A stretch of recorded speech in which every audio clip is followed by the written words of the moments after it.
look at that. I did the thing. I hit that little button. Let's see. I'm also going to post over here. There we go. I like never do this.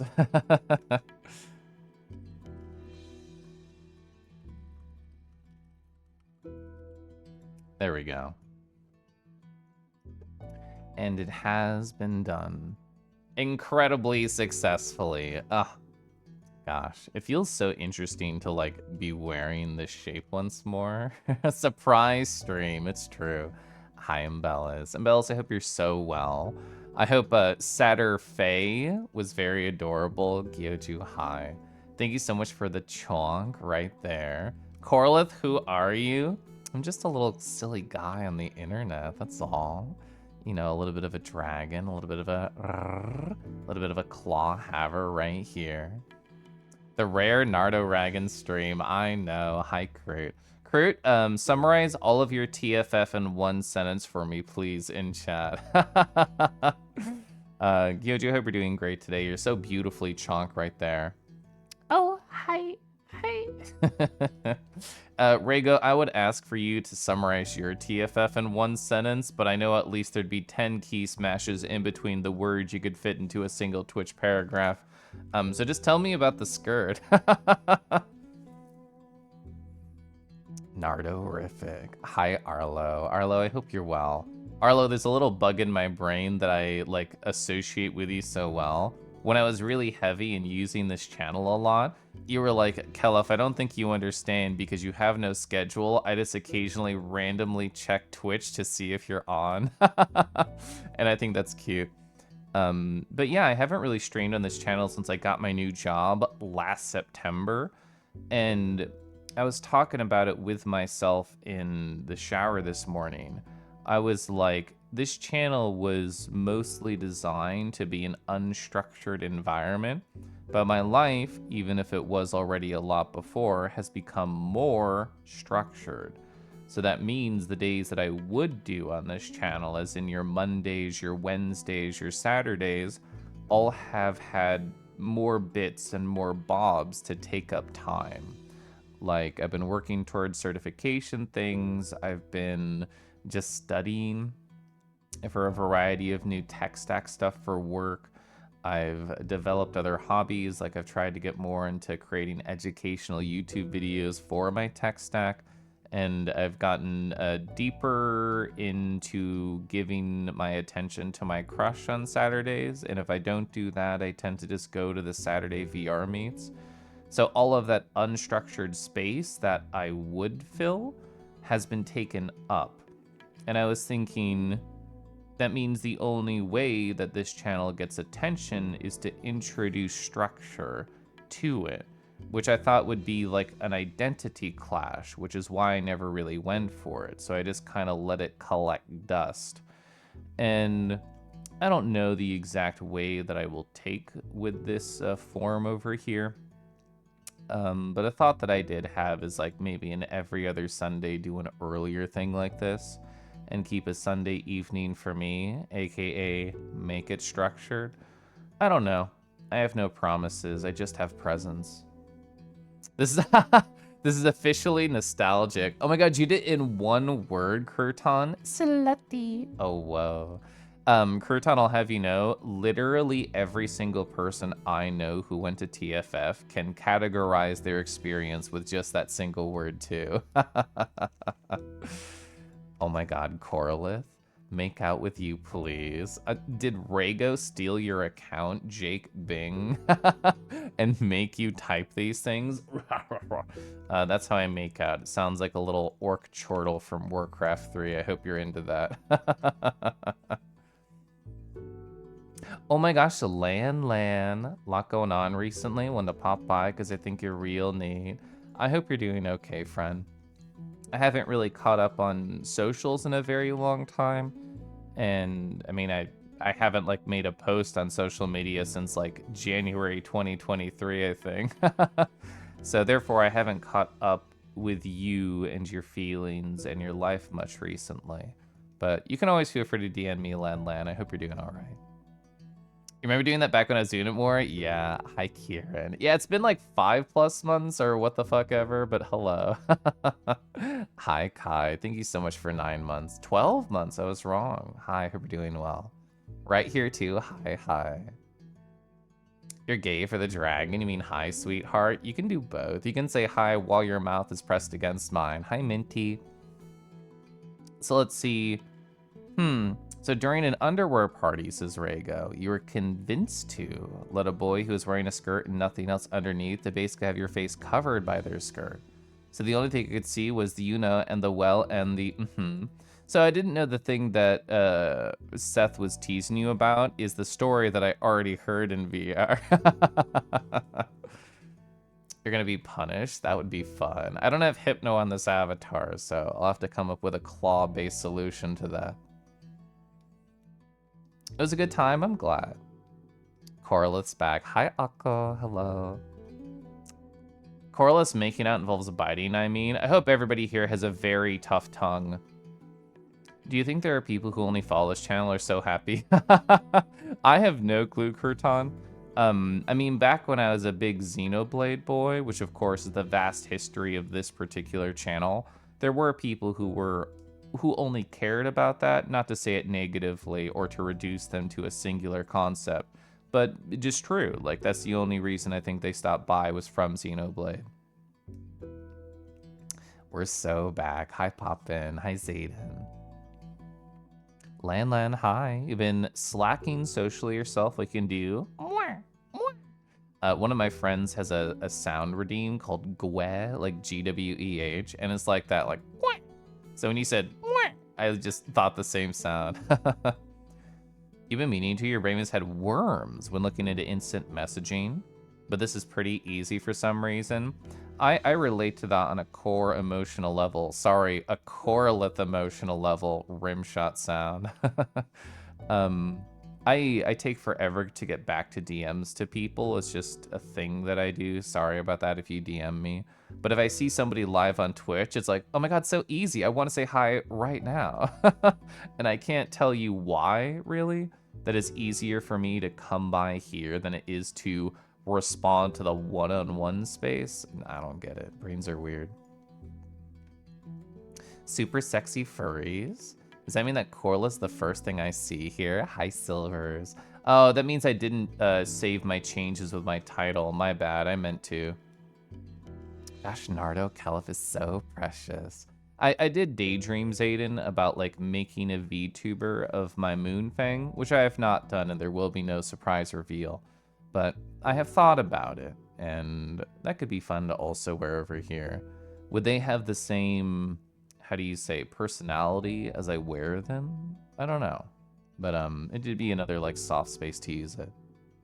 Hi, Dio. Hi, whoa, look at you, so hypno. Console K. Gosh, Console K. So you're absolutely consumed by Xenoblade XDE for like a month straight. My friend Silverbask Landland is currently playing through like that right now on their stream. And it's so interesting, like the design of that game, like because it's a make your own character sort of solution. Hi, Matos.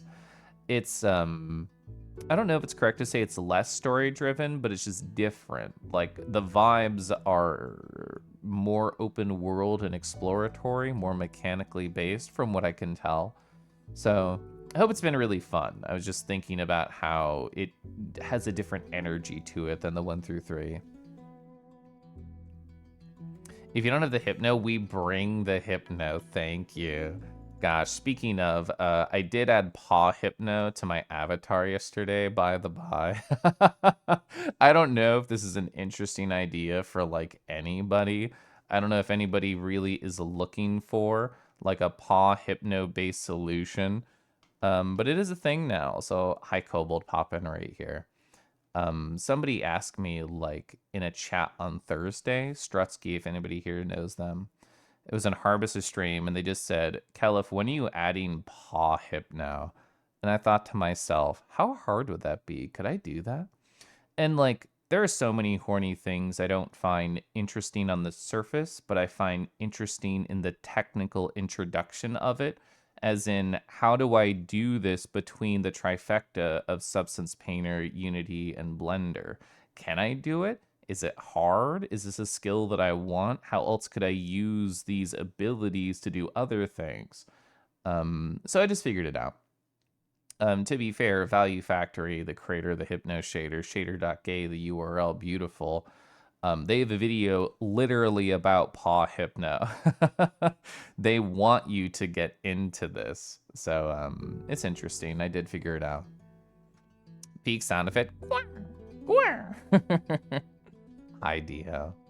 You've been getting so many compliments on the synth for both looks and funny swirly reasons. I'm happy. I really like that bass that you found, and I thought your swirls were delightful. Thank you, Jake, for gifting a sub. Hope you're well. Glad you understand this feeling? Yeah. A third channel, then a fourth channel for Professor Kellev. I've still not gone through the internal conversation mana about how I want to present educational content. Because if I'm trying to think, like, what is legitimately the best way to present this for my future career, like that sort of energy, the answer would be to put it under my real name. But I also want to, like, do a silly little educational VTuber. I think that's a really fun way to present content within that space, and it's what I would want to consume. And just like streams, like, I make the streams that I would want to watch. I just want to listen to the streamer gab and get to know them while they never actually press start on a video game. That's the energy I want, so it's the energy I present. So we'll see where I go with it. I very technically have like a human YouTube channel. I've never posted to it, but there's a Google account there, so there is a YouTube there. So theoretically, I could post under that. I don't know if I should just use my human middle name that I've already told chat before, Wes, and just be like, hi, I'm Wes, and I'm here to teach you all about this tech stack today. Or like, what the fuck ever. I'll think about it. And because I'll be going on my work trip Monday through Wednesday, I'm going to have to wake up at 5 tomorrow, which is why I don't want to do like a regular stream tonight. I'll be thinking about it a lot because I'll be actually meeting my company people in person, and I've never done that before, so it'll be on my mind. Whenever I stream a platform fighter and Melee Fox guy or whoever shows up without fail but never into the stream, yeah. Mottos, I hope you're doing good. Hope dancing is fun. I left before I could smooch you this Friday. I think you were giving Faye a birthday present, though. Oh yeah, we can leave it here just for, I can go in and out. I can't really do smooth. Oh, wait, yes, I can. There we go. We can smoothly just bring this in and out as I read chat. This is like a stim for me. Let's see. Oh, so Rago, the reason that I disappeared on Friday, I think is a fun little side story. So this is context for everybody in chat if you don't all know the names of all my friends. I have this friend named Strutsky. Strutsky is somebody who I helped tug into VR, which I am very want to do. Like, that we talked a lot on Friday, just back and forth about life and stuff, and about one main feature that I'll talk about soon. But the reason they entered VR, or at least a large push to them, is because I do like talk about my VR world, my VR space. They see me getting stepped on and they think, what if that could be me? And we talked about on Friday, like, oh, hi. Caliph, you know what? I hate not knowing things. What if you told me who your crush is and I asked questions about it? And I was tipsy, I was giggly, and I thought, you know what? Fuck it. Let me go refill my drink. Let me go to a private world and let me regale you with stories. And this was fun for a number of reasons. One, I don't really get to tell intimate crush details at large because I intentionally wish to have a veil of secrecy. And what that turned into was, okay, how do I present this? How do I sell the story? And it was like, let's start from the beginning. I'll drop an occasional fact here or there as I walk through the story time. I'll tell them how we met, how I find them interesting, how I wanted to get to know them more, how I connect with them, strong memories like what they did for my birthday, strong memories like what we did when they were visiting here. And then eventually I just dropped the name. I just told them, wrong one. I just told them this is who it is. And to their credit, they said, I knew it. I won't talk about the exact procedure they did, but they said, Kel, if you know how I said I hate not knowing things, I meant it. I did independent research. I thought, how can I learn without talking to you? How can I learn without talking to them? I don't know them. How can I sleuth this out? And they told me their pathway to victory, which I found fascinating. I won't tell you here, Twitch chat members, because you could just repeat it. But just so you know, somebody out there literally sleuthed it out and then said I knew it when I told them, which is very funny to me. How does that work? Oh, Paw Hypno is actually interesting mechanically. Also, hi, Cadenza. Essentially, what you do, and there's an invisible photo here somewhere. There it is. Thank you. So what you do is you take the paw bean mesh, like the actual like little squares and triangles and what the fuck ever. You select all of them. You make a duplicate mesh and you scale it up just a little bit so it acts as like a shell that is just meant to hold the shader on top of it. So if you watch the video about the Paw Hypno introduction on the Value Factory YouTube channel, they, of course, have a literally perfect example ready to go. It's like a mana kit. And therefore, the mesh matches the texture, which is to say simply, it's like rounded. It goes over the beans perfectly. This is not true for the Moonfang. The Moonfang, this color is not going to work here. So the Moonfang has like a grid structure around here. Like the mesh looks more like this, as in it's not going to transition very nicely to a Hypno texture because the Hypno texture is going to follow these like really sharp edges and AKA it's going to look like shit. So what I ended up doing while I was chilling in a stream is I duplicated like all over these edges. I like duplicated over here for all of these. And then one by one, I smoothly brought them down to actually follow the edge. And that's why it looks good. So it was a lot of extra effort for literally just making one person smile. And who knows, maybe I make more people smile with future Paw Hypno. But for now, I did it for one person because I thought it'd be funny and I thought I could do it. Ooh, let me go sip my tea right here. Also, Cadenza, fun side story for you after I sip my tea.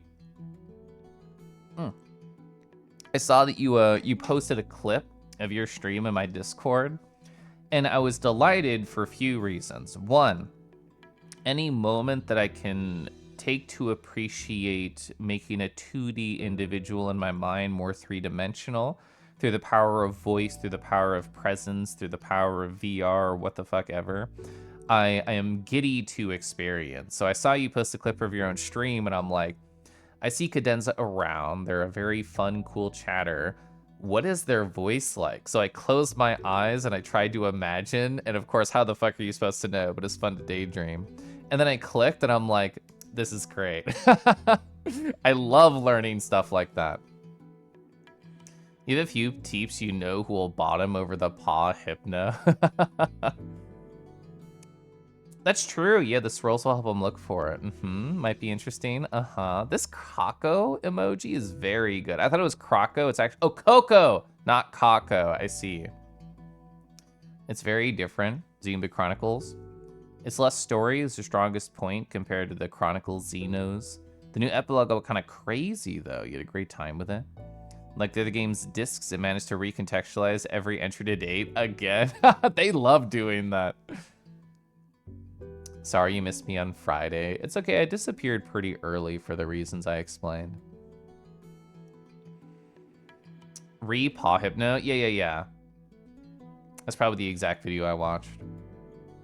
You think this channel's pretty educational?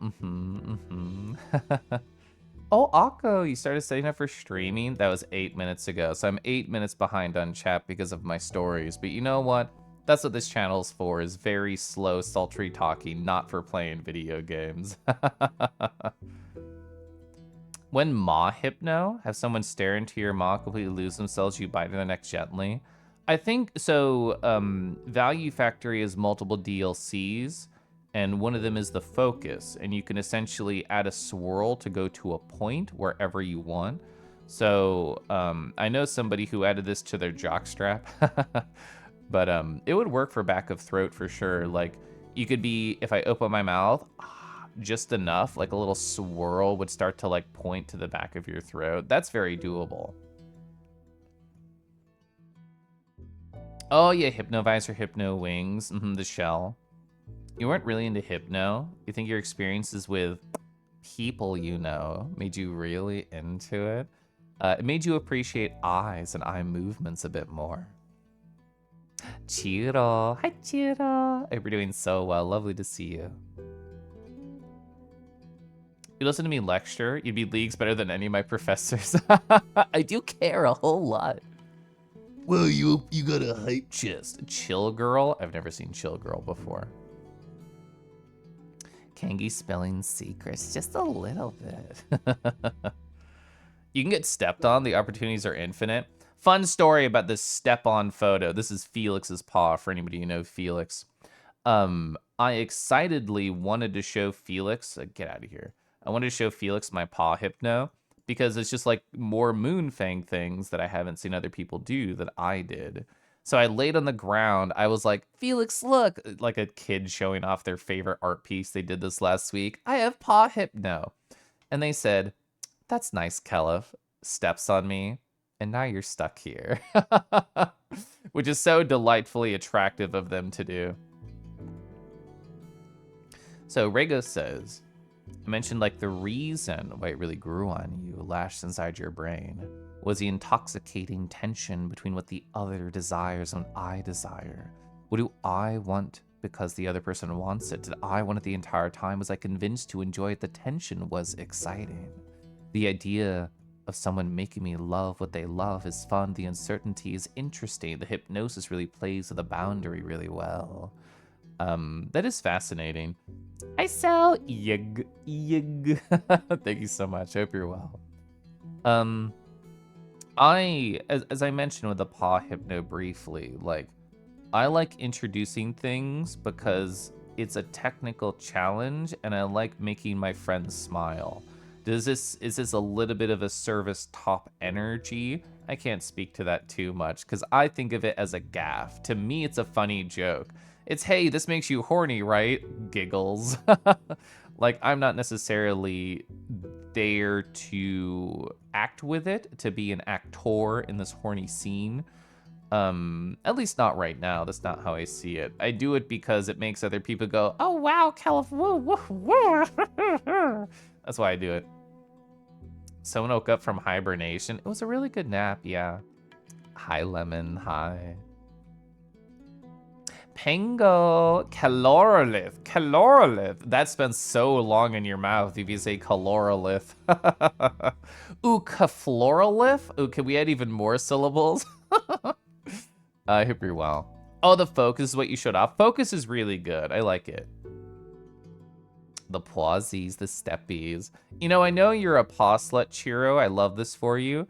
I really thought from far away as I saw the tiny emoji that it was you pressing your face against a jock strap, and I'm like, wow, Twitch didn't get rid of that? Damn. The screen space effect could be extra powerful with the maw hypno. I watched just a gaggle of Value Factory's tutorials just to learn more about the setup and stuff.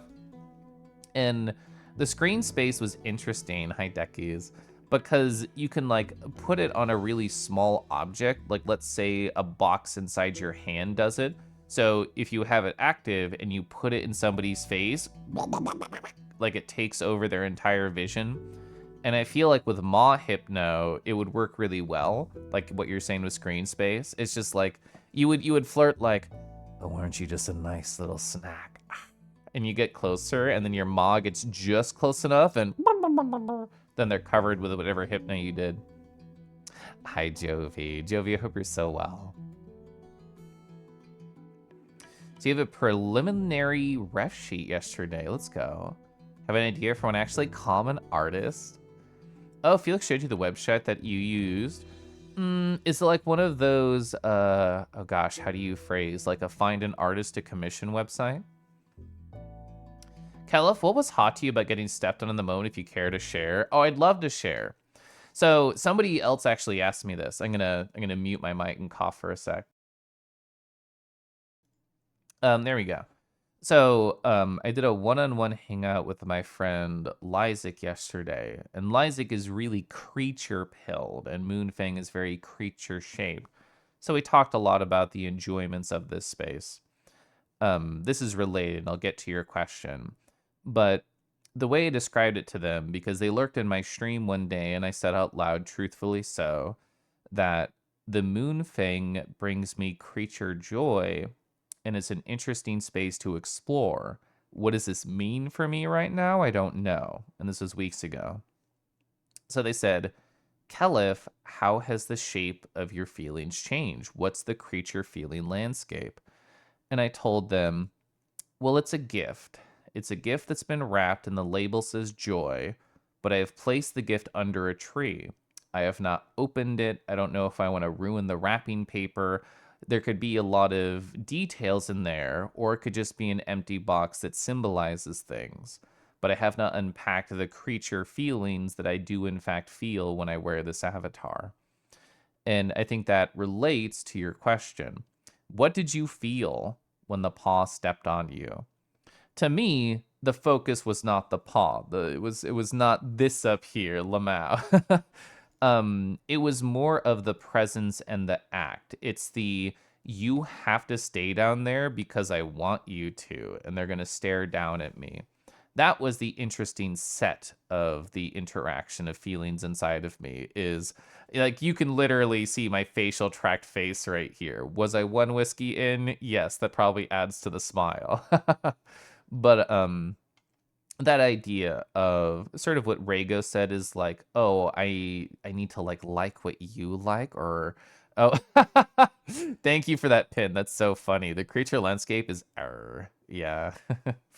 That is what I felt is, oh, I have to stay down here and I can't move because you want me to be here. That is hot. Do I have a photo of it here? I don't know. Yes, and it also meant other Moonfangs came over and licked me and pinned me down. So like that added to the fun excitement for me. Is just like, oh, what's gonna happen next? I'm pretty sure, and then it did. I got what I want out of being stepped on, which is not a phrase I expected to say. Fumble. Hi, Fumble. Core, it's been 26 months now. Can we find out about this secret Discord role now? Are you not in there, Deckies? I have no memory. It's been months. But yeah, there is a secret Discord role in my Discord. It's called Nardo Enjoyers. I actually pinged Nardo Enjoyers today. Varys told me that when we hung out last. They were like, Kelif, if you ever stream over there again, could you ping the role? And I'm like, you know what? You're smart. You're right. I will. Koralith? Ooh, Koralith, actually. What's a floral? You really love an afternoon stream while you're here in France. Decky. How long is the rest of your trip, Deckies? You're tempted to set up a copy of the Synth Visor. You plonk on people, their vision gets hypno screen spaced. I'm sure people would enjoy that. Was it the Moonfang? Probably the Moonfang? Yes. Error. So many of us last night were just going, error. That makes me so happy. Friday evening, when I hung out with Strutsky, I brought them to the world Moonlit Wanderings. Very pretty. I know there's been a Saturday meet at that world too. And there was a time where we just went, error, and just like did that back and forth. It was very fun. Not sure you understand, but thanks for explaining. I mean, feelings are strange, true, but I'm happy to talk about how I feel them.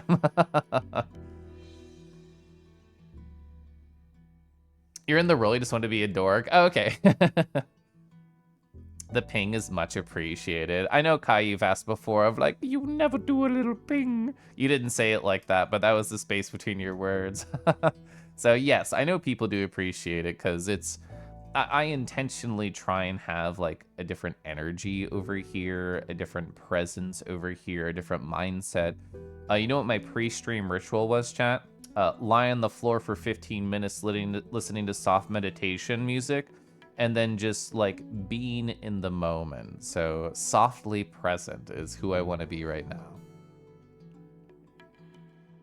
Oh, a couple more days. That's awesome. I was with Strutsky, yeah. I was telling chat the story earlier, Cell, before you popped by. But the cliff notes is Strutsky hates not knowing things. And they've asked previously, Caliph, who is your crush? I didn't tell the story. Me and Harbus and them and another group of people around, they were just like, Caliph, who is it? And they just pointed around at anybody nearby. They were like, is it you? Is it you? Is it that person? And they were just like eagerly trying to get me to drop any more details, and I just laughed. But yesterday I just took them to a private world and I told them many stories.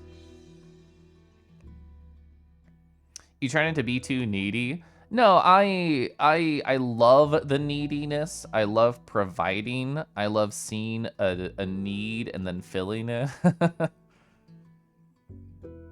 I love floor time. I really do. I have a yoga mat in my room that I use not only for yoga, but also for like VR floor time. I like it for that.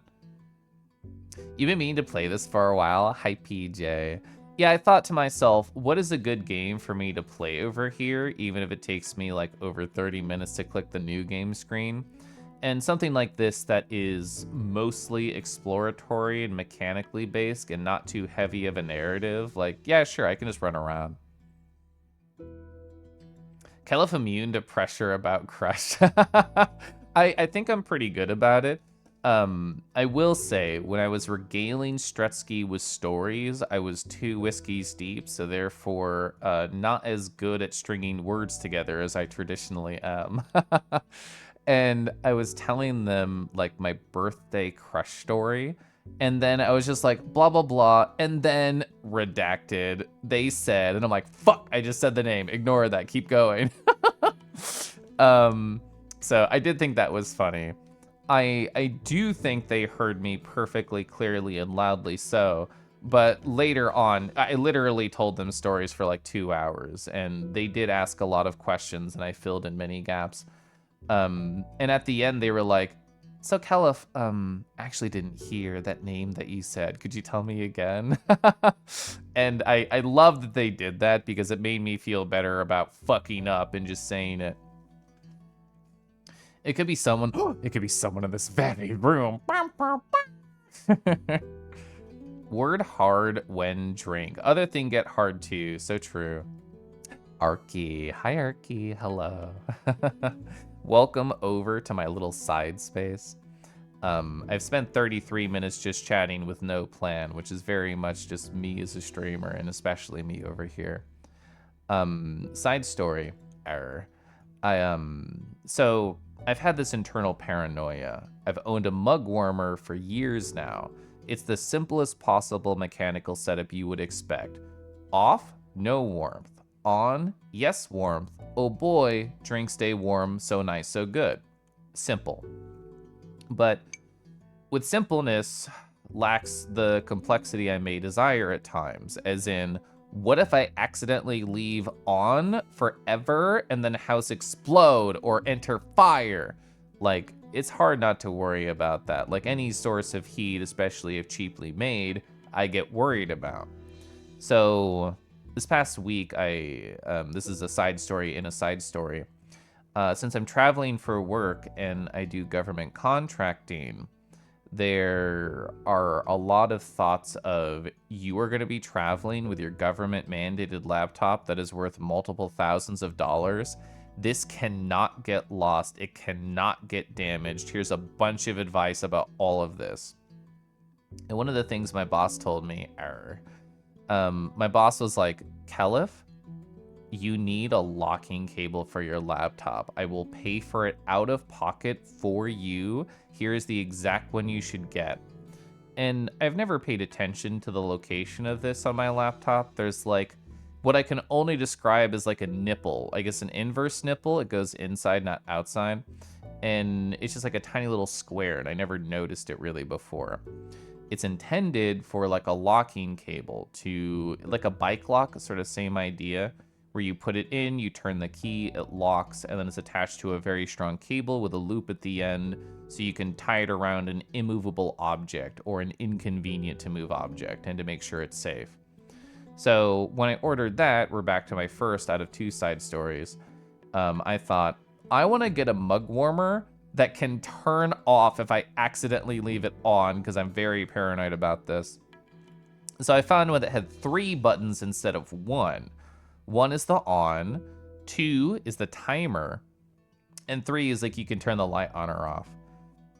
I don't know what temperature my original mug warmer was set to. Like, it's just on or off. There's no settings at all. But my new one gets way the fuck hotter. Like, let me look at the settings. Let me cycle through them. So the first setting is 176 degrees, which is fucking hot. The second setting is 150 degrees Fahrenheit, of course, very hot. And then the bottom one is 130. And I think literally all of those are hotter than what I'm used to. Like, I was used to like gentle lukewarmness, like just enough to drink. I wasn't used to, oh, it's actually still kind of hot. So I'm getting used to that. Yes, it is a Kensington lock. There was no plan. I thought the plan was to talk about chat in a sultry manner. I mean, literally, yes. Literally, yes, Silver. That's what I want to do. You just woke up. Welcome to the waking day. You slept with someone special this week? Oh my god, Faye. Hi, Faye. I'm behind on chat. I'll scroll down. What were you up to today? It's nice to see you. So every time I see really delicious Nargacuga porn, I think of you. The Wyvot raid. Hi, Lynx. Lynx, I'm so happy you're here. You might have seen the post I made in the actual group chat. Let me set it up like this. I'll do this, and then I'll do that. Perfect. So I was doing this in VR chat yesterday, and then just showing off my paw hypno to people. I ended up doing that in like an afternoon. All right, here we go. If no one in the Amazon reviews says great product, but it burned my house down, you're probably good. You know what? You're right on that, Sam. There's a ton of good advice there. Yeah. Like, it's a very short trip. Like, I'm leaving, the plane leaves at 7:30 tomorrow, so I'm going to get there way the fuck earlier. I sadly have a layover. There was no direct there, direct back. So it's going to be about 6 hours of travel tomorrow for me. I'm going to bring my Steam Deck and a book and my laptop, so I'll be fine. But a lot of downtime. And then the plan is I'm going to maybe meet up with my boss at his house and just see his dog, see his kids, his wife, or what the fuck ever. Then we're going to go to a Topgolf. I don't know if everybody here knows what a Topgolf is. Imagine like half a stadium that's like, how would you say, like a half circle, and is facing like a big golf field, and there's multiple levels to this, and there's like little cubicles where you can like sit there with your drivers and try and hit balls into like little circles. My old job in Northern Virginia, Alamo Draft House, was like right across from a Topgolf, so I've been to one before like 10 years ago. I don't really plan on doing that sort of stuff. I just plan on talking to people and getting to know my coworkers. Then the next day, Tuesday, I'm going to actually be doing a work from office day, which I've never done.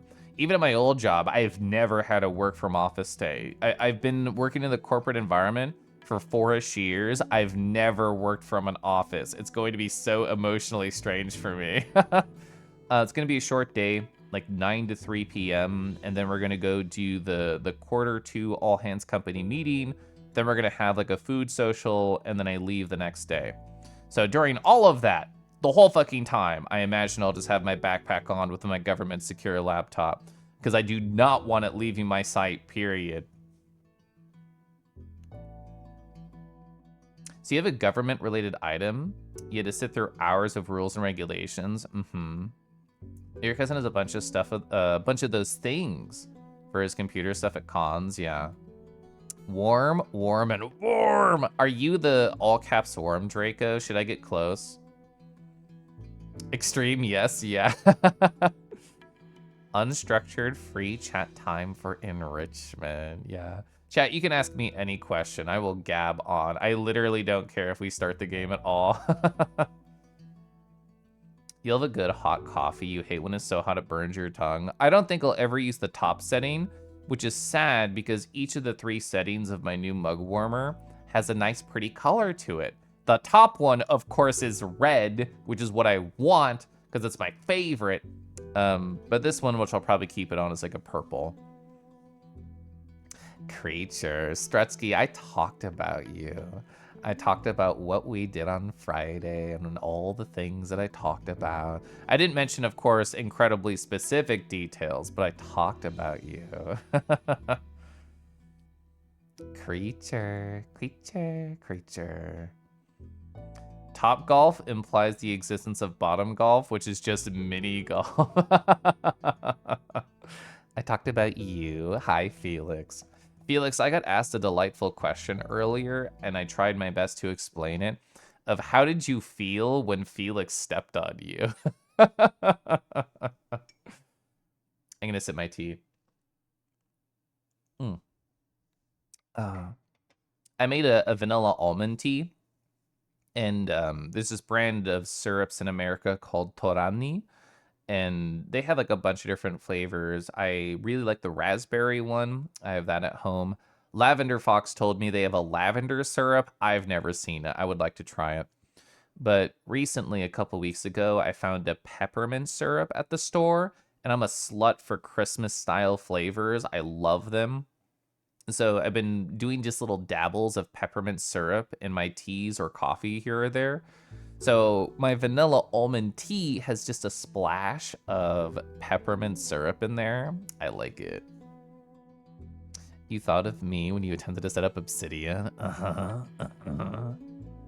What do I think about root beer? So it has roux in it, automatic win, but actual answer. It's Fitz's. Okay, so St. Louis, very close to here, about 3 hours northward of Kansas City. I visited, probably 5 years ago now, and I tried Fitz's root beer. And to me, that was like the best one that I experienced. I, of course, as a child, has had like bog standard Barks root beer or whatever, and I've had my root beer floats. That was the first time where I thought, this is a legitimately enriching experience. So I like, there's like a certain like ingredient in there that gives it that like tang flavor. I do like that happens in root beer. There's a specialty soda store here in Kansas City in one of the cool parts of the city called the River Market.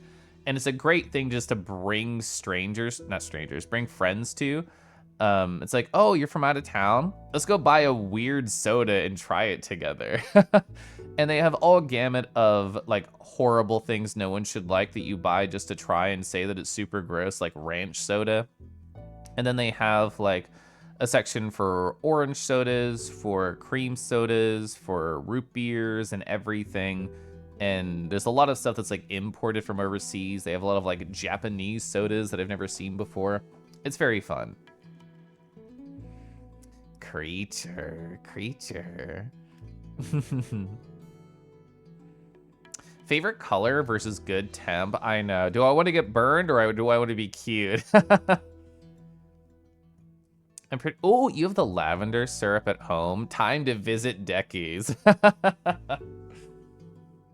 So your tone, though, you want to love Obsidian. You're already invested in Pixel. I actually don't really know much about Pixel. Oh gosh, I'm actually thinking, is that like, you do like the little colors every single day and you create like a tapestry of your feelings over the course of a year? Root beer? Dragoned beer. Oh, I would drink that straight from the tap fumble. Butter soda has to be the worst that you've tried. Hi, QPem. I've seen that at like the store before, And do I still have that video? Oh, I do. I know exactly where it is. The last time my husband and I had somebody visit, which was like, I don't know, like 2 weeks ago, very recent. We went to the specialty soda store, and I did not purchase these. Yeah, Magic Soda. This is like a butter beer, question mark. Yeah, here we go. I'm gonna make it full screen. I'm gonna do that, and then I'm gonna get the fuck out of the way. So they had sodas like these at the store. The video just does it on the first load. I don't think it'll happen on repeat. But like the magical swirls, super, super pretty, very cool. I don't know how it would taste. It would probably taste like it's literally a spell destroying my insides. That's probably what it would be like. But I love twirling the bottle right here. I saw like a couple of girls like pick it up and like recording it, and I thought, I want to do the same thing. I want to experience this. Do they have Dragon Soda? So they've had like Dragon Ball Z soda there, again, like imported from Japan. And that does have like the classic green dragon on it. I had another one too. Yeah, I'm not gonna get smaller for this because I love being big. Again, that won't happen on the second play. But yeah, the magical swirls is very pretty. Taryn. Hi, Taryn. Burning your tongue for the aesthetic. I was correct about Pixel. Okay. You check your mood with like Dahlia, use Obsidian for all the other stuff. I just love having like a disparate collection of notes that slowly become more connected over time. It's so delightful for me. Zio, hope you're doing well, Zio. I lurked in Lunar's stream the other day, and I just associate you with Lunar because I always see you over there, and they're so fun. But I was lurking and I was watching them do like their Pokemon during the subathon, and they have such a cool energy. I adore Lunar. Dragon Milk has a blonde stout that's pretty good. There's your dragon beer. I've seen Dragon Milk even in like the fridge at home. My husband's purchased it. I have such a strange like taste relationship with beer. I've enjoyed one stout once like 10 years ago and then never again. And I'm like, I want this experience once more. How can this happen again for me? I mostly just stick to whiskey. On Friday after work, I went over to the local alcohol store and I just looked around. I pretty much only ever go to the Irish whiskey aisle and just choose what I think sounds interesting. I usually do one new thing and then one guaranteed success in case I don't like it. But I like the vast majority of all foods and flavors in existence, minus milk, minus cream cheese, and minus anything that's kind of similar. But everything else I'm down for. And I didn't purchase this one, but in the whiskey aisle, I saw like other types of flavors. Like I've had, of course, your cinnamon flavored styles. I've had your peanut butter flavors. I've tried multiple varieties of each of those. And I saw a cookie dough flavored whiskey, and I thought, I would probably like this, but I don't want it right now. Like both Fireball and Screwball are very heavy on the sugar, very heavy on the sweetness, of course, by design. And I do like them, but I didn't want like, I don't know, that much sugar in my profile. So I saw one that was similar to what I enjoy, like peanut butter. I saw a pecan whiskey. So I was thinking, you know what? This is probably really good and I'll probably really like it. I purchased it. I still like it, but it is sweeter than Screwball, which is, I think, an accomplishment. I actually added some bitters to it to cut away from that sweetness. Yeah, the local alcohol store. What do people call it? That's just what I've always called it. Need to go eat. This time it's lunch. I know I never streamed this early.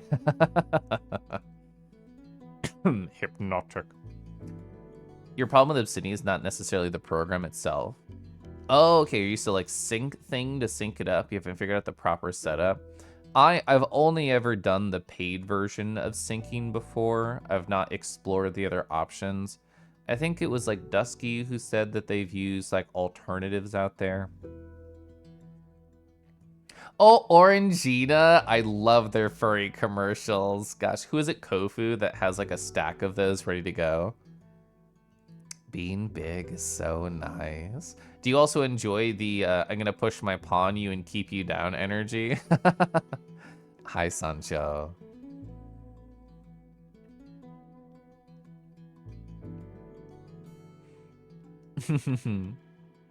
Have I tried Japanese whiskey? I've not purchased it myself, but I've tried it at like a friend's place. I'm sure I would enjoy it. There's just so much in the realm of alcohol that I'm like a novice towards. So I think, oh, I'll just branch out like very slowly. And even though it's only one aisle separate, there's Irish on the left and Japanese at the right on like my personal alcohol store. So it'd be super easy to do. I don't know if anybody has suggestions. You have a confession. I can no longer say you don't drink. Oh gosh. Yeah, what was your first drink? Yeah, yogurt's on thin ice. Actually, it's been submerged. I'm sorry. I don't like yogurt at all. I'm a huge hater. Whatever the flavor, I can't stand it. Like, even just smelling it, I want to run away to the hills. Beer is a peculiar taste. You stick to ales. They tend to be less hoppy, have a wider variety of flavor. You don't like cream cheese. The only word I can think of, Zayden, is despise. I despise cream cheese. Hi, Delta. You can't handle the smell of whiskey without burying the flavor, personally. I understand that. It's very, like, strong. It's like, I never thought I would enjoy the alcohol burn when I was growing up, and especially after I had my first drink. Context chat, I didn't drink, period, I think until I was 26. I think that was the first time I ever tried alcohol. And, like, there's a whole bunch of baggage as to why, so I won't get into that. But I have a comfortable relationship with alcohol right now, and I'm happy to say that. You never understood, like, acquired tastes. If you don't like it from the start, why would I want to acquire it? Yeah, that's true. I think it's people wanting to convince others to enjoy what they enjoy. In my mind, that's why people say it's acquired. It's like, oh, I mean, I want to be part of the in crowd and also enjoy this.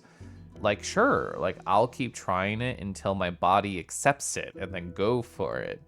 I mean, I don't think it's really happened too much to me aside from alcohol. Like, my food tastes have not changed since I was a child, at least as far as I can perceive. But I know a lot of people who over time are like, oh, I used to hate this thing, but I like it now. And, you know, like, your cells change, your body changes, your mind changes. So I can accept that the flavor profile will change over time. But for me, I feel like it's stayed pretty much the same. Hi, Yuki. Hello.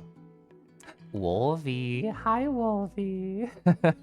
Have you played around with the Meowper at all, Wolvie? I don't know if a kitty cat variety is appealing to you. I just know it has a lot of overlap with the Vulper.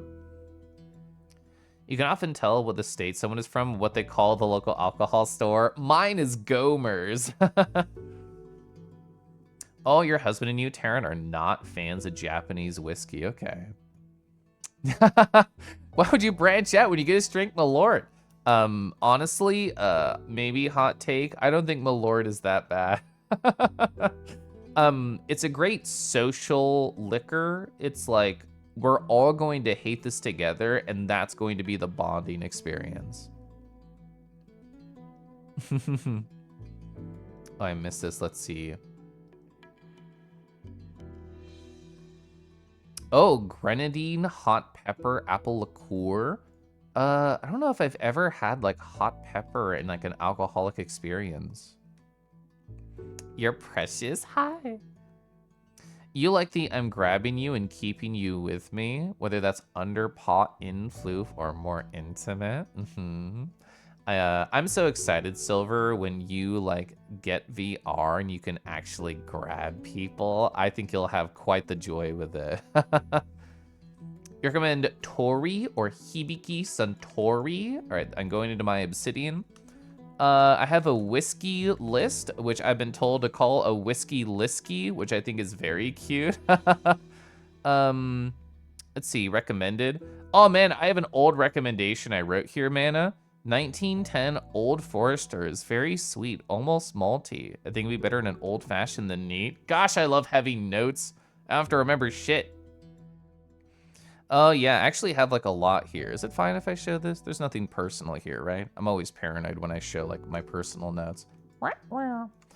Here's, like, the layout of my Whiskey Lisky. So here's all the different recommendations that I've had before. Dusky has, like, a huge cabinet. I wrote down, like, Delta stuff. Moritz, they told me something. Arch told me stuff. Yeah, it's a huge bunch of recommendations. And there's, like, a couple things people told me that they didn't like.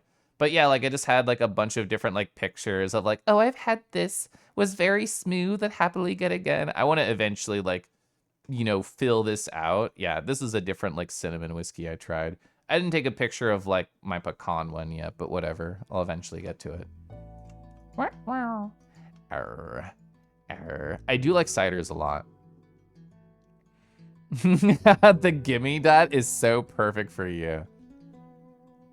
Oh, you didn't drink until you were like 30. You started with ciders. I think ciders are such an easy please. Like, especially if you go to like an apple farm, like, and have freshly made like treats and sweets from there, including cider. That's a great experience. Oh, you ordered it by mistake and then you liked it. That's cute. Acquiring taste lets you enjoy more food variety, and that's enjoyable. Kadama, I have to admit, I saw you typing acquiring taste, and I thought the rest of the sentence would be about vor teasing, but maybe that is a phrase that can be used in teasing vor. It's, oh, I don't normally have mice, but maybe I can acquire a taste.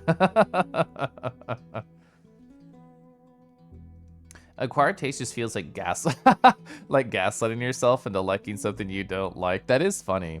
Chat, do you ever like intentionally do that? Like gaslight yourself for any reason? I don't know if it falls under that umbrella, but the idea of, I don't know, getting over anxiety of, I don't know if I can do this, I feel out of place in the social experience, and then you go do the classic, you stare into the mirror and like, you got this, it's gonna be so fine, you're incredible, you're beautiful, all this is anxiety, and you're going to be great. Or like whatever it is. Is that gaslighting yourself or is that just hyping yourself up? I don't know the nuanced differences. Oh, you really like the Meowper? It's making you learn expressions more. Ooh, you have a cat OC if you ever get it. I did hear, I don't know what level of truth this goes to, but I heard that a lot of the Vulper like accessories and clothing like will work for the Meowper because they have a similar silhouette. You think in Crystal Chronicles where like food effectiveness is based on how much your character likes it? The more you eat it, the more you like it. That's cute. Kadama doesn't need to be an acquired taste. They're already so sweet. So true. I'm gonna sip my tea. Also, hi Tifer. Tifer, I was in a Discord call with my crush yesterday for 6 hours, which is my standard Saturday schedule. And they are the reason that I sent you a DM in the middle of that call. They were like, I heard from your husband, Kelif, that Tifer was getting bullied and it wasn't going on anymore, so I missed it. So I thought, I'm just gonna DM Tifer right now, like, I heard you were getting bullied, mister. And then you told me what you told me. It was very cute. Part of acquired taste is definitely experimenting with variety, figuring out what works specifically for you. Yeah, it's just like tasting boys. Like, who has the nice taste? The second drink you had was much more. Oh, coffee flavored. I fucking love coffee flavored treats so much. You were talking with someone about the meow. We both liked it, except for the little nubs that stay on the fingers when you turn off the claws. Huh. I don't know if I've seen somebody turn off the claws of that. I've only seen it in action once. Kiba, adorable puppy, was wearing it on Friday. And do I have a picture of its gigantic ass? I think I do. Maybe, question mark. My automatic screenshotter I did not turn on correctly. Oh, I do. I do have a photo of its incredibly wide load. But yeah, I saw Kiba wear it for a little bit just to like understand the energy of it. It will be very fun. Apparently there are people scared of that day coming. They're secretly hornily excited for it. So you have a bottle of Toki in the freezer for whiskey highballs. Lafroig? Lafroig, that's what my guess is. 10 was your first scotch. I think it was you and Kiba. I think it was you and Kiba I heard talking about scotch that one night at the... It wasn't even the regular meet. It was like, what was it? The Ferality Club World. I remember that conversation. I don't know what Toki is either. So random. Where did I put photo files in my Obsidian? Is in this bothering you? Have to store you somewhere? If I remember correctly, there's like a setting you can do to put them all into like the same folder, as in if you ever Control-C, Control-V, which is the only way I ever put images in, there's like some setting somewhere where you can say, always go to this folder. Let's see. Yeah, I found it. So, I'm just gonna lean back, fuck it. So, under Files and Links, and then it's this one. So, default location for new attachments, you can just say in the folder below, and mine just always go to images. Something I didn't know when I made this originally is it's actually super easy to rename an image, because this was just pasted image, whatever.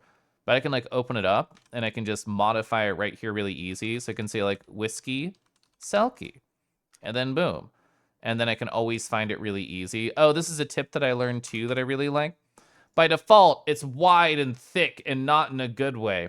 But you can do sort of the rename syntax and then size it however you want. It's like the width of the pixels. So this is 100 pixels wide right now.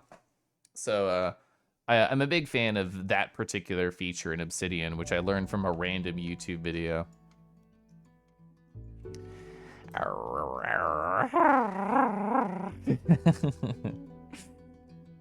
So you didn't drink until you're close to 30? Relate to past experiences? I remember talking to you about that, yeah. So don't like it. It is a social tool. I mean, it's just one form of lubrication that I do enjoy. Arr. Vor teasing, best teasing. Remember doing the first step of doing something is doing something ironically. Sometimes you guess lamp yourself. I'm down to the raid. Hi, Tifer. Tifer, what were you up to today? Sarcastic reindeer, hi. Der brain melted. Yeah, it was my husband. They saw it happening. You always get raided over into me. Sparky, welcome. Hi. You're not used to being swarmed by people and being, what you said. Hi, Dusky. You're great at finding potential targets who need to hear nice things said about them. And I'm glad Tifer just had a target paid on their back. Gaslighting does imply you don't realize it's happening. Otherwise, it's kind of like hyping yourself up. That is fair. That's a good point. You know some friends that do the vorties, more like, the more I have you, the more I want you. Oh man, espresso martini. So there's an incredible chef here in Kansas City who catered our wedding, my husband and I. And they have a number of restaurants, and they have one like nice restaurant, as in you have to get a reservation style nice. Although when you're there, it's like a casual experience. And what I mean by that is even if you need like a 2-month reservation or whatever, like people just go in wearing like jeans and a t-shirt. You don't have to wear like a suit jacket or whatever. And that A, was probably one of the best meals I've ever had. And B, my husband got a whiskey martini, or sorry, an espresso martini, and it was so delightful, and he was up for quite a while. Any particularly good VR Friday pictures? Strutsky, I'm actually so sad. I fucked up on my automatic screenshotter. So all of the photos that I have over here are other people's that I just got. So, I mean, you got to see this in person, so like you don't need any photos of it. And this one is probably my favorite one just because you can see my facial track face of like, oh gosh, so high, whoa, just pinned to the floor. And then got like this. I actually didn't put any of my photos here when the husband bullying was happening.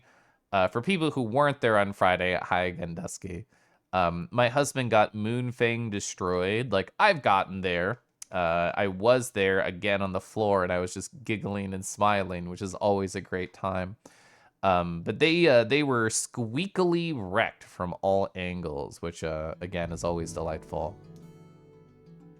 Hornily excited for what? Yes. 5 dots on journals. Whoa. Yeah, I know. Pipe 100. It's such a great fucking like tool. I'm surprised. Like I never hear about it. Like I said, it was literally one random YouTube video, and it was just in my brain forever. I adore it. I'm gonna sip my tea. Torrent does it by proxy because he isn't left alone. In charge of watching the Fenga. One of my favorite things from Friday is Noodle. Noodle stopped by, and they saw Torrent pop in, and they said, "Oh, sorry, Kelif, I have to go bite Torrent." And I just see like a yakety sack style Scooby-Doo chase of Noodle running after Torrent in the distance. That I think was like one of my favorite just small things that I witnessed on Friday. Oh, Tifer, I wasn't really there for the conversation, but I saw you talk with like, or at least hang around Spec the Otter for quite a while. I just assumed y'all had like a really nice conversation, because every time I looked up and I saw you, you were like right next to them. That's how you became a rat, as someone did Pipe 100 on you. You didn't get to try the spice wine you wanted to try. Oh, your first drink was when you were 14. I was like offered a drink when I was much younger. I mean, I was offered weed when I was like 15 and I said no. And I was offered alcohol when I was like in the 14, 16 range. And I'm just like, no, I mustn't. I was very much like a Puritan, where I'm just like, oh, those silly, immature children having their weed and their alcohol. I'm so much better than that. That was insufferable teenage me. I'm out of that mindset now. But like in a way, I don't know why I froze right there. In a way, like I think maybe it was good for me that I didn't like have those experiences until I was older. Like being able to be more like mindful and more, I guess, fully yourself before you have mind altering things, I think was good for me specifically. You're also glad? Good. An inside job. The title screen music in the background very occasionally sounds like it's the Besaid's theme from Final Fantasy X. I thought about like choosing a playlist that I like, and I listened to the background music and I said, no, this is great. I'm gonna just have this be the BG. You're in Kansas City? I am. You have so many good restaurants to take me to. That's a very flirtatious thing that I am here to be taken by. You're a bit sad I couldn't say hi to you and talk more little 5 seconds. I'm glad you did well. Yeah, it was so fun bullying my husband. It's funny because like I spout about my experiences so often here on Twitch.television, and my husband occasionally like sees them or hears about them, but he doesn't necessarily get to experience the same things that I get to experience. So I was happy that he got to be a part of the thing that I am used to being a part of. So I'm glad everybody corralled around them and hashtag got him. Yeah, Dio. Yeah, actually, so many of these pictures are Dio's, so thank you so much. True. Yeah, Strutsky, come and visit. You can lick my husband IRL, and we can also go to good restaurants with Dusky. Oh, you're not gonna be able to do VR this week. Are you doing like a social visit, like a work visit? Go through your Saturday screenshots. Watching Scuffles get destroyed was fun and made you a little bit overstimmed. We, my husband and I have very similar reactions to boy attention sometimes, aka to be giggle and to get a little bit low on air from not being able to breathe. So we relate to that at the same way. Hi, Phelan. If you need help dusting off your fur or your tail or your paws or your ears, just let me know. Oh, yeah. So, I mean, you know, I think I actually am in need of help, Phelan. And what you can do is, I'm trying to set up a bit, but I have to fix something. There we go. So what you can do for me is you can get nice and close to my pausey right here, and you can sniff it, you can clean it, you can do whatever you want. And then I'm just gonna turn this on. But yeah, Phelan, I hope you're well. So you got to be big by Noodle last night. Here's so many cute Noodle noises. Good. One of the first things I told Noodle when I saw them is I said, "Oh, you're so short in VR. Do you think you're going to get shorter over time?" It was an amazing convo. You're hoping to pull you to me for a bit before you left, but it happens. It's a balance always of like, who can I jump to? Who can I talk to? Friday was a Strutsky night. I gave them a large slice of my emotional pie, and I'm glad I did. It was a great time. But that meant there was less pie for others to devour. That's so normal here. Hi, Bracky. Bullied? Yeah. You were also a Puritan. Though well into your 20s, now you're a horny ace with an attraction to alcohol and a passing interest in drugs. You grade something at best to wait until you're more aged and wise. I was talking to Panda Emil in VR on Friday, along with my friend Knox, and both of them were talking about Meow Wolf, which I know is present in Ohio.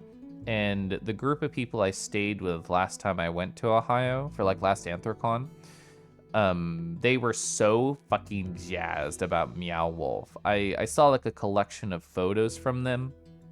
Seems to be very experience driven. So when you mentioned drugs and I know your general location, I thought of Meow Wolf. Oh, you're moving apartment. You were talking about moving. That's right. Yeah. I didn't realize. You didn't realize how giggly Scuffles got until Friday night. So as far as I understand what Meow Wolf is, I only know tangentially from how people describe it. It's like an art exhibit that you will like walk through and maybe even crawl through. Like it's meant to be like experiential, and maybe there's like music and dance involved, question mark. I was told that every Meow Wolf location has like a theme about it, and part of them are very unique. The one that Emi was talking to me about was somewhere not in Ohio, and it was LA, that's what it was. It was like an LA location, and it was almost like a gigantic mart. Let me go like try and find a Meow Wolf picture to jog my memory. Yeah. Immersive art experiences and interactive exhibits. Visit. Let's open the... I could have sworn there was a Ohio one. I don't see it on the list right there. I'm just gonna Google. New York, Los Angeles, Texas, Colorado. Whatever. I'm just gonna choose random one. Houston, sure. But yeah, apparently it's just like a gigantic cool art exhibit, and you can just like walk around to get like special experiences. So the people I know who I stayed with are, how do you nicely say, big druggies. So they enjoy going to like spots like this and experiencing while under the experience. Yeah, thank you. Man, that's exactly what it was. Omega Mart. I couldn't remember the phrase. Hi, Cosmic. Cosmic, I thought it was funny how like Rego was doing their TFF recap, and I saw your incredibly smug badge, and I said, do they look this smug in real life or more? And Rego said, oh, they're somehow even more smug than their badge. Oh, so Omega Mart is owned by Meow Wolf. Okay. Oh, you saw a fox yesterday while walking to the gas station around 2 a.m. Let's go. Similar vibes, okay. Become so tiny, so small. So all the Meow Wolf locations are connected. Oh, there's lore. I bet there's like YouTube videos about like, here's every way that a meow wolf connects to another.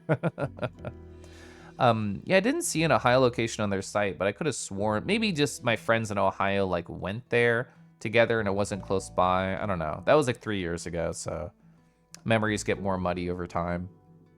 Hi, Thundy. Thundy, hello. How have you been? I was told that you have an intricate knowledge of the Oblivion remake.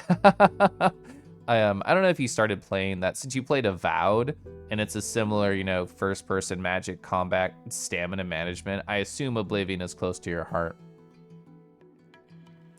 Your badge is in. You can't say that with a :3 after. There's an Oblivion remake. So it came out like this past week. What was it, like Wednesday or something?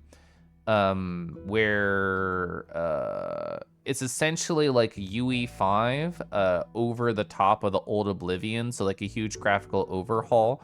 But to say this nicely, to keep the same original like jank feeling of the game and like the design elements. Where's Elder Scrolls 6? Nobody knows. It's kind of a rare sight, the foxes. They usually stay a couple kilometers away in forested areas. Gosh, they need to come over here and snuggle me. Yeah, That's true. Yeah, the studio that did the remake is French. I was lurking in a work meeting that I didn't really care about, and I was watching like the reveal and like a bigger streamers chat, and there was a channel point bet. I'm gonna sip my tea. There was a channel point bet of, is the Oblivion remake gonna drop today, right now? And I went, that's stupid, all in on no. And I spent like 40,000 channel points going to no. And of course it dropped at the end of the announcement, so there that went. But it was funny to me because it was like a bigger streamers chat. They were like, oh, we're actually investigating and sleuthing to try and figure out what's happening.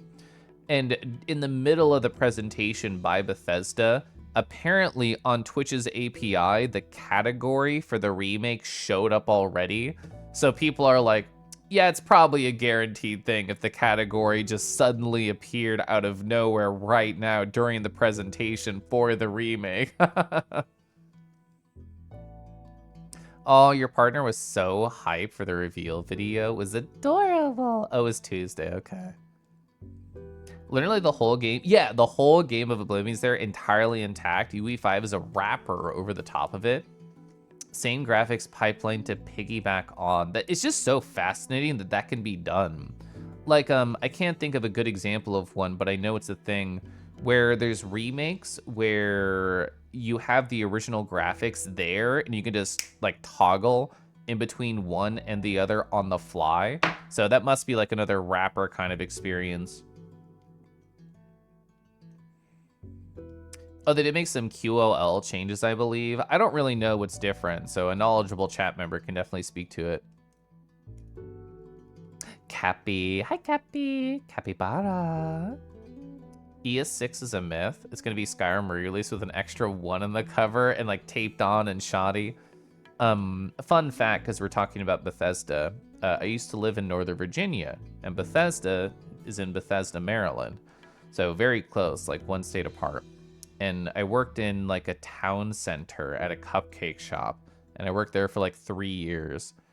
And Todd Howard and his family like came into the cupcake shop, and this was before Skyrim came out, so a long time ago. And I saw them and I'm like, I'm pretty sure that's the guy from the IGN videos from Bethesda. I think that's Todd Howard. But I was the only person working at the time. And I was just like, okay, we're just gonna help them, whatever. They were like holding their child and they were with their wife and another kid. And I went to go like ring them up, and it said on their card, Todd Howard. So I didn't like talk to them. There was a line and stuff, but I was just like, I got to see Mr. Skyrim before Skyrim came out. That's my biggest like celebrity story, is helping Todd Howard in a cupcake store. Oh, true. Yeah, thank you. Halo 1 is a perfect example. I own the Master Chief Collection. I've never played it, but as I've been playing more FPS games between last year with Doom 1 and Doom 2 and MyHouse.wad and now with like Heat and Blood, right? Like the idea of the want is there to play Halo. You may have bullied them to buy it. They were on the fence, but they're having a blast. That's good. Oh yeah, Wonder Boy's a great example too. I've seen that in streams. Oblivion means so much to you, says Vince. It was the game that got you into RPGs as a kid. You've been playing the remake. It's so good. They got all the same feelings, all the same everything, just prettier and smoother. You teared up a few times. Oh, wow. Yeah. Oh, yeah, I was going to mention, when I was watching, like, the reveal video in that bigger chat, they were saying, like, oh, yeah, we've outsourced a lot of the work to this French company. And to me, that was the quiet way of saying, we are working on Elder Scrolls 6, so we outsourced a lot of the work for the remake to keep people, like, happy while we work on this stuff. And that's just my thought. I don't know how true that is. Speaking of tea, oh, what am I drinking today? I currently have a vanilla almond, my favorite tea, and then I put a splash of peppermint syrup in there, which for me is very nice. I'm gonna sip it again.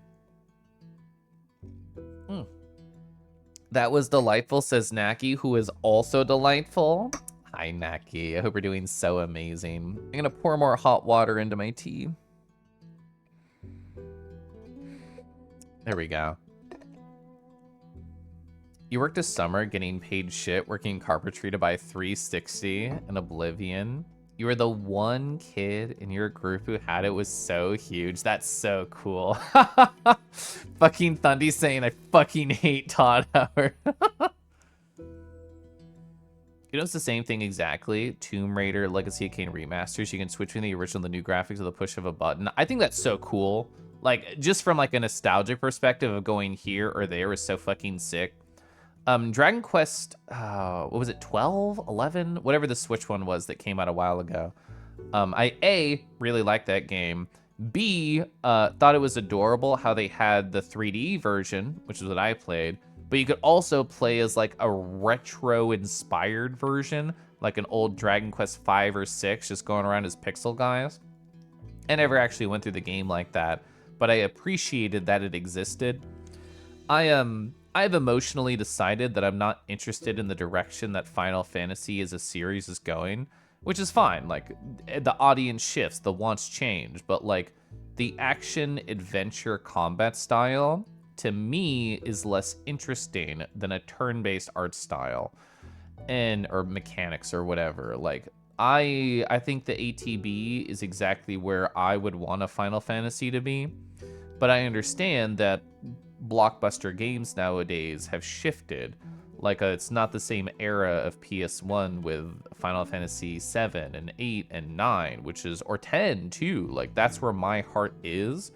Like, in a perfect world to me, a new Final Fantasy would literally be like the Mega Man 9 strategy of, we're gonna make a new old school style. Like, I don't give a shit if it's SNES style or PS1 style or even, I guess, some PS2 titles. Like, that's what I would want as a consumer, is a new entry inspired by the retro age, not the modern age. But I don't think we'll get that, and that's fine. Did the cupcake just work? It was just delicious, yeah. Glad someone else knows those games. Let me lore dump Halo on you. You know too much. Did you read the novels, Thundy? Your closest brush with celebrity was the time you sat next to, obviously, was probably Avery Books on a New York City subway train. Whoa. Hi, Marshman. Marshman, I'm behind on chat. Surprising nobody. I hope you're well. Yeah, Zio mentioned it before I did. They changed the leveling system. Oh, and the remake.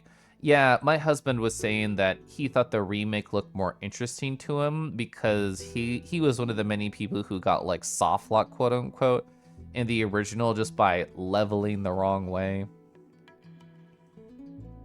If you play Halo campaigns, let me know if you want someone to co-op. Whoa, that does sound fun. Your friend came over, you played Oblivion together. Such good times as a child. They wanted to tell a Playground lie about making an Oblivion too. Halo has really hot aliens. What is the name of the species for, like, the Arbiter? I thought the Arbiter was hot growing up. I'm not gonna lie. Todd Howard seems like to be a large part of the problem with modern Bethesda, even if it's just because he's a shitty hype man. I mean, I don't know how many people here followed the development and then release and then the catastrophic response to Fallout 76, but I'm not normally a drama, like, consumer. I try and avoid that part of YouTube a lot because it's very easy to be sensationalist. But gosh, I loved consuming the Fallout 76 downfall. Yeah, true. Yeah, that's what spin-offs are for. Absolutely. 15 and 16 should have started like a new spin-off series that focuses on action. And, you know, maybe this is just me being a grumbling, nostalgic person, but I did not really enjoy the combat of Final Fantasy VII Remake.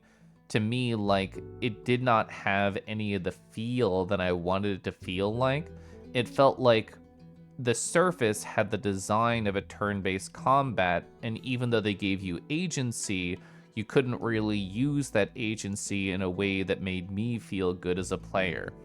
A great simple example is there's like a fight with a Turk, and they just do like a status effect ball that goes towards you, and you're playing an action-adventure game with a roll button. So in my mind, that talks to me, conveys to me as a player, that I can dodge this, that I can move, that I can position out of the way. But the answer is no. It is going to follow you forever until it hits you. And maybe that's part of me not embracing the design philosophy of the game that you should be forced to switch characters all the time, which they really, really want you to do. And sometimes you just enjoy playing as a character. You want to be the healer, you want to be the range guy, you want to be the sword guy. But the design is less inducive to that, and I think I bounced off of that design. Don't know about the latest ones. It seems like they're all on rails. I just want to skip the RPG elements entirely and make a movie. Honestly, Kieran, that is kind of how I personally felt about Final Fantasy VII R when I played it. Was I would have just rather watched a YouTube video or a movie than to play it. But that was just my opinion. Do you think Pokemon will ever move past turn-based? I mean, I don't know the names of any Pokemon games. That one Switch one and then like the A to Z that's coming out is more like action-oriented. I feel like a lot of people enjoy that style. Yes. ATB was so nice. I loved FF4. That was like my first one that I got really into. Oh yeah, Octopath. I actually really liked Octopath, even if I never finished it. People, there's some like subsect of gamers out there that hate the tilt shift art style that Octopath introduced, and they think it's like, I don't know, lazy and just cashing in on retro minds, but maybe it's just because I am a little bit of a retro inspired fellow. I like it. I think it's pretty. You've always seen Howard as an issue. Never liked Fallout 3 or Skyrim and their shallow worlds. You're so nostalgic for the earlier ones. Yeah. And the nostalgia and the hype, I think, got to me when I was younger, because I lived in Northern Virginia. My mom worked in DC when Fallout 3 came out, so I was the perfect, like, vessel for the hype to receive that. So I fell for that when I was younger. That'd be amazing, but Square... That's true. They did kind of do that with Bravely Default. That's a great point. Dinner's cooking away. Gonna make it early, get out of the way. Let's go. You've read the novels for Halo, poured through Halo Waypoint, art, books, comics, you name it. Damn, I didn't know, Thundy. That's exciting. Elite, it hit me. So where's the elite version of Safe Thunder, by the way? You shapeshift all the time. Back from work. Oh, hash browns in the toaster. Oh. Yes, a Gelly. Okay, Arbiter was hot. Good. Arbiter's voice. Oh, man. Oh, woof. Oh, how. Wow. You're glad Squeenix is the games like Bravely Default and Dragon Quest. Shame to see Final Fantasy move so far away from its... The mental image of a Sigelli trying to eat soup. It's okay. I can put it into his mouth with my mouth. Is that the Koralith Dragon Kangi enjoyer? Hi, my money. I'm so far behind on Chad. The gaming takes in here 100% good. I'm glad that you like them, Cell. I feel like most people I know really enjoyed the remakes, but I think I'm just too RPG pilled to want to go the action route. You refuse to financially invest in FF7R for many reasons. Action gameplay, a big part of it. You don't know if it'd be worth it until they finish the damn 3+ part remakes. It is a lot of parts. It's a AAA game dev has ballooned in development time for many reasons. Like, stuff is too pretty. That's my like bad hot take, is just like, I want games that look like simpler. I literally don't want like hyper realistic graphics in games. I'm not interested. FF7671. I mean, I don't think I'll live to that number of Final Fantasy. Yeah, I love 10 and 10 too. Yeah, I mean, Pokemon, if you're being as glib as possible, is trying to cash grab on nostalgia. So therefore, like, they would want to stick to the formula a lot and experiment not too much. But I'm just an observer. I don't know how true those opinions are. It satisfied your curiosity, FF7R, of what it would be like, and you're like, okay, I'm satisfied. Oh, you love it, Satan? Oh man, I'm destroying Rick Fernello with my soft sounds. Oh, you had some lunch after work, relaxing with sparkly drinks? Oh man. You can procrastinate for a few hours? Hi. Shut up, Kelef, to the shape-shifting comment. Welcome back from lunch, hierarchy. When was the last time you were this far behind on chat? I don't know. I intentionally try and talk slower when I'm on this channel, and I feel like on Kangi, everybody has different anxieties when it comes to streaming, and the ways that mine manifest are, I need to keep talking quickly to be able to keep up with the flow of people. And there was a compliment that I gave to my friend Silverbask, and I told them, you are very good at being slow and intentional with your words. And I don't feel like they trip up over their space because they give themselves times to think. They create pockets of silence. They allow themselves to breathe. And that's not something I do very often on Twitch. But this space over here is specifically and intentionally whatever I want it to be. If there's a lot of silence, if there's a lot of downtime, if I don't catch up on chat for 10 minutes or whatever, like, there are no expectations. Like, if I don't start the game today, I don't start the game today, and that's okay. And I like that about it. It's a spot where I can just be lackadaisical with my own presentation of self. There's no checkboxes, there's no worries.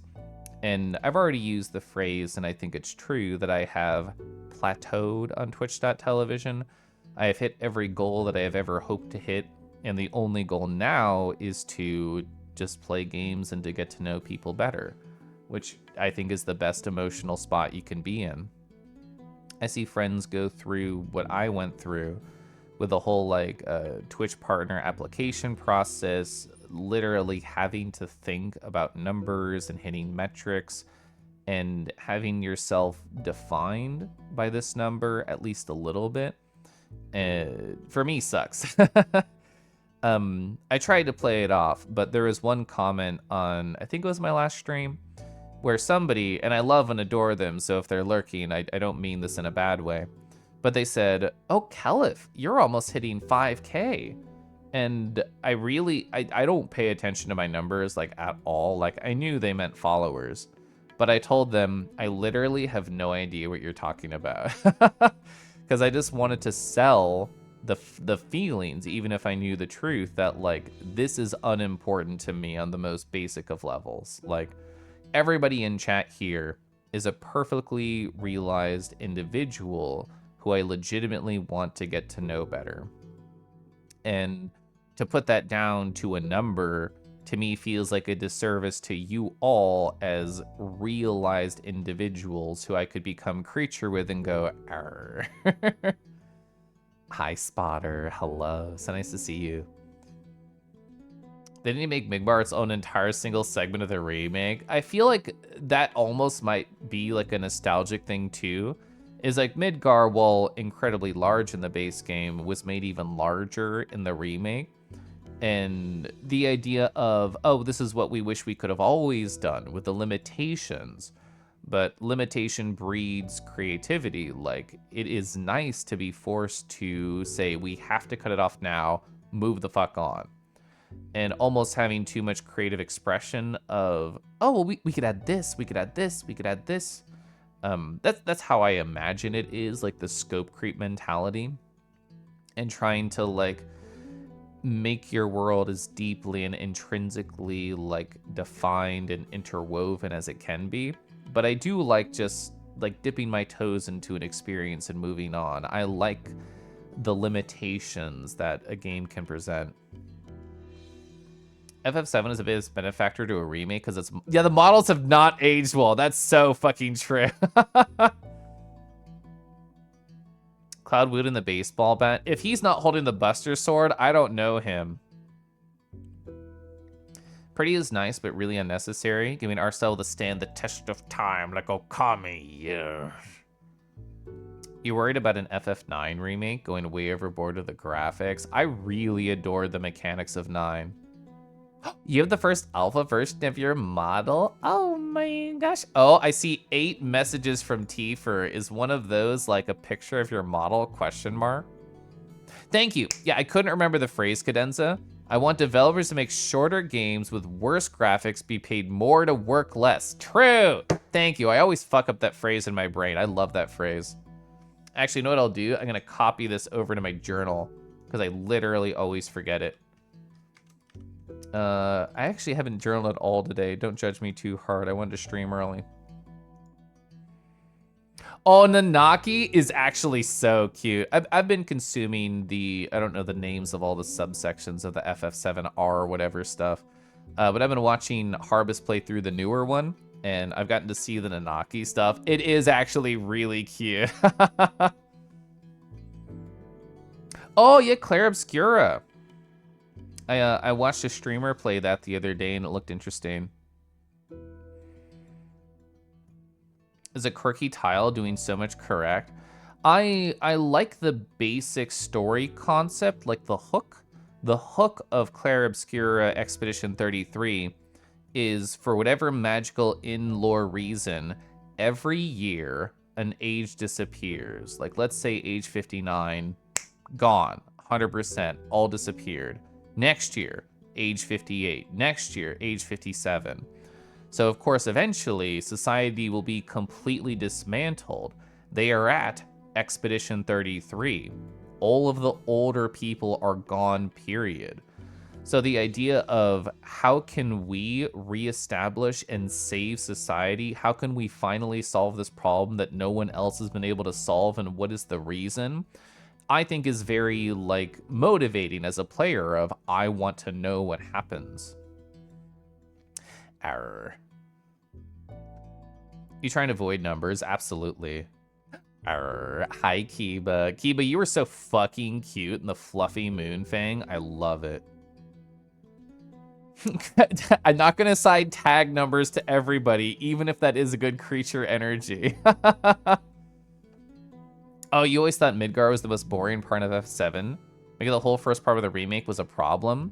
Padding in the same environment with copy-pasted NPC assets? I only played through Final Fantasy VII the once growing up, and even if it became a core part of my personality then, I liked Midgar, but I liked everything. I'm an easy-to-please gamer for the most part. I essentially enjoy all content shovel-fed to me. Creature energy is being tagged. It's true.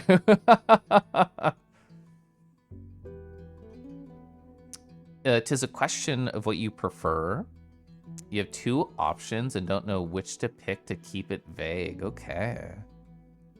You're in audio-only mode on a road trip without a forced connection. Forced ASMR mode. ASMR. You seen the notification was a schedule, not an announcement. Can I start over? Okay.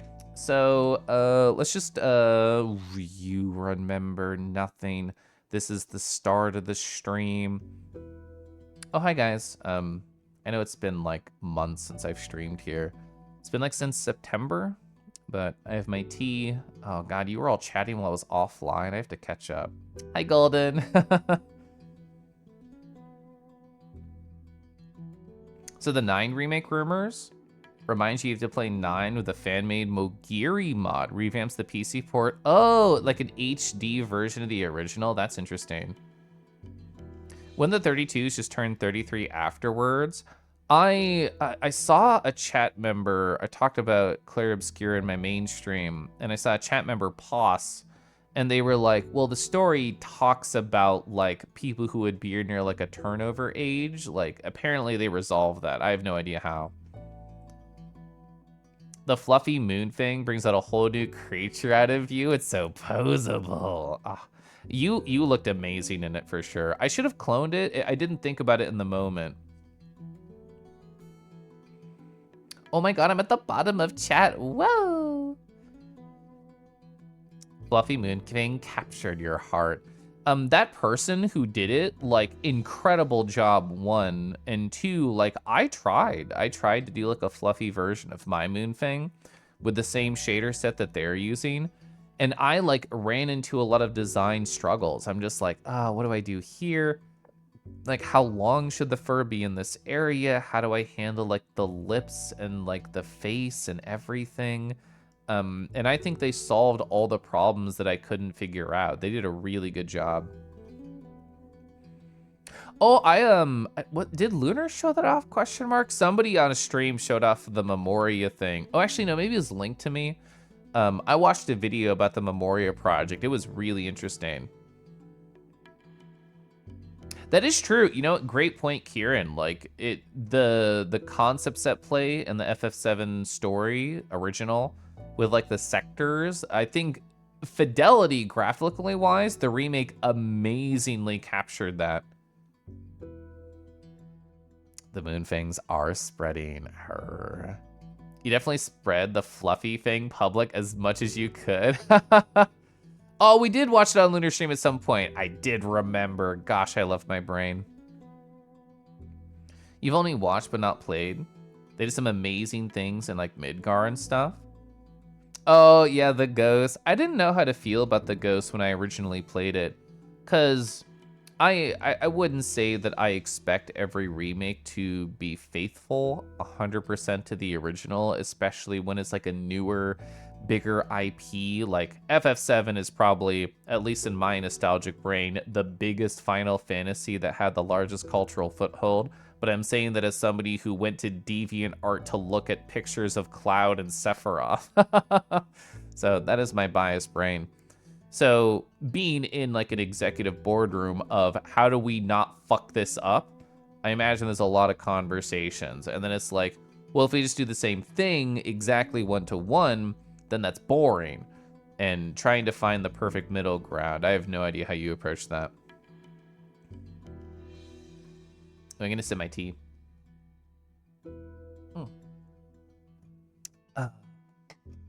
Okay, I'm officially in love with my new mug warmer. I was originally like, oh, it's gonna be too hot. I don't know if I'll be able to handle it. It's like so nice because my old mug warmer, which is actually still here, I didn't toss it or anything. It would be like, oh, I can pick it up and I can sip it, but I have to put it back down on the mug warmer basically right after, or it'll start to chill.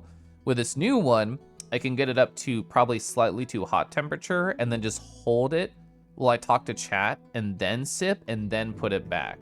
So I think I'm seeing the value of having like a, what I originally considered a too hot setup. You open a letter addressed to you. Whoa, it has a wax seal in it. You open it up, it reads, Koralith.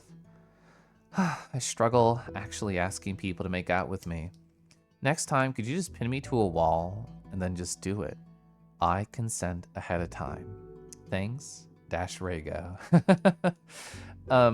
So people who go to cons a lot, I'm sure you've seen these. People who have not or barely gone to cons, you might not have.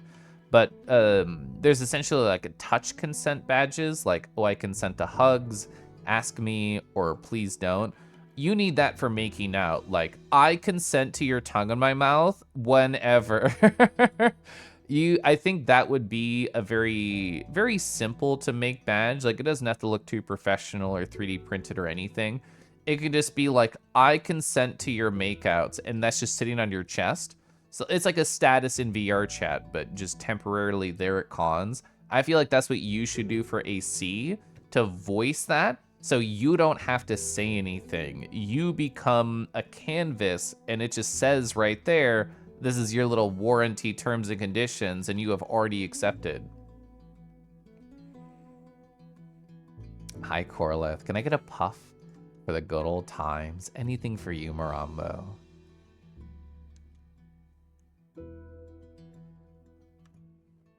I always forget how froggy the face gets when I do that. You can see that with the whispers. The story's going places people didn't ask for sure. You find it interesting. I will eventually, when the FF7 remake is fully done, either want to give it a shot again with a more open perspective now that I know what to expect from it, or just watch a YouTube video telling me all about it. I don't know how I feel right now. But, like, joy is infectious, period. So watching somebody like Harbis, who is like 10 out of 10, I'm so fucking here for this, let's fucking go, oh my god, let's nerd out with all of my friends, is infectious. And it makes me want to, like, approach it with a different mindset. Because I think I went in with the wrong mindset. I think I thought to myself, oh, like, I expect this to be like this, either through combat or design. And whenever my expectations did not match reality, it created an internal frustration that voiced eventually externally. And it's impossible, I think, to have perfect brain at all times. But I think I faltered there for sure. As a slow coffee drink, I know! I love mug warmers so much, Spotter. What's my favorite kind of dragon? Finding resource. One who does this. Serious answer, like, to me, the vessel is not as important as the personality within the vessel. Like, oh, yes, I do consider dragons sexier than basically any other species out there. But if the personality behind it does not mesh with me, then why even bother appreciating their delightful shapes? But under the assumption of I will enjoy the personality of the vessel, I mean, the easiest analog to tell you is like the Spyro remake body designs, where they are like triangle chested and like cool, buff, handsome, nice people. I like that shape a lot. FF7 OT SM64 Sonic Battle got the effect they were the first 3D games of their respective series, important and memorable. Not necessarily good, yeah. I mean, I was a Sonic Adventure 1 and 2 stan growing up. Like, I had both an American and a Japanese Dreamcast in my teens because my mom had friends from Japan from when she was stationed there. So I was fully set up and ready to be like a die-hard, come to my house and play Power Stone with me kid. Can't know if the writing ideas are good to some extent until we finish it. You know, it's like, woo, like mysterious. Ooh, quinoa's done and delicious. Dusky, I'll have to try your quinoa at some point. I have been unimpressed by every quinoa experience I've ever had so far. You need to pre-consent to certain things. You become nonverbal so quickly when flustered. I think, like, the kinky space, I mean, this is me from an outside perspective because I don't really interface with the kinky space, like IRL or... I was going to say in VR chat, but people tell me that my avatar is slowly becoming kinkier over time, and I just have to trust their more experienced opinions. I think pre-consent is, like, incredibly valid. as a yapper, as a mostly overconfident fellow, I haven't related to the nonverbalness that I've seen many friends experience. But when I do see it happen, I think pre-consent is wonderful. It's like, I know you want this. You know you want this. I've seen you talk about it. You may have told me privately that you're looking forward to this. And even if you can't express it in the moment, there could be, I mean, a safe word, I guess, is hard and nonverbal state. But it's like, if you ever feel uncomfortable, like just clap your hands, snap, whatever, like hold your hands up, do an X with your arms of like something to say, please stop and let's do this later, or just like talk and pause, maybe go watch a movie and get ice cream. Out of all, my memories with my ex are very negatively tinged in many ways. One rare positive memory that I keep with my ex is we were having sex one day, and it was like they couldn't like get into the right headspace. They couldn't like, you know, get hard and finish with me, and they felt like really shitty about it, which is understandable. Sex is weird and complicated. And I said, hey, it doesn't matter if like you can't get hard or you can't come or whatever. Let's just go walk to the store, get some snacks, come back and watch a show. And then we did. At that apartment, we were like right across the main road was a supermarket. So we went, we bought some candy, we came back, we cuddled and watched a show. And that was like the resolution to the, I don't know how to interact in this horny space right now, and I'm too in my head to move forward. We just turned it back to soft intimacy and it was okay. Even to plenty of room parties, they do, yeah, the traffic light color style armband thing. That's a very smart idea. Have an electronic marquee on the badge listing people's names you can send to making out. That's interesting too. It's like, oh, can you check the guest book if you are on this list? Like you just have it like on a lanyard around your chest. Oh, you see your name? Oh, the bigger it's written, the more I want it. Oh, you see your name across 4 pages? Oh, please, do not hesitate to go for it. Oh, you know a VRC group that does the bands? There's like a horny VRC group that I'm a part of, and I basically never go to, and like in the Telegram group chat or whatever. But I went once after I got my Quest Pro, and I was told of this feature, but I hadn't seen it. There's a feature in the world where you can essentially put tags above your head in whatever order you desire. So you can say like, oh, I consent, or you can tug me off, or like I'm here to come, or I'm just here to talk, or like whatever, sub, verse, top, whatever all the fucking words are. You can just choose, and you can like say what kinks you're into if you really want to. Some people treat it as a meme and just go like from floor to ceiling with all the things they want. And other people just choose like a couple like, hey, this is why I'm here. And it starts conversation. If you see somebody who overlaps with you, it's much easier to be like, oh, hey, critter, like, how you doing tonight? And then you can like match, you can mirror and think, oh, what is my emotional overlap with this other person? How can I get like a leg forward on this conversation? I think it's a very good idea. The way you said it made me really blush. I'm glad. What else con you went to? You go to every year? Yeah, it has the green, yellow, red badges. Oh, just for approaching, I would absolutely be a greenie. The ghost of canon past. You had Obsidian on your phone explaining being situationally mute now. You could write one about touches and kisses and the like. And I love, Kadama, that I just thought about it now, you have like the signs that you can just like pick up, and you can hit like a toggle in your menu that just says like, oh, I'm nonverbal, or oh, I'm stepping away, or oh, it was nice to talk to you. I think that was a really smart system too. Yeah, Arky, I'm surprised too. Yeah, they are not fucking short games. That's so true. I love all of Harvest's sound commands, Marshman. It's true. Yeah, Cadenza's right. The 7R soundtrack. Ooh, chef kiss. +2. You have an insulated travel mug from Fellow. My old boss had one of those, and he really liked it. He had like an ember or what the fuck ever. It kept a honey. Oh, I remember you talking about that. Yeah. Power Stone. Oh, you're so excited for the second Capcom Fighting Collection. I didn't see like the games that were in there. So Power Stone's in there. Power Stone's so cool. Oh, you get to play Power Stone 2 with a friend at MFF? Yeah, it's delightfully silly. You become nonverbal so quickly. Well, that's not true. You're giggling the whole time, but you can't form words. Yeah, okay, you said it yourself. You're just like stuck giggling sometimes. I think this is a very appealing thing for people who want to tease you, because there's giggle sexuals out there that we both know who will seek this behavior out. Giggling, whining, unable to speak. You get nonverbal when overstimulated fast. It's interesting to know how prolific a feeling this is.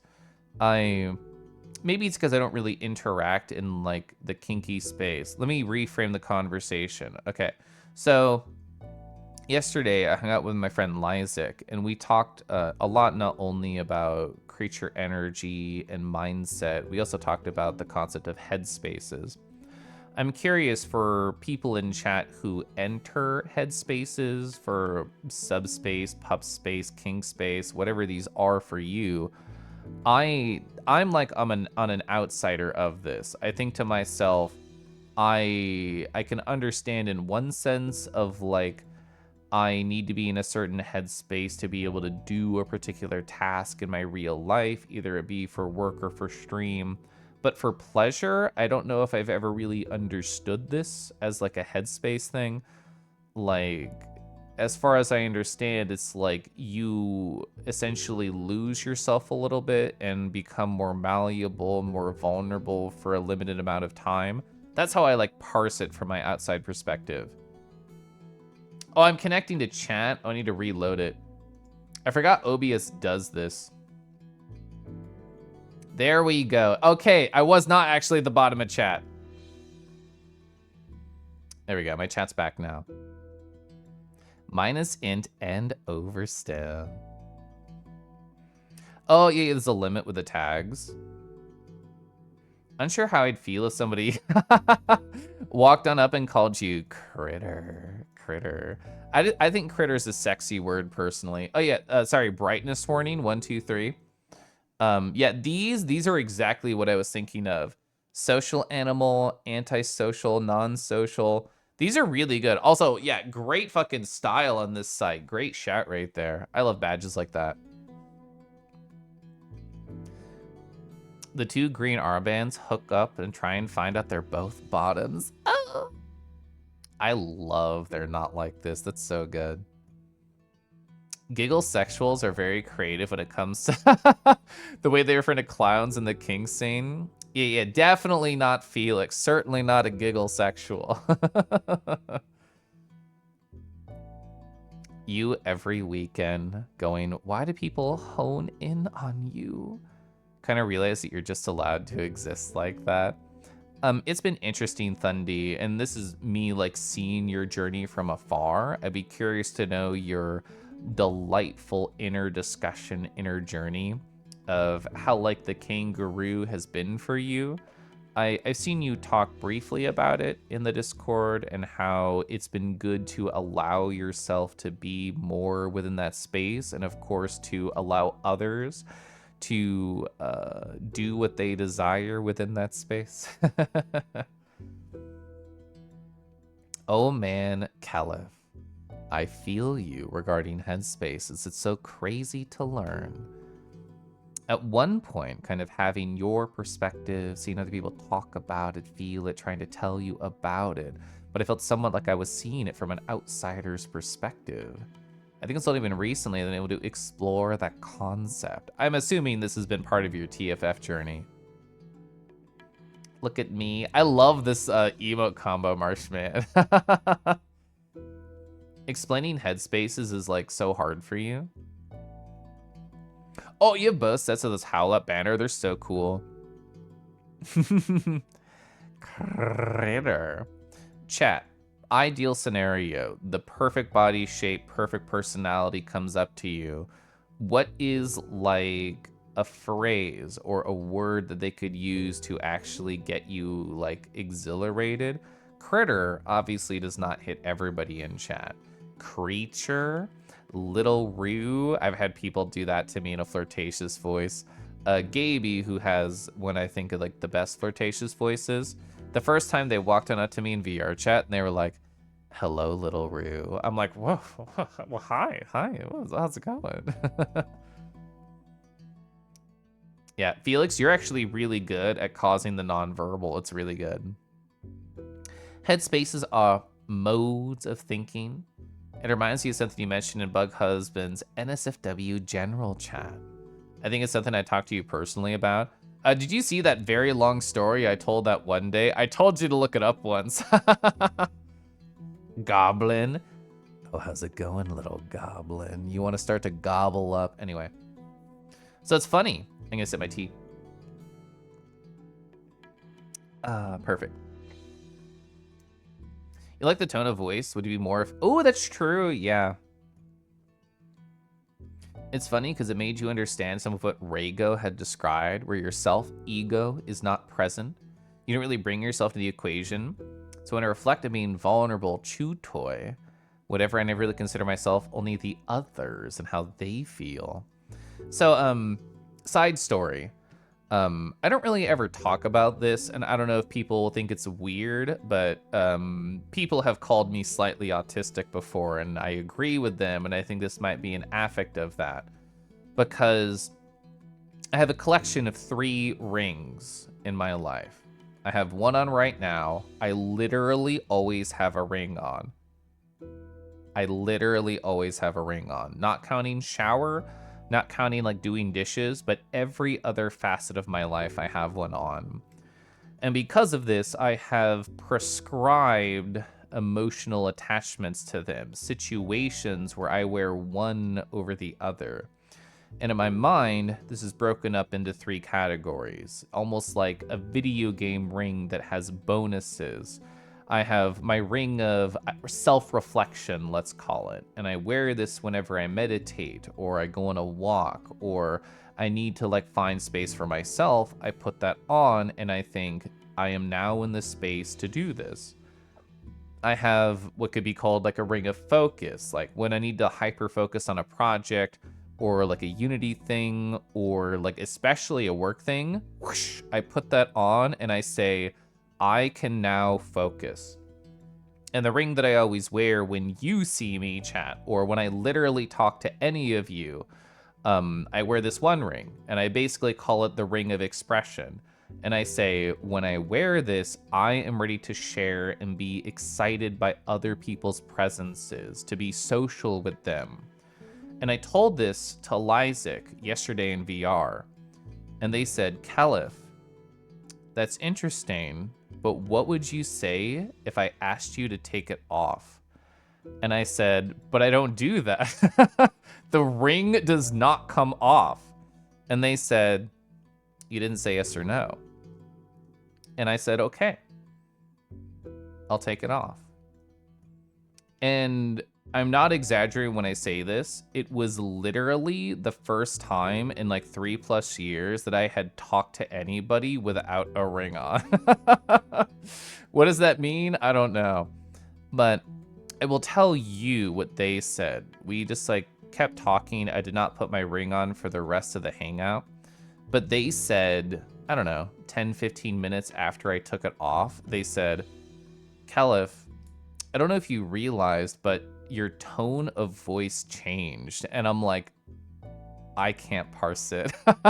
I can't tell you how my talking, how my sharing, how my presentation has shifted, maybe because I took this off, or how it changed my thought process. So yeah, the concept of headspaces, I think, made me think about that. Because when they first asked me how it felt, I just joked. They said, what do you feel when the ring is off? I said, well, my bracelet's on. Just kind of being a piece of shit about it. I couldn't tell you. I mean, to be honest, I just felt more vulnerable because this is like a buffer, I suppose. A line of safety that I put between me and others is just saying, oh, well, this thing is on. I have to be successful. And I think that's maybe where it overlaps with like the slightly autistic part of my brain, where I intentionally try and design spaces where I'm guaranteed to succeed. Like a Twitch stream to me, I'm guaranteed to succeed no matter what. Why? It's a space where I feel comfortable. Why? Because I've already told myself and shown myself evidence that I can make emotional connections, that I can have great conversations, that it doesn't matter what game I'm playing, I am guaranteed to succeed. And by the way, I also always have this ring on. Oh, I'm guaranteed to succeed meditating and clearing my brain and creating space because I've proven it to myself and it always makes myself feel better. And by the way, I always have this one ring on. Oh, I'm guaranteed to succeed at work and come up with solutions to abstract problems because I've proven that I can do this, and I find joy in the mystery and the intrigue and the design of the solutions. And by the way, I always have this ring on. And I don't know if this is a foolish, childish ideal. I don't know if this is a good way to trick my brain into success. All I know is the fact and the evidence of it is what I do. So I literally never talk about that. So that's a thing that I do in my life. So there you go. This is giving you things to think about. Hi. The no move speed ring, that's literally what I'm doing. I can't move with this on. It's so heavy. I'm over encumbered. Koralith out here enchanting their rings. I place a lot of emotional weight onto objects. I think this probably partially stemmed from growing up with very little friends and just having stuffed animals and saying, I feel safe because you're here. I think that's probably where it originally started, and then maybe a bit through the gamifications of, as you said, enchanting your rings. I think that's part of it. When I originally started to be a bracelet guy, I had 3. It was a pack of 3. There was a full white, there was a full black, and then there was like a white with like blue crackles. And I assigned them like an energy. Oh, fuck. Is it because I watched Hunter x Hunter? And Kurapika has a whole story about infusing his ring bullshit with powers to make him be able to do a task? Maybe. Maybe it's anime related. Anyway, I bought that collection of 3 bracelets, and I told myself, Kelif, the white bracelet, this one, it represents that I am fully and socially available to anyone and I can give energy. Oh, the white with the crackles in it? That one means I might need a little bit of space to recharge, but I can still be here if you need me. Oh, it's black? Well, the light has gone out. I need time to recharge. And I like the idea of finding meaning and things that inherently have none. I think it's a very human aspect of mine. I don't know if it's healthy. I don't know if it's good. It's just what I enjoy doing. One of those bracelets broke years ago, so I kind of like, as soon as that happened, I thought, the meaning has shattered. I must move on. And ever since I got my collection of 3 new bracelets, which I'm wearing one right now, and I'll just show you. I took a picture of it. It's very Koralith pilled. Right here, this is my gay little hand with my ring of expression on that I just talked about. So yeah, it's red and gold. It's very pretty, and there's the ring of expression. It's right there.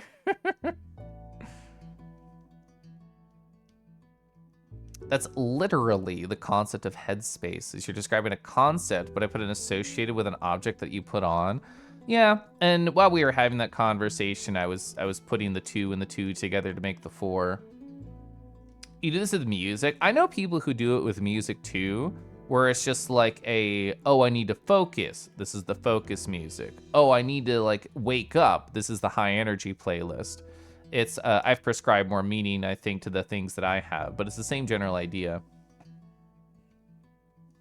Giving yourself the evidence, yeah. The chat and stream feels like a cozy cuddle hour in VR chat where we all share feelings and you love it. I really like this space. Like, the Kelf hour of chatting is very much, I don't want to use the phrase design because that implies that I know all the edges, but this is free form. This is the jazz of my life. Yeah. VR avatars absolutely do that. Oh, I'm glad that you used that word, Kai, because that came up in my conversation with Lysic yesterday. I read a book recently called Getting Things Done by David Allen. It's essentially designed for people who work in corporate environments and want to be more productive. So in other words, literally my fucking jam. And they talk about the concept of costumes, where, and I told Lysic this, so I'll tell you, I love wearing a costume to, again, guarantee success for me. How does this manifest? When I go running, and I'm really, or I guess before I go running and I tell myself I should, I think, how can I guarantee that I do this? The answer is actually really simple. If I force myself to put my running shorts on, I have to run no matter what, because the shame of putting them on and then taking them off is too large. It's impossible for me. I have to go running if the shorts go on, no matter what the costume has been donned. And I think about this with work. Like, people talk about working from home and say, oh, I can wear my jammies, I can like not shower until 2 p.m., it's gonna be so cozy. I am a huge anti-believer in that mindset. To me, I have to put the costume on of the worker. I have to wear my pants, I have to put socks and shoes on, I have to wear a cute shirt, and then I can mentally clock in. And for streaming, it's less important to me, although I do tend to wear like pajama pants and stuff when I stream, but I assign less meaning to that. Creating your own associations instead of relying on the cultural norms to make costumes work psychologically? Yeah. I remembered. So the way Lysic comes into this conversation is when I told them about my costume mindset, they said, well, to me, I would consider that a mask and not a costume. And I told them, those words have such different power to me. A mask implies that you are hiding under it, you are obscuring. I put the costume on as a form of expression.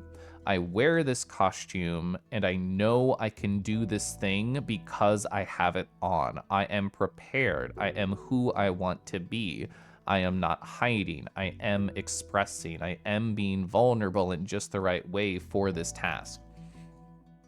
So we talked back and forth about that, and they said that was interesting. The reason they called it a mask is they said the examples they used was, like, let's say I go to a wedding and I have to put the suit on to fit into the cultural norm. It is a mask that I wear.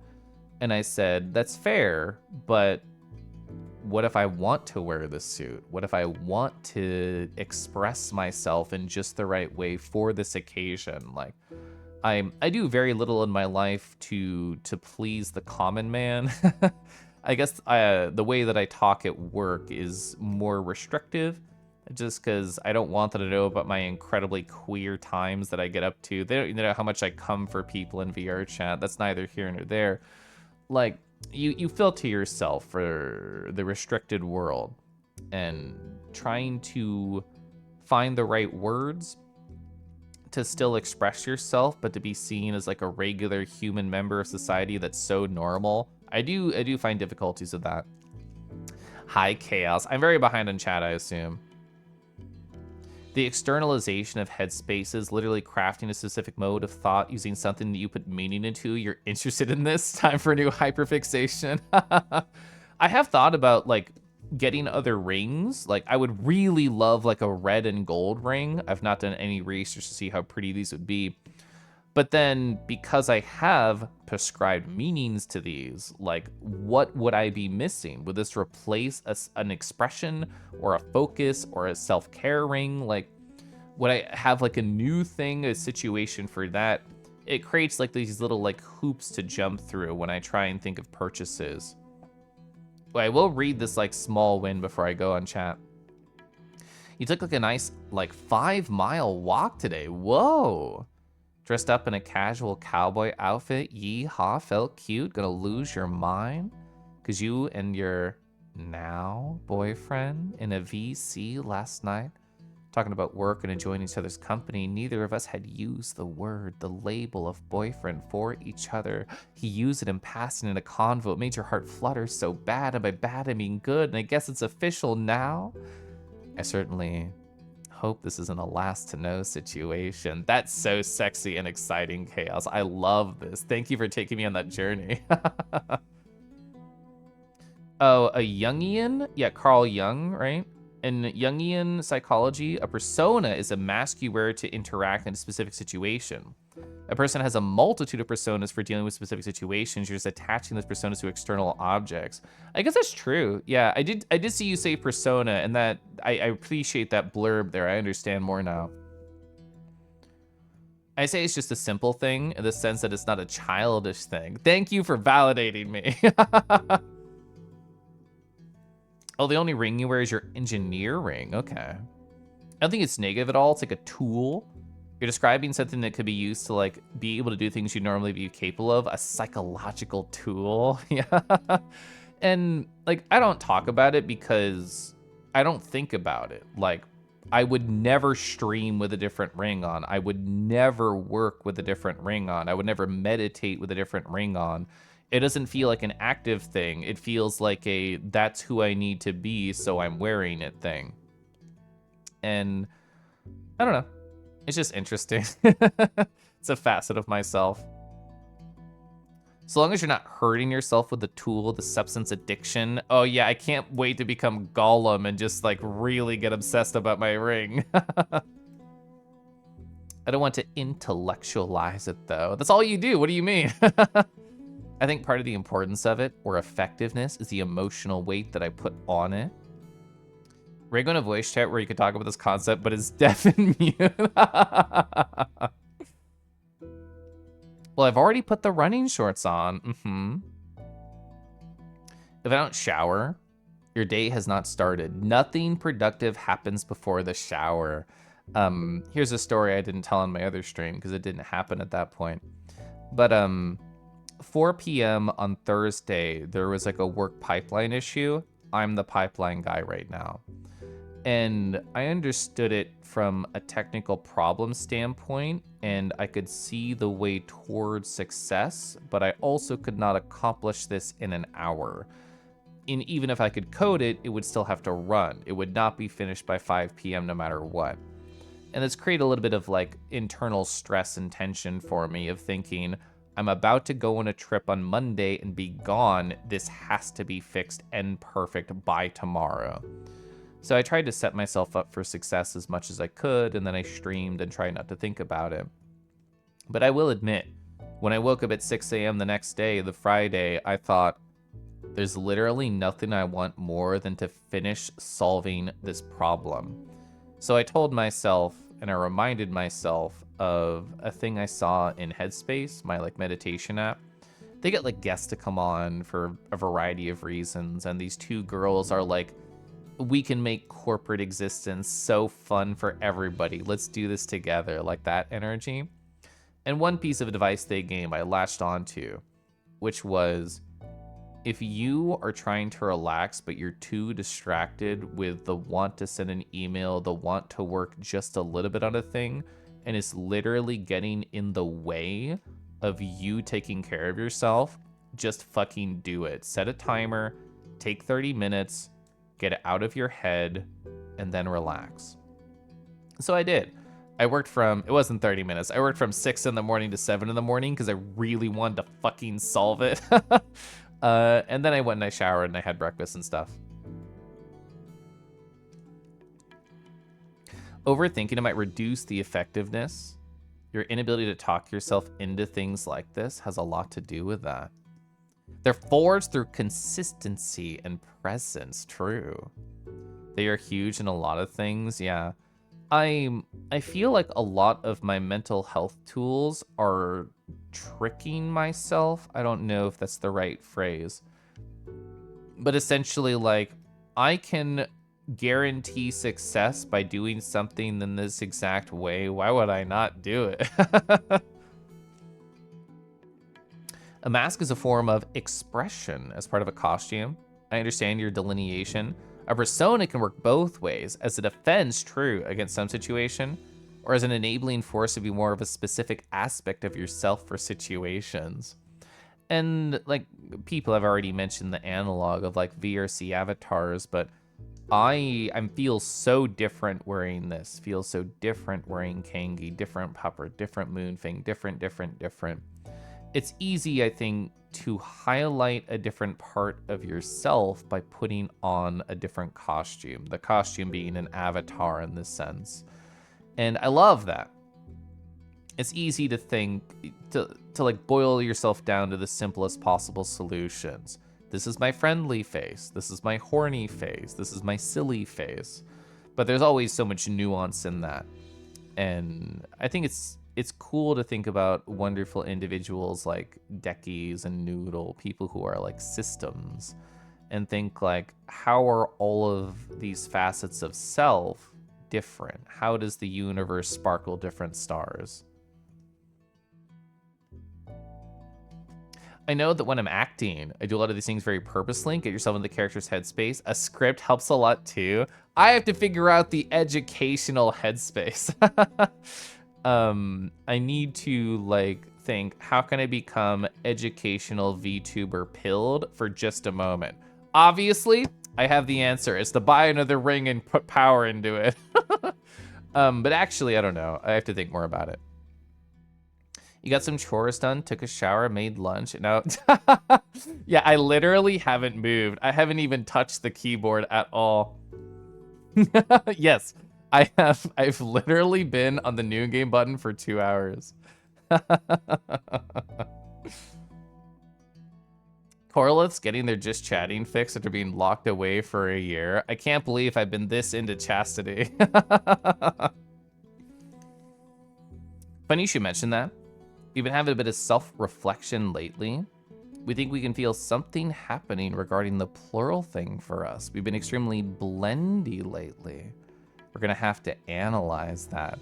Ooh, so is it gonna be a Steven Universe fusion? Is it gonna be a Dragon Ball Z, let's do a dance and combine when we're blending? Having an avatar that's such a completely different body must have such a profound effect. Need to keep working on that. You've never seen Steven Universe? It's A, I think really cute, and B, only gets better with time, and C, has a lot of cute, like, queer characters and analogs. But to summarize the feelings very quickly, multiple gems can, like, combine together, just like real life, to form other ones.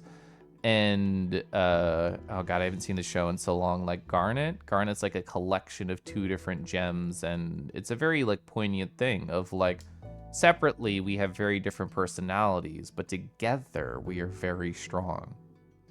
Yeah, Garnet is so fucking cool. Her voice, oh, I love her voice.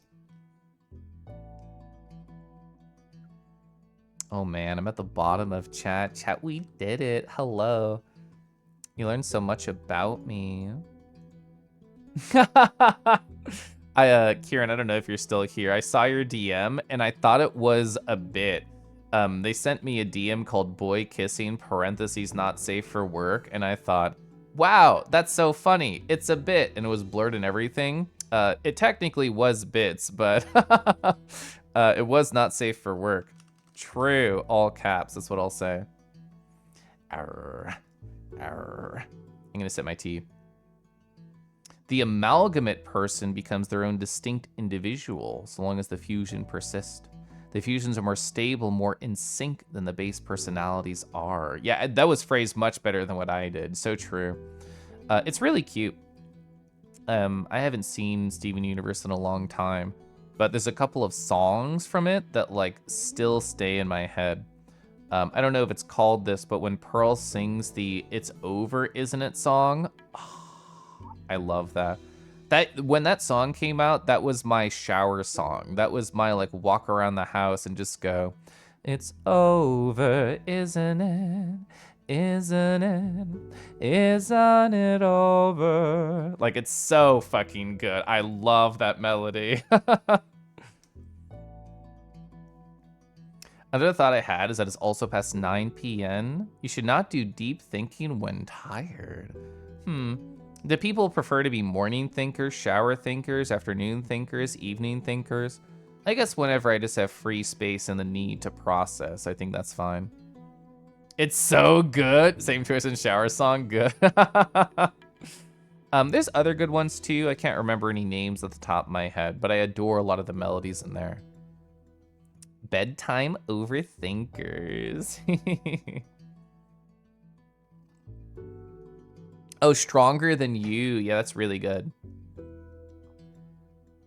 You're a when I'm trying to fall asleep and I can't fall asleep thinker. Wait, let me test something really quick. Does this avatar still have that?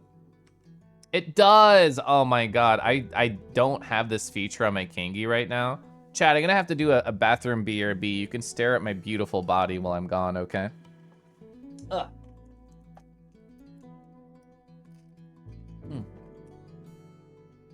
Ugh, there we go.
It's over, isn't it? Isn't it? Isn't it over? It's over, isn't it? Isn't it? Isn't it over? I haven't heard that song in a while, but like it's still in my brain somewhere. Yeah, I was just AFK, not asleep. Hi, Ivan. Yeah, I took a quick like bathroom BRB. Now I'm getting all my VTuber stuff back on. Rowie, rowie, row. Rowie, row. Alright, undoing that. Okay, here we go. Working out that core. Feel some songs more in English. Ooh, I never thought about that with Steven Universe, like looking up songs in other languages, because they would have to, of course, translate those too. I'm sure that's really cute. There's that one band that did Spanish songs that I mentioned in a DM Archie. I think they're the last like non-English band that I listened to recently. Was it Gabro, something like that? Nardo Contortionist. Koralith body pillow when I feel like one of my luck stat things that happen in my RPG life is that I stop by people's streams when I'm mentioned very often. Like it's just pure serendipity, pure happenstance. And I opened your stream when you're doing your TFF recap, Rago, and I see like red in the chat, and I'm like, literally that means somebody just typed my name. And like not even 5 minutes ago, I see Golden mention my name explicitly in chat, and I'm like, Lamau. I feel like I am unintentionally very good at showing up at the right time. Never trust how you feel about your life past 9 p.m. is a piece of advice that has definitely come in handy many times. Kieran, I wasn't really in the conversation. I just drunkenly said, yeah, when I heard it brought up. But, like, I don't know who told you it in the moment, but at least one person was like, Kieran, I love your voice. And then another said, me too. And I drunkenly said, yeah. And then I think you said, I've never been told that before. So I want to say in a non-drunk state, I think Kieran has a good voice. Staring respectfully. Man, nobody disrespected me when I was gone. SMA. Doing good. Brain's emotionally compressed. You took your meds late today. They always hit hard right off the bat. Otherwise, enjoying the vibe and the chatting immensely. I intentionally go into this space with no plans. And like I said earlier, very truthfully, if I don't play the game today, I don't play the game today, and that's okay. In terms of how long I plan to go, my plan was like literally just until I'm hungry, and then I'm leaving and making dinner. My evening is going to be packing for my trip. It's going to be paranoidly making sure I have everything organized, which I did a lot yesterday. Yesterday, I got a rental car all situated for my trip. I took all of the disparate emails one by one, and I cataloged all of the addresses and all of the information related to them into one Obsidian note, so I can just scroll through. I have like my itinerary all in my personal calendar to ding on my phone when it happens. So I'm basically as emotionally prepared as I can be for the trip. But as an anxious boy whose bones are not filled with marrow, but instead anxiety juice, I still feel the need to prepare more. Arr, arr. Ooh, Giant Woman. How does that translate? I love that song. Esteban Universal. Garby, thank you. Yeah. Caliph has ESP. Oh, when I reset, yeah, is that what I do? This happens where I do a sound effect for one thing incredibly consistently every time, but then I think about it and I'm like, what sound did I make? I don't know. I have to like redo the action and then it spawned. People just like talking about me. It does happen. And it's, so there's a moment that I've replayed in my head a couple times this week. I'm gonna sip my tea. It was a very funny moment to me where somebody stopped by my stream. I know their name. I don't know if I should say their name. They stopped by my stream this week. First message, Caliph, who are you? Second message, people talk so highly of you. And it's such an interesting thing to try and unpack. A couple of sentences, very quickly written by somebody who I'm sure is curious and I'm sure just wants to know. Caliph, who are you? Why do people talk about you? How do I describe myself to others? How do I list out what emotional importance has been prescribed to me based on my actions and conversations and presence in other people's lives? How can I sell the truth? How can I emphasize the reality? How can I compartmentalize this gestalt view of me? I have no clue, so I mostly just was jokey about it. But it's interesting. The more I think about AC, the more I think that it'll be a realization of the distillation of me. The thought of all of these people who I don't know how to phrase it other than helped over the past like year-ish, will be present in the flesh. People whose social circles that I have expanded, people whose confidence levels that I have increased, people who I have helped just made feel comfortable or provided like an ear to listen to or a shoulder to lean on are all going to be like present here. And it's something I want to stay humble about. Like what was it? I want to say 2023 was the most impactful year that I've ever had in terms of like shaping other people's lives that I know well. And I never expect to like repeat that success, but I'm very happy that I have helped people, again, expand their circles, become more comfortable, become a little bit more pilled. Whatever it is, I'm glad that I can have an impact on people's lives. I'm glad I can be in the tip of your tongue. It's interesting though, trying to like unpack that. That's some solid advice. You definitely had some good late night self-reflection. Probably something with how late you tend to start your day. Yeah, I'm a 6 a.m. every day except for weekends 8 a.m. except for sometimes I stay too late and sleeping until 9 kind of guy. Oh, it was Scuff who said that. Gosh, I love my husband. It genuinely touched you because you've never been complimented on your voice before and you've never liked your own voice. Ooh, I love that they struck to the heart of it so quick. You could have been more Googling earlier, oogling, ogling. Yeah, how do I get like an ass pose for chat? Like, is that a thing? I don't remember any of my poses. I don't like use this model. There's that one.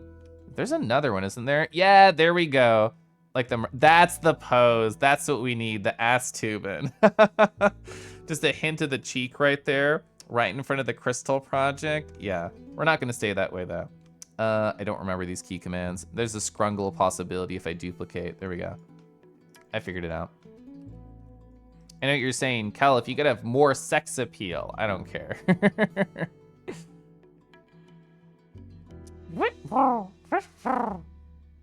Please define, yeah, please define your existence in 2 sentences or less. You like the, yeah. Thing where cats do, you wake them up from a nap. I love that. Simultaneously annoyed and hide out of their mind. Oh, your roomie's cat did that. It was very cute. Good. Ava. Hi, Ava. Ava, I hope you're delightful. I hope you're well today. Paint me like one of your French dragons. Padsy. Hi, Padsy. I hope you're well. Warily. Hi, Warily. Hi. It's you, the French dragons. We should paint on deckies. What should we write? Right in front of my video game?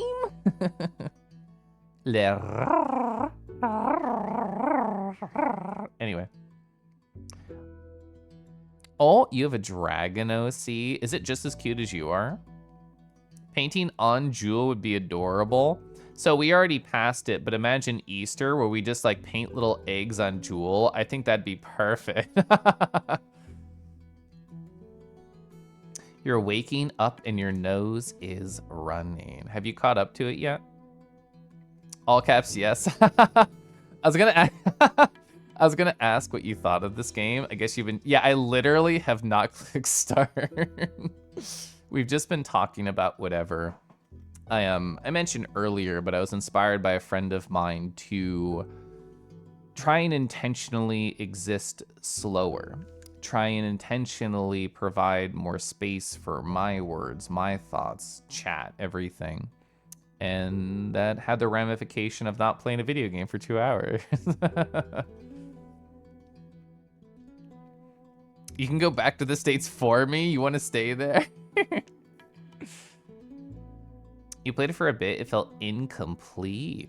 I can see where you would get those feelings. I watched both Kinji and Setsu play this like over a year ago at this point. It felt like it felt like an interesting exploration and variation on like an open world JRPG setup. So that's why I wanted to try it at some point. Oh, that's why I thought you fell asleep. I struggle to fall asleep in front of like a crowd. I mean, I struggle to fall asleep with noise, although to be fair, I guess this channel intentionally has no redeems possible. So you couldn't wake me up if I did fall asleep. You'd have to text Scuffles and be like, your husband fell asleep on stream? You're too poor for the US. It's very expensive over here, that's true.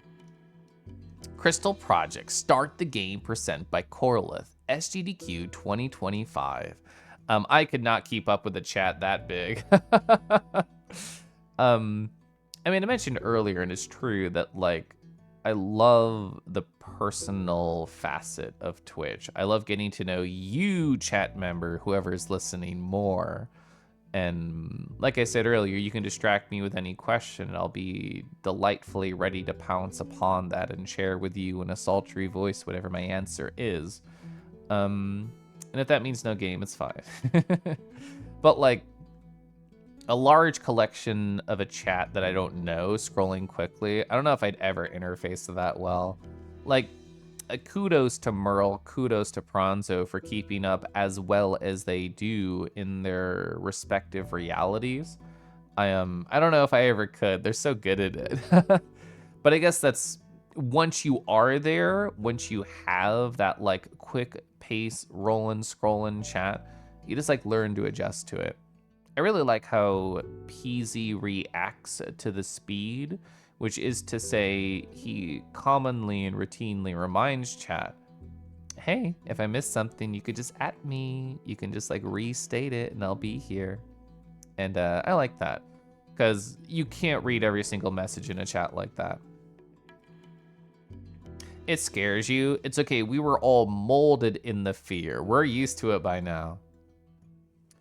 Beyond a certain point, not sure how a streamer is supposed to keep up or meaningfully interact with a large chat. Yeah. GDQ is an exception. There's other stuff going on. I don't know. It takes a very long time to get there. Like, I wouldn't even say that it's impossible for me to keep up with chat. I hope it's obvious. I'm happy to just sit in a corner of a fucking room of a game and talk for 20 minutes. Like, that's more important.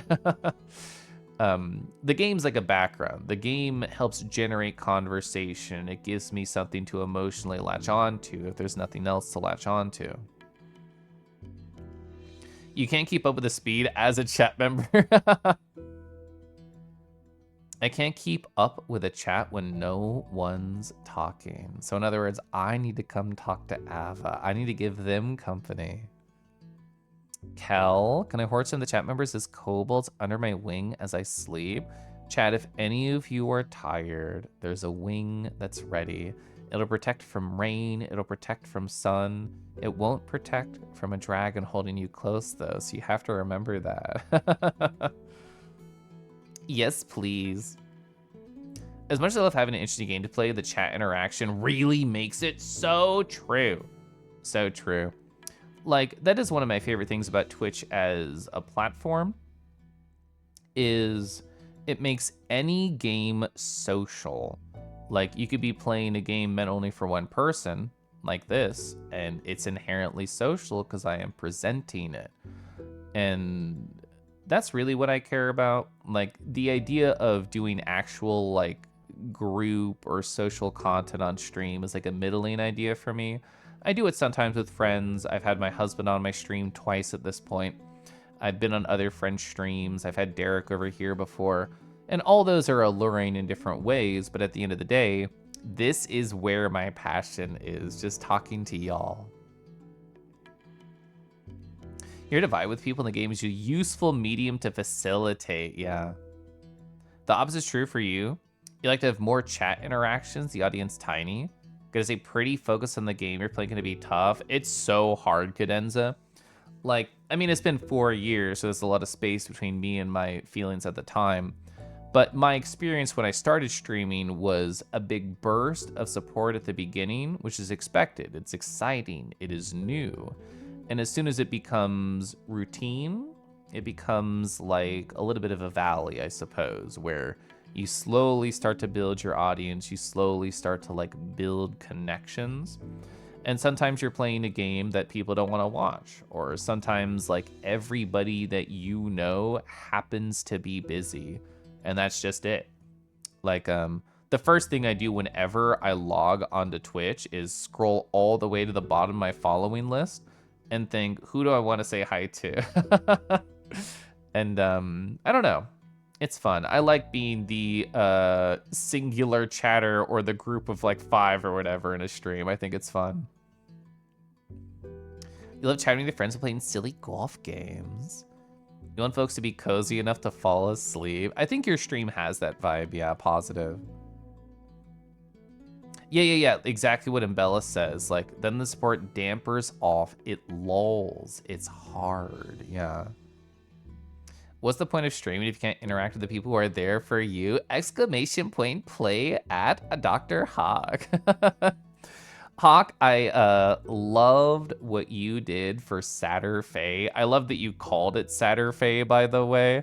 I thought I was so funny when I called it Saturday. I really hope they felt loved and appreciated. That is to say, Faywin for people who don't know. For people who do know Faywin and might be unaware, their birthday was yesterday. And yeah, Saturday was held in their honor. Yeah, absolutely. Again, and Bell's hitting the nail on the head repeatedly. You can get such meaningful connection from smaller streams. They're great. They're great. It's so wonderful. Like, I know a number of friends right now. I'm gonna sip my tea. I know a number of friends who like are pre-affiliate on Twitch, and being able to be a part of the start of their journey is much more important to me than like being there in a year. Cause like motivation is hard. Like literally having nobody talk in chat for 20, 30 minutes at a time is hard as a streamer. Like, yeah, you can be having fun with the game, but you feel this internal expectation to provide a voice, to provide hashtag content or what the fuck ever. And filling gaps that long is like a struggle. I haven't told this story in a while. Before I ever streamed, I thought to myself, how can I prove to myself that I am interesting enough to make this an avenue for me?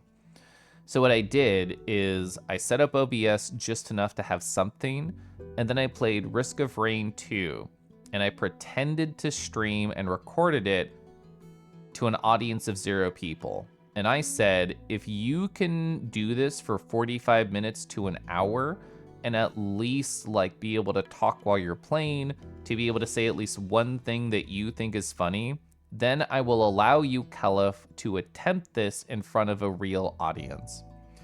And like, I've never, well, there would be an asterisk there. I have not in a long time been like a Discord call girly and like stream to friends. I feel like that's how the majority of people I know now get their feet wet. You're in a call with close people that you know on a voice, and you stream to them and you talk to them and you share it. You get their live reactions. You get to like be the guy who does the bits or whatever. You get to prepare for this environment. And I think that's all great. But yeah, silence is hard. I mean, I have anxiously judged myself in the past for, Kel, if you're saying nothing interesting, you're just describing what's happening in the game. But like, what the fuck else are you supposed to do sometimes? Saturday. It's a pretty rough nights where it's too early in the US for your friends to show up. It was too late for everyone else. Just streaming to yourself, and it was hard. Yeah. It's, I mean, honestly, it's been years since I felt that, but I do remember, like, it sucks. It's a sad, silent feeling. Oh, bouncing at people is so much easier. Yeah, exactly.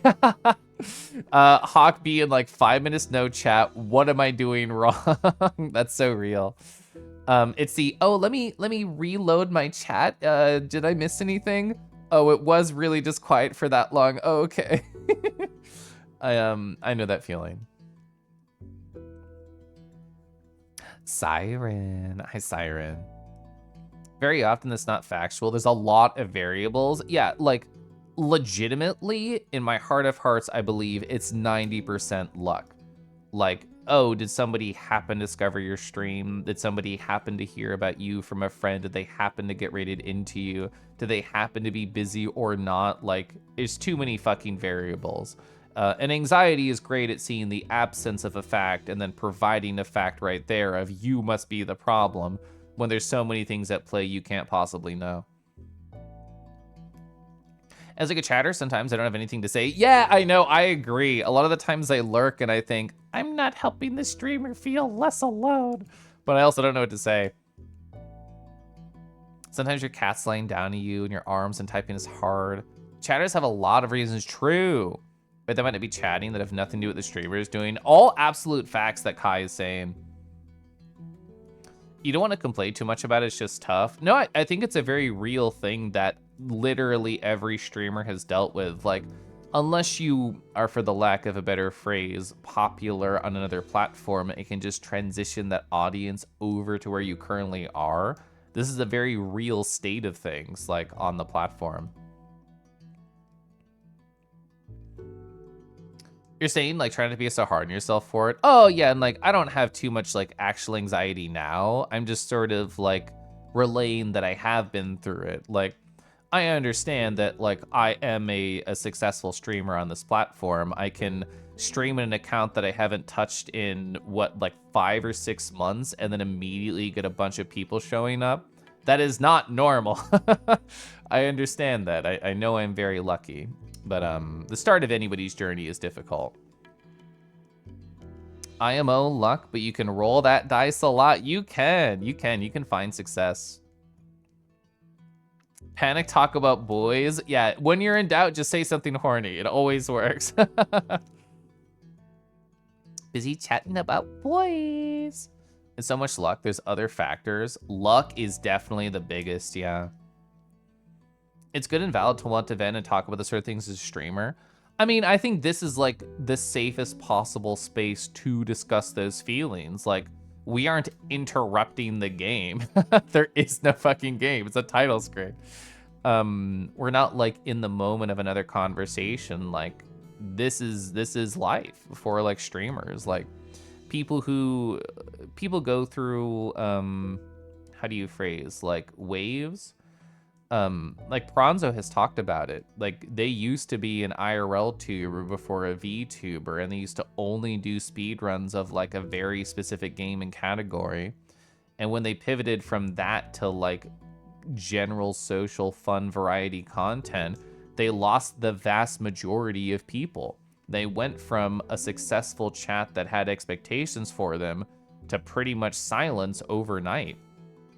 Like, even successful people can go through like these ebbs and flows of support. And like, it's interesting for me to think about as a streamer is I think I'm lucky in the way that I design my streams, like my Kelif ones, because everybody can stop by for just chatting. Everybody can hang out and talk and share and giggle and talk about their day. And then the game starts. And this is not me complaining, like, it's just a fact. Like, there's less interaction from that point on, period. And I think that's fine, because it's much easier to, like, lurk and then just watch the game, or maybe it's not your vibe, or maybe it brings in other people. There are some games that are just legitimately more or less likely to bring others by, and it's interesting to feel. Like, you click the change scene button, and you know the vibe is different from that point. But I like that. I like being able to have a space at the start where everyone can stop by. Everyone's welcome. There's no spoilers. There's no, this game sucks. There's no, this isn't my vibe. There isn't like, this is my favorite thing, let me gab about it. There's just us. And then it becomes whatever I want after that.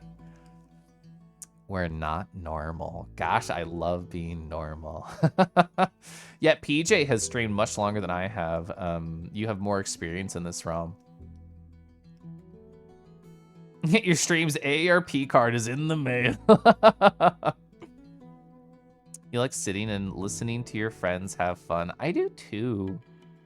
You're lucky to know me and have a chance to love me. Wow. Normal is overrated. We miss games with attract screens. What does an attract screen mean? Thank you, Golden. You're gonna pound this drum a lot. When you get down on your stream and see it this way, every person who is there is someone chilling on a couch. Like, rad, I have 5 people on my couch with you. We might not always be talking, but they're here, yeah. And that is true, like, it's, especially with like the whole Twitch partner bullshit, it's like, oh man, if I don't have 75 viewers, I'm a fucking loser, is how you feel when you're trying to apply there. But even a room of 5, 10, even 1, 2 people, that's fascinating. That's beautiful. These number of people, the redacted number, whoever's watching, took time out of their day to share with you. That's beauty right there. Yeah, just be a variety streamer. Then you won't lose when you change games. Gosh. I can't imagine like the stress that people could feel where their entire existence is based around one thing, and if it shifts, immediately people like, I don't want to use the phrase stop caring, I think that's too glib, but don't support as much. This title creed sucks. No, it's great. It's soft music. We got a crystal spinning. I know you wanted to spin the other direction. You wanted to be clockwise, not counter. It's fine. Yeah, true. It may sound weird. The streamer behind the screen is a person. Some people forget that and treat streamers as a sole source of entertainment. Something, yeah, I think we are conditioned to do, like, to think, oh, it's time for the Kelif show, or like the Dr. Hawk show. And it's not true. I mean, that is part of the reason I like to be very vulnerable on my streams. Like, tell people, oh, hey, these were the ups, which are fun to share, and these are the downs, and how I felt, and how I tried to get through them. And even if there's not much interaction in chat when I talk about the ups or the downs or whatever, and people are just listening, I think it's good to share. And it's good to remind people that I'm very much human. This happened years ago. I don't feel the need to say their name, but there's a person who's like a very big like anime tuber now. And I remember I would stop by their streams years ago, and they would be like, oh, hey, chat, everything's so cool. My life is so fucking sick, nasty, awesome, radical. And then 2 weeks later, they would post on Twitter and say, actually, I've been really suffering a lot recently, and I've been pretending to put a face on for stream because I thought this is what you're supposed to do. And that like one interaction just like burned into my brain of, oh, I should never see myself as a commodity or a source of entertainment only, or a product, or whatever word you want to use. I should present myself as a flawed individual who is beautiful in all their ways. Now, did you know you're cute? Oh my gosh, stop. Oh my gosh, stop. No, actually, keep going. And a track screen is where a game in the start scene will start. Oh, a demo reel. Okay, or a type of video or present gameplay. I see, I get it. To me, that's spoilers. Super Mario World? Yeah, that game did that growing up, and I actually did love that there. Oh, yeah, for like arcade machines, true. Home video games continue the trend for a while. UFO 50 does that, but it is very retro inspired. Someone wants to spend time of their life with you is hella rad, even if it's just for a minute. True. Oh man, we have an attractive screen right here. Whoa. Oh man. I don't think he was a show, Kelif. Whether you're an entertainer, I like to think they're also a friend. I also like to think of you as a friend. We want the silly little animals. Had to do with hot creatures. I love hot creatures. Oh, my old roommate liked the original Nier a lot, and I saw them play it, but I don't think I ever saw like the title screen or what happened to it. Also, I saw in your clip, Cadenza, that Theofo stopped by. I don't know if you know them or they're just like a chatter. I've been around Theofo like on and off for a while, but I think they're neat. I love you all. Gonna start getting ready for bed. Okay, Deckies, no thoughts allowed in bed, only creature. You're allowed to think of all of us painting torrent eggs on Jewel, but that's it. Oh, they are a friend. He's a good wolf. They are a good wolf. Bed fabulously, Deckies. Ever streams that can talk about stuff rather than fully a performance? Absolutely makes sense, yeah. Your intimate relationship-oriented style resonates with me. I'm glad, like, it's, so like, if I had to break my stream down into a style, like Embellis Catally said earlier, like, oh, just be a variety streamer, people will keep coming by. And there's like a small level of truth to that. But like, let me sip my tea. I think I never expected to succeed on this platform, period. I think most people don't, but I think my style of stream, I never expected to work for the broader public of like, you chatter individual, like let's connect, let's become friends or whatever, because I think it's an incredibly slow pathway to growth. It's not a show. It's not like, let's all play this one multiplayer game together. It's not anything like that. It's like, let's you and me become intimately closer and be more vulnerable together, which is a scary thing to ask anybody to do, especially strangers online. But I think it's exactly what I want. Like, I searched that out. I want that specifically from others. Like, being able to say like, oh wow, that's really cool, let's talk more about it right now. I adore that. And it's interesting as a streamer to know that like, how do you phrase, like growth is slow, like less new people are going to stop by and want this exact thing. And anytime a new person becomes a regular or like enters the space and wants to stay, it feels extra special to me because, again, growth is slow. Like, I don't get a lot of followers ever. I don't get a lot of new subs ever, and I think that's great. I think it's like, yes, this is the space that I want. Like, to be intimate is to accept slowness. It's to accept to move at our own pace together, which is not speedy. Mostly when it's a joke, yeah. With the quotes, it definitely made me feel it.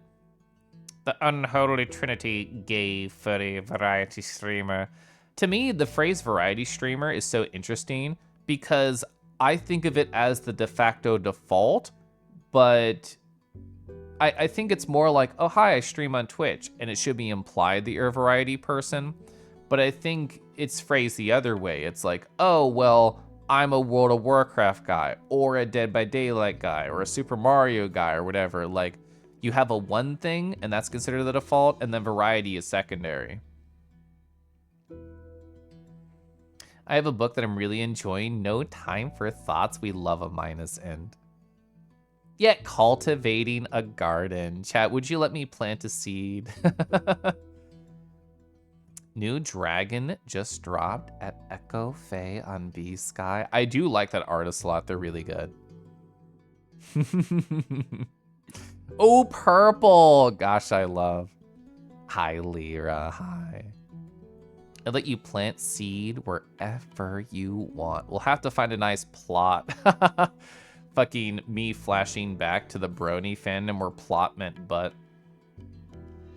I like some game series a lot. You can't be that dedicated to a single game as a viewer, much less as a streamer.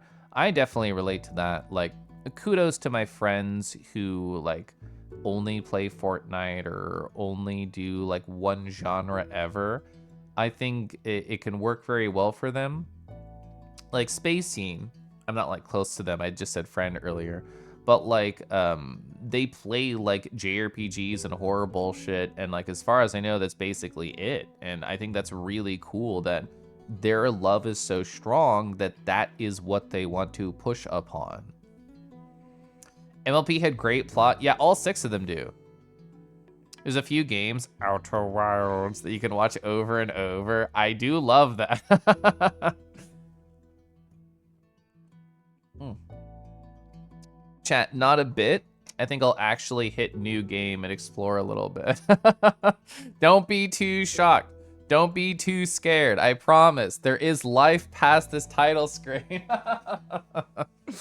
I didn't mention how cozy I am. I'm wearing like a hoodie. I have a stuffed red dragon in my lap. I have a pillow in my lap. You're leaving? Bye, but I love you. I don't even know how to open this game. Graphic options? I'm already full screen. What do you mean? FPS? Perfect. I actually should not do that. I think anything that's not 60 is probably a bad idea with my 2 PC setup. Advanced. Oh, I don't know what any of these mean. Depth of field, bloom, please. I'm hitting it. I'm doing it. Never mind. We have a menu. Wait, there's a game here? What? Oh, just a little bit. Jangles keys in front of streamer. Hi, Mallow. Who is this even? I don't know. It's a mystery. Would you like to explore this mystery with me? Mallow, I hope you're great. Mallow, I saw art period that you got recently. Delightful. I didn't know who the individuals in the back were, but I love that they were there. Fascinating. Oh my God, has it actually been 3 hours? It has been. Lamau. There's more to discover here. Hi, Hurry. Hurry, are you proud of me when I show you that, how do I set this up? How do I do the bit? Are you proud of me that I did this? I love that I was able to do this in a single afternoon. Back in the day when you didn't have animated stuff to get horny to, you had to get off to horny slideshows. Yeah, I fucked it up. There we go. Perfect. Anyway. Oh, they were just vibing. They were witnessing. Yeah. Yes. I had to do a lot of the hard work. I know you have it, so you understand like the technical things. The mesh for the Moonfang was not matching the texture of the beans, as in it wasn't rounded. It was all squares. So I had to do a lot of like extra effort to get it to work, but I think it was cute. We got warriors. Okay, so we don't know any of this stuff. Let me go to the other side of the screen. So I don't cover this stuff. I'll read this, and then I'll catch up on chat. So we have a variety of different like classes, very FF1 style, where you choose your original cavalcade of like warriors to go in. So attacker and tank hybrid, many types of weapons, whereas heavy armor. They got max HP, very good attack power, shitty magic power, and shitty magic. Okay. Attacker and tank hybrid, unarmed combat. I just like the monk like class fantasy a lot. Ooh, they're really good at healing. I love that. Whereas medium armor. So who wears, are they the only heavy armor person, the warrior? There's probably other classes that you find in the game. Games like this usually have other classes that you find, a la your Octopath. So they are probably the best possible tank, even if they would already sort of mention that they're the only heavy armor user. Pure attacker, the road, very high damage when circumstances are ideal. So you have to set up, you have to get crit, you have to be fast. That makes sense. Cleric, limited offensive, light armor. Yeah, they're just there to heal. So powerful magic. I love fucking magic in video games. Deals lots of damage, whereas light armor. A hybrid of healing, small MP pool. Interesting. Whereas heavy, I was wrong. Heavy or light armor. Interesting. Healer and mage. You can wear heavy armor as a mage? That feels so interesting to me. But they have very low HP and MP. Okay. So we'll look at the default setup. I'll let this sit here, and then I'll talk to chat. Horny slideshows. Yeah, downloading on dial-up. Yeah. Jacking off used to be a lot slower. Like, you used to actually go at the pace, like 1, 2. People didn't know how to go faster. It wasn't part of the cultural mindset. The classes. Solo waiting minutes for pictures to load. I used to live in Alaska in a place called North Pole, and holy fuck, the internet was bad. We had like satellite and everything. It was middle of nowhere when big storms would take out the internet sometimes. So I'm very spoiled now to have Google Fiber. Definitely worth it. Horny slideshows doing a detailed PowerPoint in a single piece of NSFW art going to boring, excruciating detail. Imagine taking like an art history class, but it's all fucking porn. I would go to that. People would be the most boring, dry. You know, in this era of this artist, the cum went from milliliters to liters, and we can really tell, can't we, everybody, snickering in class? For you, Kadama says, I feel like streaming Beat Saber means it's very easy for people to stop by. Folks don't get hooked to stick around. So folks stopping by for short bursts usually. Works pretty well for you. You get short combos and compliments from lots of friends. That's really good. And that's true because people enjoy just hearing like cute songs. They love seeing your model move. They love like having a spot for you to like talk to them in between. It's very good for socializing. Yeah, very FF1. Hi, Ivan. Hi. You love the video game monk archetype? Yeah. You have grandiose plans for drawing your persona cosplay as various game characters who fit the theme. You're nowhere near that skilled yet. Oh, that means you'll get there, though. Yeah, very red mage. Jacking in and jacking off. We've almost started. I got to the first screen. Are you proud of me? So yeah, I like the idea, of course, of having, you know, a balanced-ish party. I don't know how restrictive this is. Oh, actually, I'm just curious. I did not notice challenge options. Not recommended for new. I just want to look at them. I don't want to do them. You could play the game with, I was actually curious if you could go up. You can. Max level limit, no assist.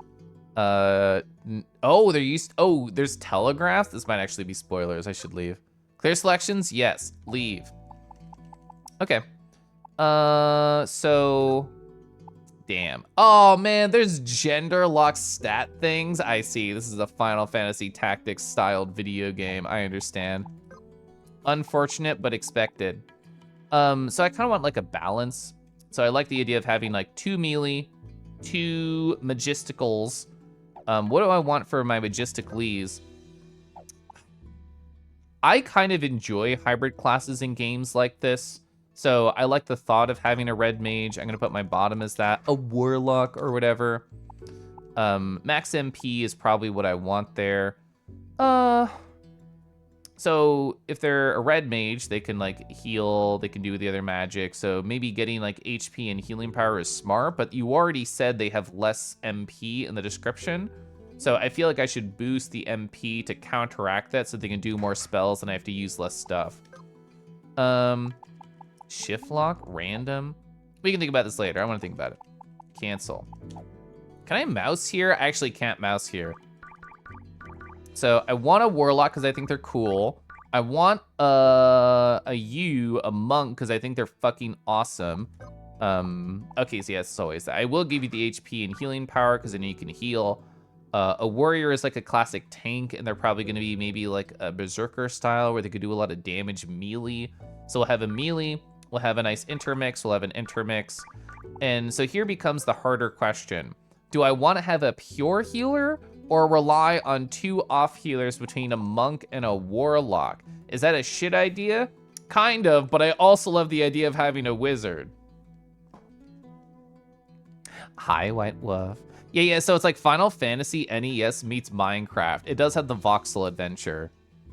Character creation is the game.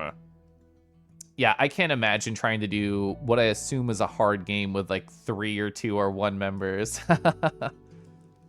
Yeah, Landland, we're talking about jacking. Ugh, all white mages, woof. Yeah, I'm not a fan of the gender lock stat bullshit. I was hoping there would be a like non-binary no stats or something, like just don't give me a boost and fuck off, but there was not. There's a pervasive stereotype of making female party members mages, men, warriors, and have to reinforce it. Yeah, not a fan of that. Hard mode, a cursed mod where each party member's class is random and changes each battle? That'd be rough. Wizards are good. You've sold me. Wizards are good. All right, chat, who do we name these people? Who do I want to be? I'm gonna be the monk. Delete. Oh, there we go. I have to do it like that. Oh my god, I have to go. Can I just type? Oh, I can, good. Koralith. All right, I want to be the monk. Cool. Barnaby Dougaled. I want a Dougaled. What are the random ones here? So many. Nash. Anyone know your reference? A fighter named Dune, red mage named Jojo, monk who doesn't need a name, and black mage named Leo. I used to look at like Sprite comics years and years ago for Final Fantasy 1. I wonder if you're referencing something similar to that style. Yeah, female barbarians are sexy. You're right. You should have more genders. Go goblin, gremlin, yeah. You should make someone a dragon. I wish. The FF7671 mage. I could make myself the red mage and just be a coral guy in my heart. That is funny. Oh, 8-Bit Theater is I was thinking of.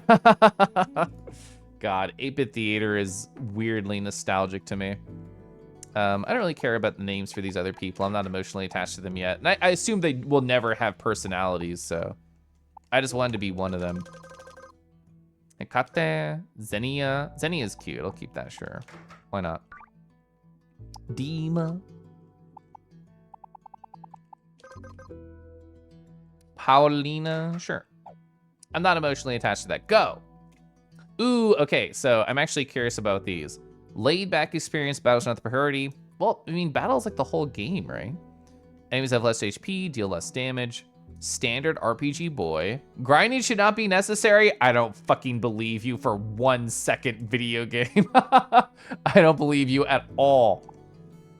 Greater challenge, battle hard. Grinding will be necessary, not recommended. We grind on our off time. I seek adventure, but I don't seek to have it handed to me. Adventure is not about knowing what troubles will come and not knowing to overcome them. The right path is always clear. Okay, I didn't have to hurry. I was worried I had to hurry. If the right path is always clear, the possibility of failure is absent. Is it really adventure at all? Zed. Spawning meadows. Us just a 2D sprite falling down from heaven is very funny to me. Your dragon is some from inspiration as far back as 8-Bit Theater. Oh, the Linux Fox. He is Xenia. You like what Guild Wars 2 did? One ratio you can pick is short, knee height, lore-wise, enemy scholars. Nothing stopping you from making it a warrior guardian. Dwayne and Brando's song. Oh, Final Fantasy rap. Grinding is necessary. Gosh, type 1 if you like grinding. Knee height to the race I play as waste for humans. I mean, I love the char in Guild Wars. Chat, do you want to look at char pictures from Guild Wars 2? Oh my god. Grinding not necessarily means fighting every encounter, I think. I think you're probably right. Hello there, lad. It fills me with joy to see you've come to the land of Sequoia? Sequoia, there we go. I assume that you've come seeking adventure. Well, naturally, you've come to the right place. You look positively famished, as if you're about to dry up and blow away. I invite you to come pay a visit to our lodge, big helping of stew. There's nothing like a healthy bowl of stew and an empty stomach. Bowl. All right, the lodge. Just follow the path you're on. You can't miss it. I'm gonna walk anywhere else.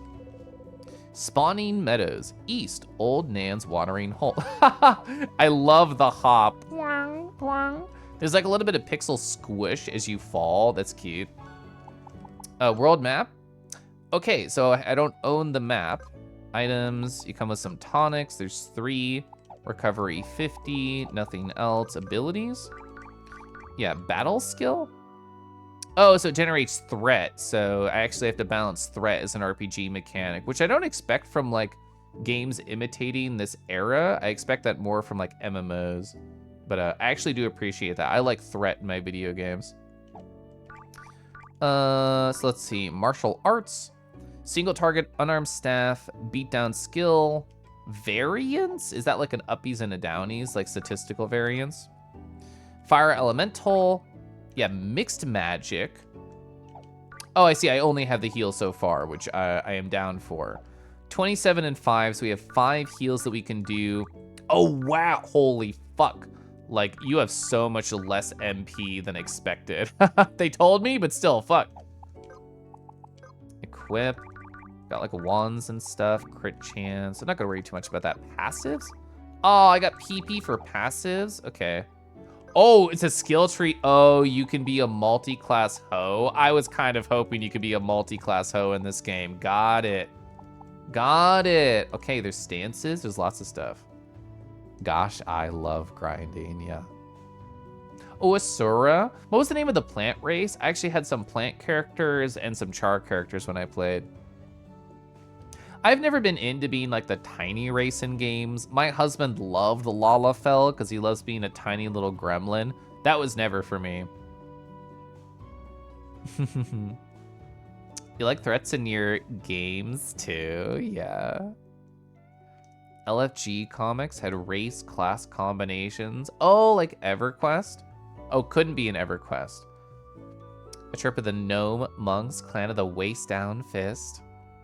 You call the plant people test subjects. Hard to loom when you're tiny. I like being the small loomable one. Hi, Fen. Let's see. So Defender, Berserker, okay. Monk, what do you do? Stavsies. Oh, those are actual skills. Okay. Ooh, Earth Elemental. I like that class fantasy. First Aid, I'll probably get that first. Can't target self. That's interesting. Removes a debuff. Stealing, which I'll probably want for a multi-class thing. Cleric. Cure, Mend, removing debuffs. Cure N, so it's just like Cure Raw, essentially. You got Fire, you got Bolt. At battle start, get a buff for 1 turn. That's really good. 35% more damage? That's crazy. Multi-target. Yes. Oh, Scan. Scan is nice. I like Scan. Removes a debuff, Life, Regenerator. Oh my god, Regen is so sexy. Oh, there's the PP mechanic, the passives, Protect, Blaze, Scan. Oh, Regen? Okay. So they have small basic hills and regen that they can do. Understood. I love falafel. I know you said falafel, but I couldn't help but think about falafel. I mentioned hubby and small races. Oh, there's a rat race in EverQuest too. That's cute. I'm so loomable. Thank you, Fen. Fen, I hope you're well this weekend. Getting first aid first sounds good. Yeah. We need that. Falafel. Oh my god, this is a sub-command. That's probably just a command from other class when you're multi-classing, but the name is funny. So there's the LP system for learning. This is like probably lore and bullshit. This is stuff I've already seen. Oh, something I like. You can actually decrease the difficulty if you ever feel like the game is so like mean to you. I do like games that allow you to do that. Can I talk to these little bunnies? No. Oh, it's actually a squirrel, my bad. Can I climb vines? Maybe later. Can I hop up here? Oh, I could. All right, so what is that? 2 tiles? You can hop 2 tiles, so I can go up here and then get to this chest over here before I even talk to the girl. 10 copper, I'm assuming. Oh, okay, yeah, it's twice the amount of money that I had previously. I know this game is supposed to be very like, very explory. Ooh, I love finding stuff. Let's go. Stabbers. I love that name, Stabbers. Who would even equip that on my party? That's like a rogue thing, right? Stabbers. So short sword 30, you're plus 44 and crit. Yeah, I might as well be a stabber. Doing all right here. You're kind of liking this game? You can jump on chests for extra height. That's so sexy. That's exactly what I wanted. Phoenix juice? Oh, could it be Felix juice though? What's that mean? Oh, it's a revive. Okay, I'll take that. Oh, I get it, like a phoenix down. I didn't understand it first. I don't think I can make this, can I? Oh, no, I can. Hey, squirrel. Oh, it's mine now. Sure, I'll take it. Why not? It's mine. What's a scroll do? Oh, it's a key item, a strange little thing. Chat, do you want to be a strange little thing? Can I make it over to that other chest? There's a chest behind me over here. I meant to jump from up there, but I fell off instead like a fool. But theoretically, from up there, I could have made it. There's a chest here, though. Squirrels are key to my heart. Tonic, that's a heal. There's another black squirrel up there. I wonder if it's like a collection quest of you have to like gather X number of them. Question mark? I don't know. So that's tutorial girl. I kind of want to climb on up and try and do that jump one more time.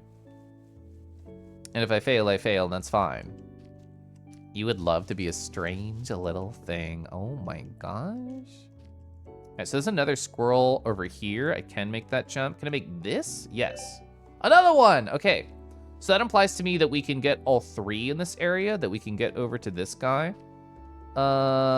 Is there like a hidden uppies spot right here? Probably not. I think I was supposed to jump from here over to here, and then theoretically I could jump up from there. That's my thought of the structure. You want to hop on a dragon for extra height? I don't care about the height there. I care about the depth. Oh, I loved Legend of Legaia. I thought the combat system was so cool. It was just called the Phoenix, an implication of carrying around. It's just a stack of birds. How do you keep the stack of birds in your pocket happy? Do you have like a lot of seed in there? Oh, it's legit one of your favorite games? Pretty much like all the games that I played growing up, I didn't like finish that long RPG, but like I was fascinated by it. It's funny to think about like how that game probably shaped what I enjoy in games. Having like the simple overhead pullback camera view, but then in battles you have the realistic models, which at the time was true for me. But like the combo system and like having the big bars and discovery, that was really cool. The summon system I thought was sick. I thought the sound effects and music were so cool. Do I jump from here or below? I don't think I can make this wide load actually. Oh, perspective fooled me. Oh my, I don't want to try again. I'm moving on. You lost your 47 black squirrels. Can I get you back to them? Yeah, give me like a month. Give me like a month. Don't forget to stop and smell the rose along the way. You never know what you discover. I mean, oh, what? There's two of you? Hi. You're not the same person, right? You're different. You don't love one child more. You just love your children differently. I just don't love children, period. Sorry. Pretty sure I can single-handedly blame you for how much you love Mungs. That's good. I don't remember the name of any of the characters, but like the archetypes of, oh, Vaughn, the main character, they're like the balanced one. Then you get the girl who has like the really big bar and can do a lot of small attacks, and you get the big guy with the small bar that's more powerful. I love the girl with the big bar. First time seeing a flame? Yes. Oh, is it like a battle? Flames nothing to be afraid of. Gather your courage and approach it. Can I jump in the water? Yes. I can nope out. Okay. Where do I want to be in this game? We're going to hide the least amount of information. Probably here. Oh, so we have a turnover bar. I love that. Enemy info left. Oh, okay. So we haven't scanned them, but I can still see all of their stats. That's surprising to me. You can see all of their stats first. TT? Is it like threat gauge or something? I don't know. Noah, yeah. Gall's a slow guy who eventually becomes the best mage. Gosh.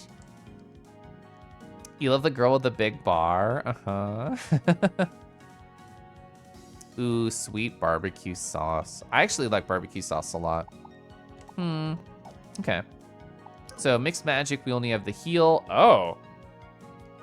I just hit right here. It says preview. So it's gonna show me where it goes in like the gauge. So I think it's gonna be like an FF10 style, like back and forth question mark.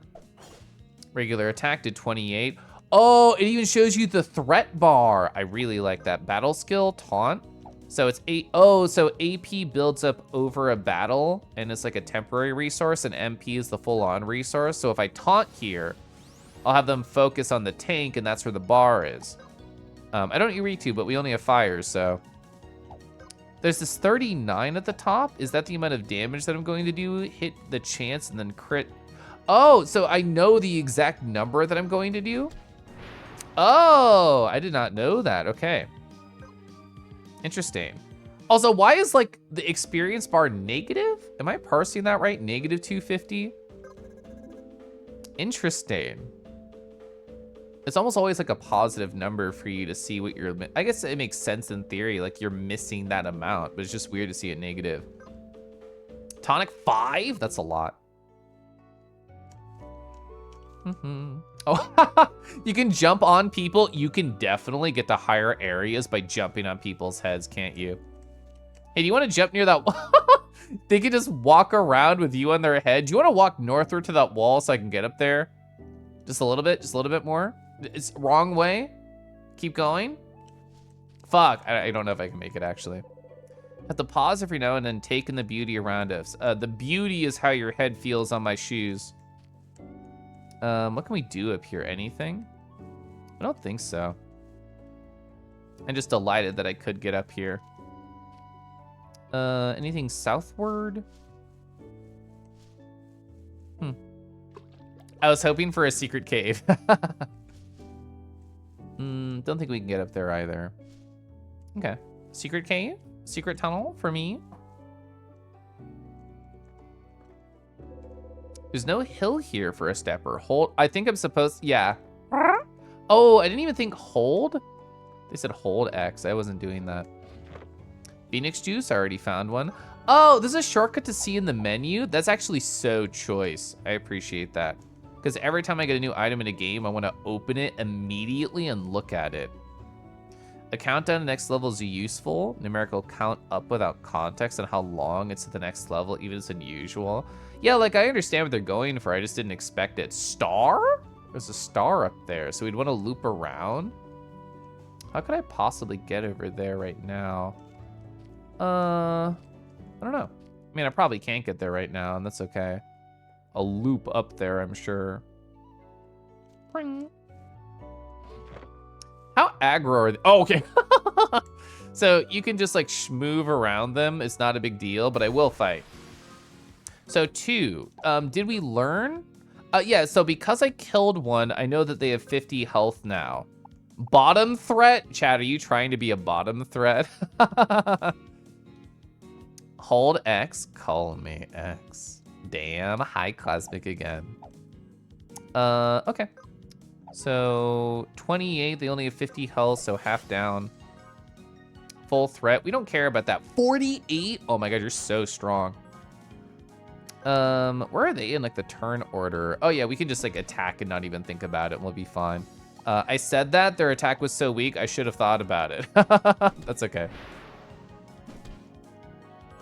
Oh, so when they got hurt, they generated more AP, which totally makes sense because that's how they can generate more threat.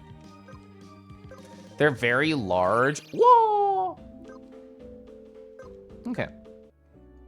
I feel like a lot of people I know want slimes to envelop them very largely. Yeah, exactly. They could fit a whole person in them.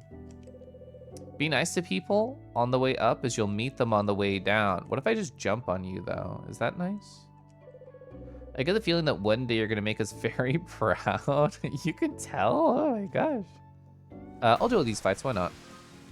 Ooh, Shadow Mage. So 31. We don't have to do any heals. So, oh, I can target my own party members with hits. Maybe to, like, wake them up, question mark? Redacted. Yeah, Arky, redacted. Oh, because I got a level up, I can just one-hit kill them now. Got it. 52. I'm gonna cast magic on this wisp. Interesting. So I see the icons near them. It has like a blue orb that has like a slashy. I'm assuming that's just like the style of attack that they do. Like I can expect physical from them and expect magic from them. That's how I'm parsing it. We're gonna get a kill here. Okay. So we'll see what their health is in the next battle that I see them because I don't have like a scan yet. A tincture. I'll need a lot of those because I have a red mage as a healer. Hop. Hop. I love the squishies. Whoosh, whoosh, whoosh. There's a chest up there too. So I've seen a lot of mystery and intrigue about like what we could get, but we don't know how to get there yet. I can't make this, right? That's too far? Well, I have to jump first, nerd. Okay, you know, Shockaroo. I thought we would not be able to make that. Let's go. Ooh, cedar staff, okay. And it says plus plus for them, sure. Go to equip screen. Oh my God, that's so nice and easy to do. So I go from crit chance to spirit up. I'm just assuming that spirit up is like healing. The return. Hi, Calx. This game is sick, by the way. Have you played it? Oh, it says exclamation point. Oh, I'm just not allowed to equip like a side thing because it's a two-hander. Understood. So they used to have a shield on, and now they can't. This is the same buckler that they have. Okay, I understand. Oh, 3 of them. Can we get through 3 of them? I can even skip 2. I wonder why I would want to skip right now. So 45, 52, ka-ching. So we can just do a regular attack here and kill the 5er, and then we'll get hit for the first time ever. Oh, I don't know if AP to use it. I haven't even looked yet. It's 12. Okay, 46. We're not gonna hit the 8% chance. Oh, first hit ever. Okay. Oh, you played most of it. Okay. We're finally gaming. I did it, Ava. Are you proud of me? I love when you're proud of me. Ooh, so next battle will get us our first job level. Our LP will go up. I imagine it's one of those games where it can go on for a while with all of like the particular content that it's like expressing. But we'll see when we get there. So I'm gonna fall now. What? I wanted to land on her. You're always proud of me? Ava, that makes me feel so delightful. The journey for knowledge is never wasted. Stay curious always. That's true. Oh, let's look at our job level. Oh, so what's your health? I'll be able to see here. Sorry, here? Yeah. 40. Evades all earth elemental abilities. I mean, I don't have any of those. Oh, because they're floating. I get it. Chat, do I have a praise king? Because I keep asking people if they're proud of me. We'll unpack this more and later. Ooh, okay, so I'll get a guaranteed kill on you. Wonk. Guaranteed kill on the slime. These all go in like the same order, so it doesn't matter who. I'd have to cast magic to kill, and I think that's worth it. And then we're not... Oh, we will get a guaranteed kill here. Perfect. You're proud of me? Oh my gosh. Right, LP get. Nice. Okay. Oh, you can open the menu while you're in the air and like freeze frame. Okay. So learn, I'm assuming. Oh, wait. Oh. There's like an EXP share sort of thing happening where if you're partying with somebody, you're getting passive levels towards other things. That's interesting. That's how I'm parsing this. Of my warrior has a little bit of monk EXP, a little bit of wizard and warlock. So you're spreading the love amongst your friends. So proud of Rue. Oh. Where do we want to go? So this is more damage, this is more defense. Okay, I love stuff like that. Equip sword regardless of class, axe regardless of class, armor break, power break, bruiser, less damage if you're not the target's top threat. Okay. Ooh, generates more threat, but you deal less damage. Single target. I'm more of a defensive player and stuff like this, so being able to cut down on an enemy's attack is more appealing to me, so I want to go this way. Okay, so what do we have here? Meditate. Self-only removes all debuffs. I definitely want to work towards first aid, so I want to just get that first right now. Equipping a wand regardless of class. We don't know about multi-classing yet, so I'm going to avoid it, but I really want magic up, so I'm gonna get the bolt to go that way. We could scan. I think scan for bosses is just like something that needs to happen, so we're gonna grab that right now. And I've spent all my LP and we move on.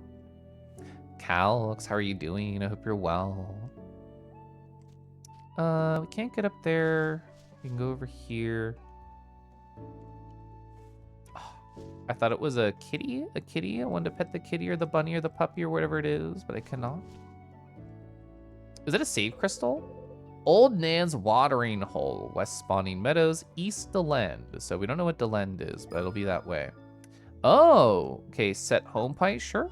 It's my first one I found. Oh, change class. I did not have to even worry about it. Understood. Okay. So I didn't know about these innate passives. +2 AP, crit resistance, attack while unarmed, increases strength, crit chance up, that makes sense. 20% more healing if the target's at critical HP, that's really good.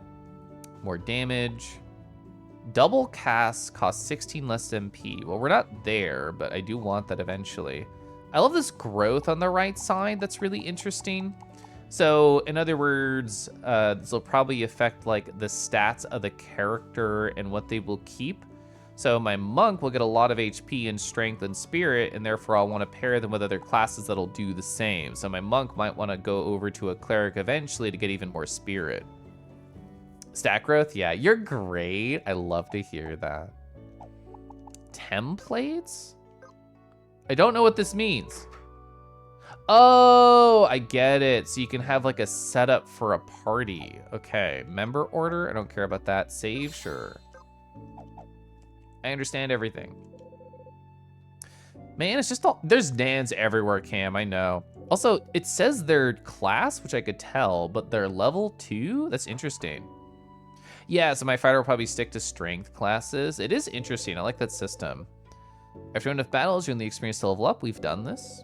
When you level up, your attributes will increase based on your current class. Mages get better at magic, fighters better at fighting. Don't fret, nothing's permanent. If you don't like what class you've leveled up today, you'll be able to adjust those classes later. Focus on your adventure, worry about the details later. AP are adrenaline points. They build naturally during battles without having to pay a penny. How thrifty. There's 3 ways that it accumulates. So attack, get damage, and what's the third? When it's your turn. Oh, okay. So when it's your turn, attack, and then damage. Resist to 0, so spend it when you earn it. Learning new abilities is a great way to get stronger. Spend LP in the menu at any time. Learn new abilities and passives. Earn LP for your current class at the end of the battle. Oh, I got a map. Oh my gosh. I'm blocking it with my sexy face, but I have a map now.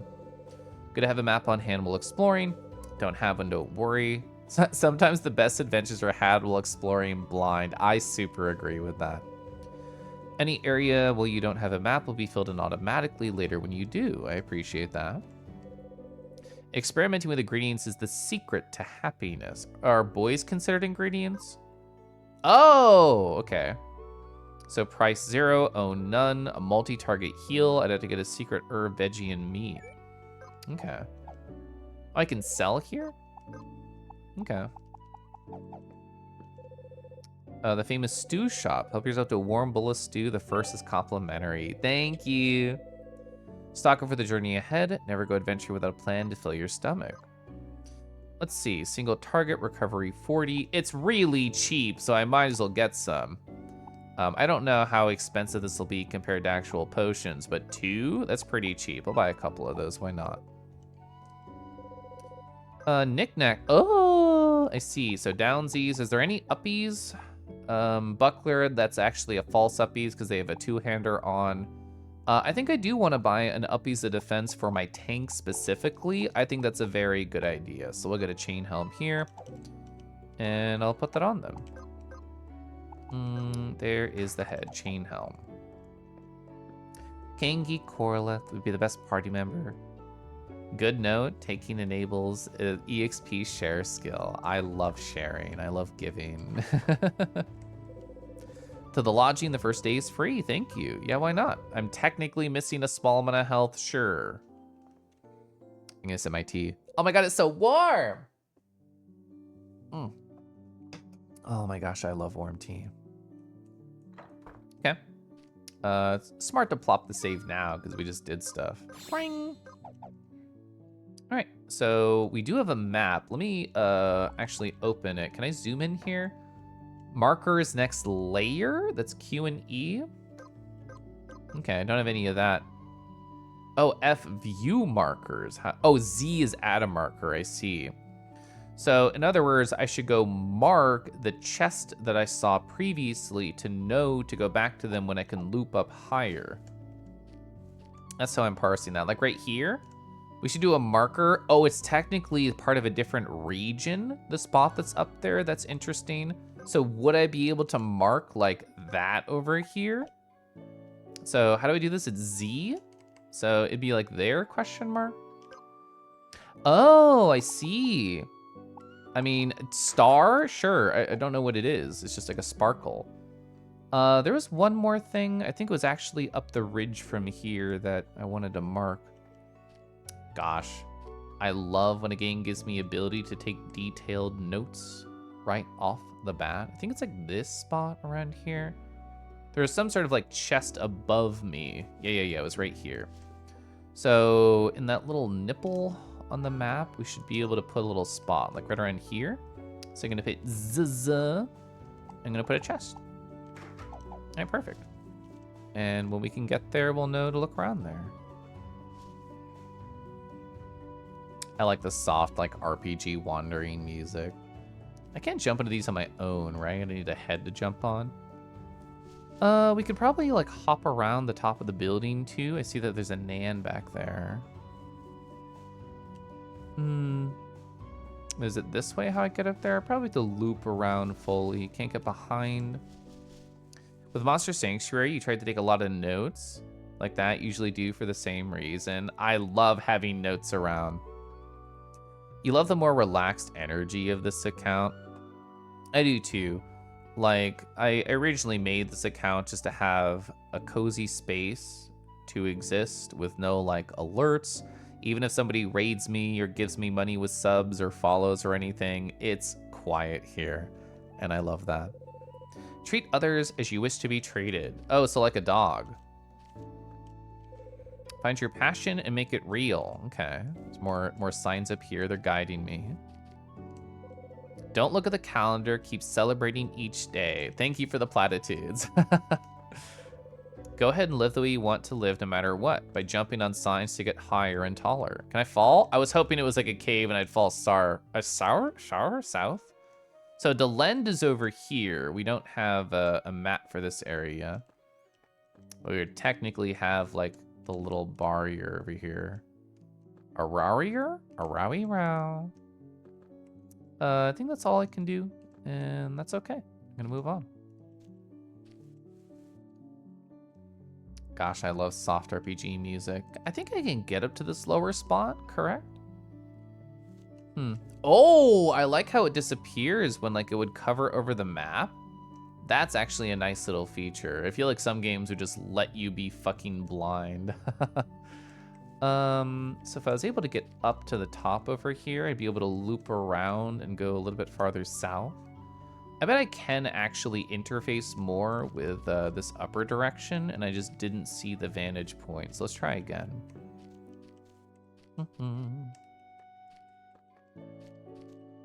Okay.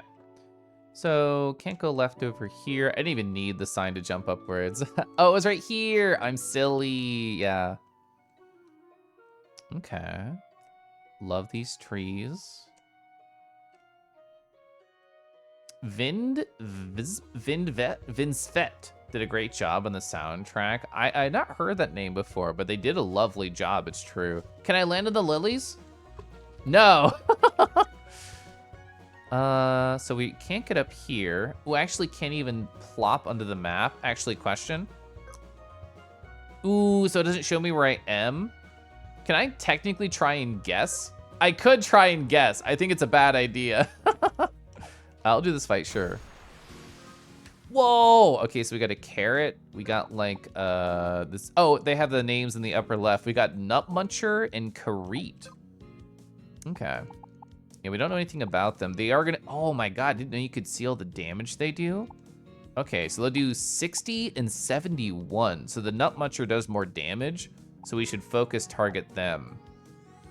I could do a scan. I think I'm just gonna save my very limited MP for now. I got that mostly for bosses. You're a Nut Muncher? I mean, I haven't seen evidence of it, so I don't know if I can believe you. Oh, it's a single enemy ability. Okay, we could do Defender. I think I'll taunt for the carrot and hope that I kill the Nut Muncher before anything else happens. I don't know if that'll happen. We'll find out. Oh, Bolt costs more. Interesting than fire. It says CT. So CT, is that how long it like takes to go? It'll still happen before anybody else. Bristle. Hi, Bristle. I know it's been a bit. Oh, a Raccoon Wolf. I love the paintings that Raccoon Wolf does. It is so gorgeous. I think a squirrel is more weak to fire. Derek's not here, so I can't ask them their weaknesses. Yeah, we only have meditate. I can't do that until 12. We'll just punch. Will this kill? It will not, but fire? I just appreciated the UI in that moment of when their health gets low, like the colors changing, even if you don't know their stats, which I do appreciate. I think I'll just try and like spam kill this guy. Oh, wait. They're gonna cast a spell soon. Interesting, but they're gonna die before that. Okay. Oh, I should have used my ability there. That would have been smart. Oh shit, I can eat their nuts. I am now the Nut Muncher. I took their identity. Let's see. We don't have the map, so we kind of just have to circle around. I think what I want to do, I mean, following the path is boring. I want to braze my own path. The fray weakness is a spritz bottle. I know people who have that like on their VR avatar. Hi again, Lemon. Yeah, I saw this guy over here we could kill. We'll get a level from this, which is worth. Your health is 110, and you take more earth damage and less wind. I don't really have either things right now. Yeah, I think we'll focus target, kill one, generate threaten the other, and stab to death, and that'll be a very simple win. Tama named a coral red chocobo in their FFT playthrough. Koralith. I gave them that idea. I love Koralith. Deckies who already had to go to bed. They I told them because they have a chocobo character. I was just like, imagine a world where we could have like a chocobo caliph named Koralith, and they loved the idea so much it like never left my brain. You're using me as an accountability for me to make dinner. You not send another message in chat until dinner is done. I promise. Here I go. You got this. I don't know if I've ever really seen, that was a rare crit, I've ever really seen like an anthro chocobo. I like the idea. And I guess I have drawn myself as like a little bit fairly in the past. I drew myself as like a caribou. Like not an anthro run, just a caribou. That was like a Christmas a long time ago. It was like 5 years ago or whatever. And I feel like that same energy, but having it as a chocobo could be really cute. Koralith. That sounded so cute when I mentioned it the other day. I love Koralith. Can I jump this? Yeah. Yes. And then behind the tree, and now we're up here on this other level. Oh, chest, I see. Iron sword, let's go. Iron sword is up for him. It's gonna replace the stabbers that we have. Beautiful. You've seen I love anthro chocobos. There's that one mask in Final Fantasy XIV where you can get it in the gold saucer, and it just makes you look like an anthro chocobo. I really like that. I kind of just like bird shapes in general, even if I don't have any bird characters. So maybe in a celebration of Thomas' stream, I should get like an anthro Koralith drawn. I should put that as a reminder for when I get back from my work trip to like actually research that. Wasn't there a dude here? There you are. Are you evil? Oh, I thought the back of your head was your face and you were like a goblin. I get it. You didn't really do much gold saucer in Final Fantasy XIV. If I remember correctly, you'd have to do chocobo races, which takes forever, and then you'd have to grind it, but then you get like a chocobo mask. I'm sure if I just look up chocobo mask, FFXIV, yeah, it's right there. So it looks like this. It's very cute. This is a Lalafell wearing it. Oh, that's like actually a 3D one that somebody made. But it's delightful. It just has like very silly shapes to it. You can see it like worn in cutscenes and stuff. Oh yeah, there's that one too, which is less cute. You have the Rito Dragon hybrid version of your Sona. You've got an art of birds. Good. Birds are so good. Seer Astley, are you new here in the lands of Sequoia? They're offensors. This is the game dropping hints of the classes that will come. You look at you just arrived. What made you decide to come? There's lots of reasons. I don't want to get into it. Everyone who comes here is looking for something. What am I after? Crystals. I mean, to be fair, it's Crystal Project. I don't know what the crystals do. They might be jobs. Adventure, sure. You come to the right place. Lots of folk comes here seeking adventure. Be careful of some weirdos who might get on your case if you don't find crystals every now and then. You should have this home point stone. You'll find it come in handy, so it'll teleport me back to my save, question mark. Use the home point stone as many times you want to teleport back to your current home point. Don't forget you have it. Set to your, there's a favorites menu? Sure, I'll see you around. I don't know what the favorite menu, like how to interface with that. Key, it's not a key item? Consumable tools? It's a tool. So toggle favorite F. All right, so does that just mean like how is it faster? How do I find it? There's probably some button to bring up like your favorites. It's F, I found it.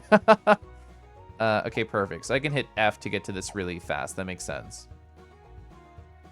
You'd love to play more Final Fantasy 14. I say this nicely. It's like a part-time job of a game. Oh, pouches full sent to lost and found. That's interesting too.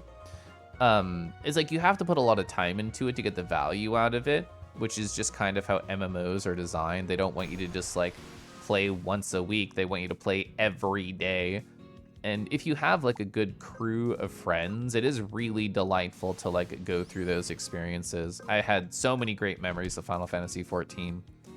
I think I do have to fire to actually kill you. That's at 73 damage. That means I should not bother trying to punch them. That's a guaranteed kill. It's weird playing an RPG where you know the exact number that you're going to do. Like it's pre-rolled for the randomness instead of like rolled on the fly and it tells you. LP. So you can like actually plan around a battle a bit more. I'll use some nuts, right? They're my weakest one. Recovery 20. Yeah. Hey, perfect. We just got some passive points. The pouch is full. That's just in the game. My kangaroo pouch on my other character, that can take anything you want to give. Caliph to F? Oh, but I want to be a W. You finally cut out the Dawn Trail after it came out. Haven't played much since. You burned yourself out. A bit of the story mode of 2 expansions back to back. It's a lot. It's so much time. Oh, I see. I need 2 points to get those. Understood. I want to go down here to Power Break. That's what I care about as a player. Ooh, first aid. I super want first aid. I want free heals related to AP. Self only for regen. I'll absolutely take that. Brawler. What do we want here? Do I want this or do I wait? I'll wait for a multi-target because we don't have that. Actually, no, initial focus is sexier to me. We can get regen, which is really good. We could get a blaze. We could get remedy. Honestly, all those are really good options. I want everything for different reasons. I want protect for bosses. I want regen for bosses. I want remedy for debuffs. I want blaze to let you attack. I think the smartest future plan idea is remedy because we have no idea what like debilitating effects can happen yet. And I want to be able to prepare and deal with them ahead of time. You don't like how all MMOs now have login bonuses? I mean, it makes sense. Like, Warframe has this too. Like, it's an addictive thing. It's, oh, I should log in to get my bonus. I should do my dailies. I should, like, chip away at this large goal.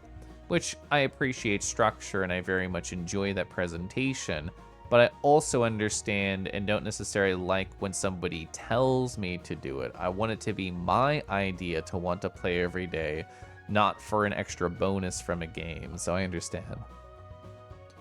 Oh, you like gacha games have the daily login rewards? It does add to the FOMO. The FOMO with 2 M's and then it's perfect. Good giggles. It's my job to giggle. So they take the basics of FM1, expanded them with many different RPG mechanics. Yeah, it's actually like very mechanically interesting. Like, we're still essentially in tutorial land, but I imagine later when there's a lot more mechanics and classes and multi-classing and harder enemies, I imagine there's going to be some interesting battles and decision-making.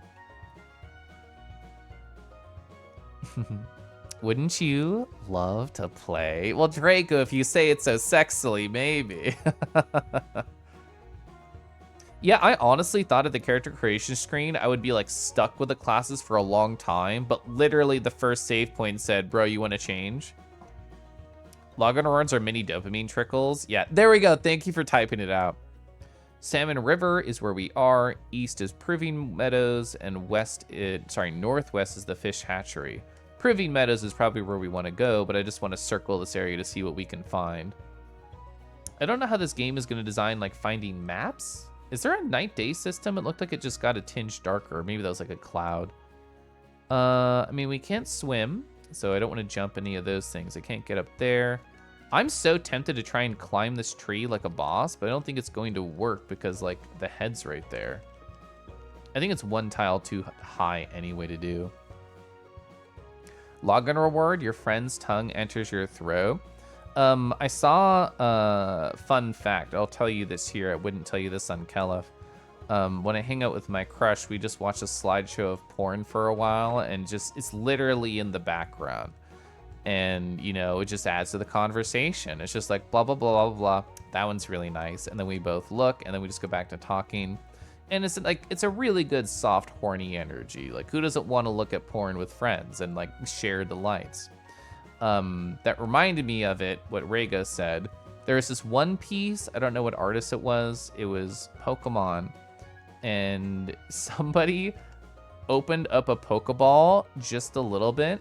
They brought it towards their mouth, and then the Pokemon put their mouth out of the ball, and then they made out with the Pokemon inside of the ball.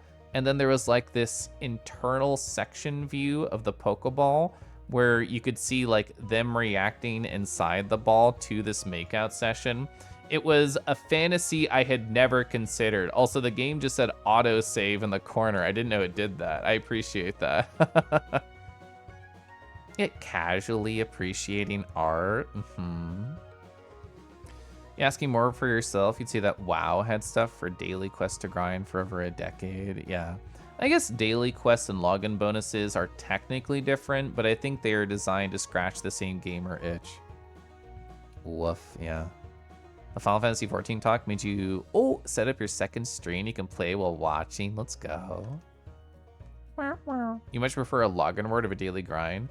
Oh, for like reputation. I did find the Final Fantasy 14 reputation grind like pretty boring. Like it didn't tickle my fancy, but I still felt the need to do it all the time to like keep up with the pace. I know I can go down here. Yeah. That, I love that. Whoosh, whoosh, whoosh. Cotton Hood, okay. Oh, yeah, magical stuff, sure. Go for Xenia. Head, Cotton Hood, beautiful. Thundy, how are you so lovely? How do you do this? Do you have any advice for other people hoping to be as lovely? So it looks like we can jump over that gap to get up to the upper left. This is the Proving Grounds, though. I imagine this is where we're supposed to be. Okay, this is the biggest battle that we've been to. We're gonna have to take at least a little bit of damage. So I wanted the Koralith to hit my warrior. I intentionally didn't go for more damage on you. We can kill one of the Nut Munchers, 69. I can definitely get that with a Firebolt, guaranteed kill, 85, yeah. And then hit you to generate the threat, and you'll hit the monk, so all my magic people are fine. What do you mean? Oh, so you must have done dinner, must have done the food, Lemon. You never played Final Fantasy 14 the end game? You know what the grinds are like there? I mean, I did a lot of like trials. I did a lot of just like trying to get the weapons from raids and stuff. See, exactly, Bristle. So adorable. The WoW rep grind in the last few expansions has been outright painful for you, Woof. Give you dailies for currency, crafting resources. You're happy as a clam with a daily grind. I mean, when I was like in the mindset of the MMO life, I fucking loved gathering. I was like, you're telling me there's a limited resource I can get every day and the funny number go up, but as I keep collecting and hear the satisfying clink clink mining sound, sign me up. Nutmuncher 69 is is definitely an old Xbox Live Gamer tab. Absolutely. Let's see, can we kill you? 41, can't get a kill. I'd rather just start hurting you a little bit. How much damage do you do? It's a lot, right? 59, 57. It's so close for a kill. I think I'll save MP on Xenia, because Xenia will be able to do 3 damage to kill them. All right, so not magic, yes here. It has cursor memory, I just realized. Perfect. Whoa, 84 damage plus burn. Okay, holy shit, magic is strong from the enemies, I see. I did notice that they were gonna do like a magic attack. I just didn't know how much damage it would do. The answer is a lot. We have a lot of tonics though. That's interesting. It shows you exactly the number of items it would use and how like cost effective it is when you do the auto heal. That's really interesting. I'd rather spend it on my own, but thank you so much for telling me, game. You tend to play games in bursts. You don't really like dailies. I'm also a burst gamer. Although, you know, the grind set mindset is something I've embraced in the past. Oh, skinning and enchanting is the latest profession. Lazy profession meta combo. Tailoring, yeah, tailoring's so sexy for bags. Hi, Badger Pants. Be fluid, be yourself, love others, respect their own life along with yours. Thank you for the knowledge, Thundy. One-eyed carrot monster stared at you like, what'd you say about eating your vegetables? I'm sure you do burst a lot. It only happened twice this week. I don't know what you mean. Okay, triple nut munching. There's only 2 though, so this is mathematically impossible. I'm just gonna not worry about threat and then see how dangerous it feels, which might be a bad idea. So 41, this means I wouldn't have to use MP on my other character. I'm just gonna guarantee a hit onto all of my 3 non-mages. I think that's kind of the play that I wanna do. That's 88, that's 85. It's technically more damage, but it's not worth it. So we'll get the hit there. Actually, let me think. Oh, I can't go backwards. Interesting. Oh, okay. I can see who I target as a spell in case I forget. That makes me feel happy. I do like that. Let's see, 50 damage. It's odd. None of these are kills, which is so sad. So yeah, Zenya's doing a fire, and they're going to be targeting that lower one, so I should be able to guarantee a kill on that guy with that, yeah. Perfect, okay.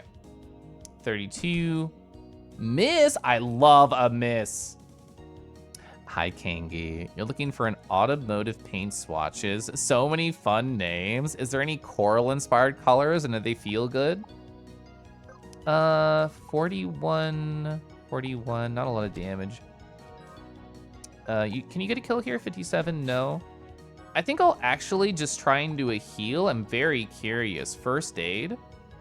Single target ability. Oh, it just removes the debuff. I'm a silly boy. I think first aid, I think heal. Oh, but I can beat down. Oh my god, I love doing damage. Oh, here's where the randomness comes in. Plus or minus 34. Oh, I see. That's where it's not guaranteed. That is interesting. I wonder if that's only AP attacks. I'm still thinking about the flow. Wow, you get so many healing items. That's really helpful. Yeah, hit us with some good ones. I am curious. I don't know if I'd be able to reverse my trajectory. I guess I have to. I think the only thing over here was murder, which I guess I accept. I know so many nuts. I don't know what to do with them aside from gobble them. Oh, no, I can reverse. If I follow the hood, can I jump over? I can absolutely jump over. We have a left side. We have a right side. We could get on the tree. More battles. Ooh, okay, this is a pretty big fight. I will eventually have to worry about magic for Xenia. Remember to ask for permission before you munch someone's nuts. I feel like if you get close enough and they don't stop you, it's silent. But yes, please, do ask for permission first. They have 6 AP. I should absolutely do some like taunting around here. I'm gonna taunt the Koralith. That's all melee. If they do magic the next turn, we'll want to take them out. 94. Oh, interesting. It even tells you if there's going to be a burn added. So that's like 94 plus burn. We should experiment with that. I don't have the ability to beat down yet. That's 12 AP. 60. That sucks. That's almost murder. Should I just chip away? I should guarantee that you don't hit my mage by starting aggro on you. That's my thought. Oh, it didn't. Maybe it's just a chance of it. There's the peck. Okay, so guaranteed no spells from these guys, which did a lot of damage onto my tank before, so I actually don't need to worry about that. I can just heal outside of battle. I don't need to worry about that now. 43, that'd be a kill, yeah? Oh, and the Koralith would be a kill, which is here. What do I want to do? You have a lot of damage available. 59, 59, 61, guaranteed kill here. I'm not going to worry too much with the aggro right now. Yeah, there'll only be one enemy left at the end of this. Nice, good miss. I've been so lucky on those. Battle skill, no reason to, just attack. And then now we can do battle skill just for fun. Aggro in this game, yeah, I really like the aggro. Like I mentioned earlier, to me, like I'm so used to that in MMOs like Final Fantasy 14, but I'm not used to it in turn-based RPGs, like period. I think it's very, very good. Like having any idea of what's going to happen in the next turn is a feel good in a game. So there is an Eastwood cool coral. It's $416 a gallon. Okay, so, I now know how much my body fluids might be worth. You're not looking to do that for an $800 car, yeah. Ooh, buttercream yellow. As you think about snack cases, delicious. An afternoon coffee, I hope it's delicious. You're adding this to wish list for next sales? Yeah, like, when I watched Setsu and Kinji play years ago, I thought to myself, this looks fun, I'll save it. It's a very good, like, low-effort, casual talking game, too, which I appreciate. Nice, got this. $20. Don't think I can do anything here. Can I jump onto there? There's no reason not to try, yeah? I can. It doesn't get me anything, but I felt cool doing it. I definitely can't make that. Oh, I was wondering where it would put me. The fact that it puts me here make me want to try again, but yeah, I can't get the hops. I wonder what abilities they'll give you for traversal, because using Guild Wars 2 is like an analog. That game is really cool about how it says, oh, well, you can traverse the open world. Here's all the different tools that you can use to do it. And it gives you like different mounts that do different things and whatnot. Couldn't make that jump. I wonder if there was a world where I could get up to here. I'm not gonna worry about it. I'm assuming there'll be like an airship or like a flying rat or something that you'll be able to fly around on. Game same vibes as Monster Sanctuary. It's very explory and tactical combat, so I see why you feel that. You're running away. I wonder if you destroyed the bridge, if that's the implication. So there's a grotto encampment. The east is Proving Meadows. I guess we have to go to the grotto if I can't get across. I will go south though, just out of pure curiosity. You're a warrior, I think? Okay. Can you fall down? Yes. Oh, bees! Hive guard. Okay, interesting. We don't know anything about them. So they're gonna do 69 damage each. Okay. I don't want to skip. So what's my guess? Is they probably have around like 150 HP is my thought. So I think I can kill them with 2 more attacks. I'm just guessing based on like the other enemies and adding a little bit. What does more damage? 104, 126. So that'll be like 160 damage. This is me gambling. I'm gonna think 160 is enough for a hive guard and then to get this guy to do aggro on me. I lost the gamble. Okay, so that means my mage got hit guaranteed. So I set that up. That was me failing. So they probably have more of like 180 health, so this should kill. Nice. Aggro's on a yellow here. Let's see. So it's a little bit over 100. So this should be a guaranteed kill. It wasn't. Oh, frig. I'm gambling. Damn it. I have failed every one of my gambles so far. It's worth trying, especially when we're still learning and the stakes are very low. This plus magic, though, should kill. Can I do this? Yeah, I can beat down. Perfect. Miss! Okay, never mind. We're not. All right, perfect. Victory! All right, more tonics for me. We officially have our first silver. Do you know anything about good? Oh, chars are so cute. I love chars. Unlocking the mounts is way easier than it used to be. Oh, like Guild Wars 2? Yeah. Ooh, every time I see a hole, we are going to press directly into it and see what happens. We only have 5 tinctures, so I kind of want to save them. You have 10 MP. How much does a spell cost again? I haven't actually been paying attention. Ooh, it's 6. So you only have 1 cast for the next battle. I think I have to use a tincture. Okay. So what should we do? Guess I use just a little bit of these. Okay. It's a lot of tonics, but I think we just need to use them to live. Puppy battle? Bark, bark. Bark, bark, bark. Where did you dogs put them this time? We know you can't play fetch if you keep hiding your bones. Oh, I see bones down there. Maybe that's what we need to do. Can I get back up if I fall down there, though?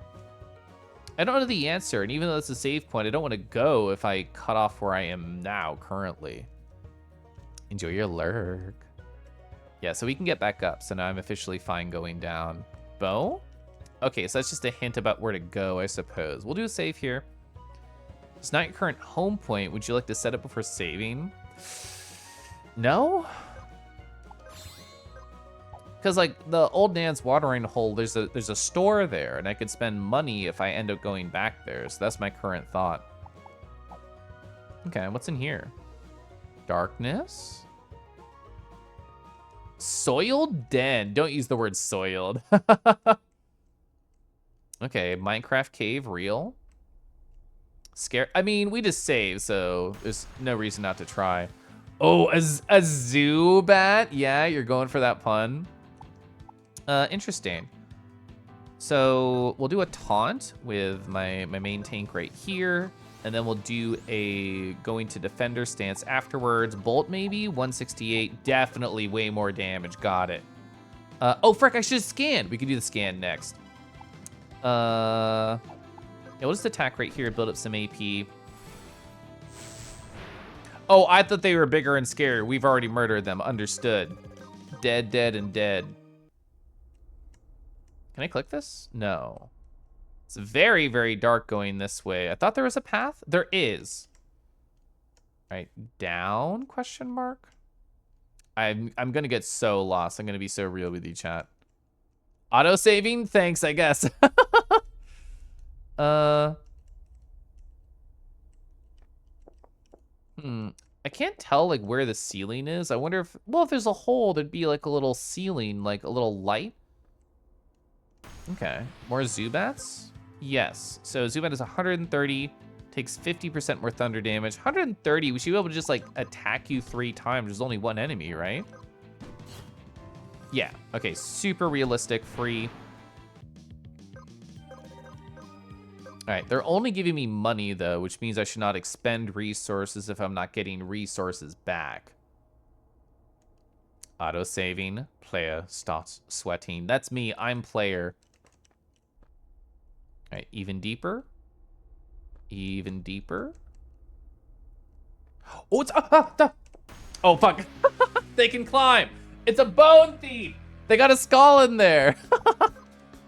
All right, new music, scary, different looking flame to me implies boss. Let's go scan. Okay. What? 1,700 health? How much damage do you do? Takes 80% less HP damage, immune to instant kill. Let's go to this.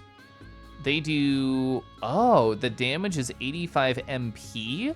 I mean, I have like very little MP. I don't know how much damage they're going to do. How does escape working in this game? I actually don't know. Turn order select. I don't even know how to flee. I wonder if there is no flee and once you're there, you're just there. Yeah, we don't know what a successive turn spot will be. Paperclip, hi, nice to see you. You're back in the coffee shop. I'm gonna sip my tea. Very nice to see you, Paperclip. Thank you so much for the 26. I hope we're doing well. I mean, we're gonna try. There's no reason not to try here. I don't feel necessarily good about our chances, just given how much health they have. We're low enough in MP that I don't want to do anything too crazy. No debuffs we have to worry about. I'm just gonna attack. Only 74% chance to hit. And we actually got a crit on that, which feels good. Yeah, so they only lost MP there, which for that character is actually great. So we have to worry about that. I will have to heal eventually. There's debuffs. Oh, so what are you gonna do? Okay, 170 damage and paralyzed. So we do have debuff clears. I don't know how much our heal does because I've never had to do it. It's 104. So they're going to be dealing more than I can heal in a single turn, which is very fair and valid. What I want to do, we have Remedy, we have Scan, we have Heal. I'm just going to wait it out. I'm going to build up AP. I think I'm going to do Defender, less physical damage. I don't care about dealing and anything like that. And then we can still attack and keep some aggro up. I mean, I could add more threat with Defender. I wonder if that's the right idea because it's going to be dealing less damage so people can take it away from me. I think I will. Nash is here to be a tank and nothing else, so I'm going to beat them down. It's been too long without stopping in. It's not your fault. It's my fault. We got paralyzed there. I haven't streamed on this channel since like last September. So I talked a little bit about structure at the top of stream. Like this channel was designed from the toe to the tip to specifically be an unstructured environment, and I would stream on it whenever I wanted. As I have become a busier guy between my job and certifications and kissing boys and whatnot, I have had less time to film. So my Mondays, my Wednesdays, my Saturdays, the spaces where I would be here, I have not found the time. I've been investigating other areas. So I've thought maybe about, I mean, today was the perfect day. I go on a 5 a.m. flight tomorrow and I don't want to stay up late at all. I want to go to bed very early. It's oh, well, today's the perfect day, but what if we did, in a sense, resurrect this channel? What if it was like an every other Sunday? What if there was some sort of structure that I could place upon this to exist within? And I don't know the answer to that yet, but just that I've thought about it. Hi again, Matas. Oh, even on my main channel? That is true, but I wasn't going to bully you. I would never bully anybody about not stopping by. So there's not anything you can do. I only just appreciated in this moment that I can't use items in battle. I don't know why I didn't think about that at all until now. I think I have to let the turn be skipped, even if I can remedy, because you cannot heal. So we have to do a heal here, no matter fucking what. And we have to do a, yeah, removes a debuff, not self. So, oh, it's already gone. Oh, I don't have to think about it. Okay. Okay. This is going to be a battle of attrition that I may lose, but that's okay, because we are very... Miss! We're very much experimenting. So, oh my god, they're going to go again? So this is 170. Actually, no, I can get a heal off. That's fine. I mean, it's fine, heavy quotes. Oh, but because I can't refill MP in the middle of battle, my best damage dealer is about to run out of resources. So, rough as they say. My monk is never gonna go before my warrior. Oh, I wonder if my warrior should skip turn, and that would allow my monk to go in front of them, question mark? I don't know. But this is definitely a slowly losing battle right now. So if I skip turn, it does nothing to change the order. So we are learning that that is not a positive strategy that we can enact. Okay. Interesting. So I will run out of resources before they run out of resources. Defender is still up. I feel like I have to do an attack here. Nice crit. I do appreciate that. We're going to beat you down, though. Let's see. So it tells me how much damage they do. It's 170. Nash is going to be dead no matter what, and I can't do anything about it. So this is going to be a guaranteed loss here. Yeah, 164. There it is. We're just going to accept death here. I didn't expect to win. We just saved, so it's not a huge deal. Oh, you think there's classes that use item? Yeah, and like we haven't found any classes yet, so... Well, anything more than the default. So there's definitely more to learn. This is a good, like, learning point right here about experiencing. Your thought is, as always, do what you want to do. But I wish to be perceived. There's so many ways to be perceived, to be appreciated. God, they're slurping my marrow. That's so mean of you. Okay. To suffer a loss, game over. Okay, so I did intentionally not update my spawn point, and the game was like, bro, you sure? And I said, what the fuck ever, and then we're here. So this is an acceptable compromise. So we did save. Oh, wait, I should buy like some healing items here, yeah? And maybe look at any other defense things that I could get, because it's the only shop that we found, yes. You popped your thumbstick and played off your controller while dancing, but you fixed it rather easy. You're so resourceful. I do appreciate the nuzzles and the reassuring words. This is the one who actually has stuff. So what can we purchase? Anything that's uppies? Hemp hood for you, we're gonna purchase. And leather cap, we're gonna purchase. Buckler, that's not real. And okay. So we're gonna do some equipping. For you, you're gonna get the hood, you can get the leather cap. We don't have any accessories, and I think that's kind of it. Yeah. So, oh, now that we just like bought stuff, I should go save. There's so many different ways that like we can go. I'm not worried about like finding the new. I'm more about finding the success. When I was going to that cave, I did think to myself, this is dark, this is scary, this is dangerous, this could be the end. But that end is just going to turn into another beginning as we find other successes. The end. So it's kind of like upper right-ish, and then there's going to be like a bridge. Then we go across. Oh, sure, I'll do some more murder. That's fine. We care a lot about JP, or sorry, LP. Every game does it different. I need more learning points to be more varied. Paperclip. Since we haven't like caught up in a little bit, what's something like new and exciting in your life that I could love to hear about? 66, that'll kill.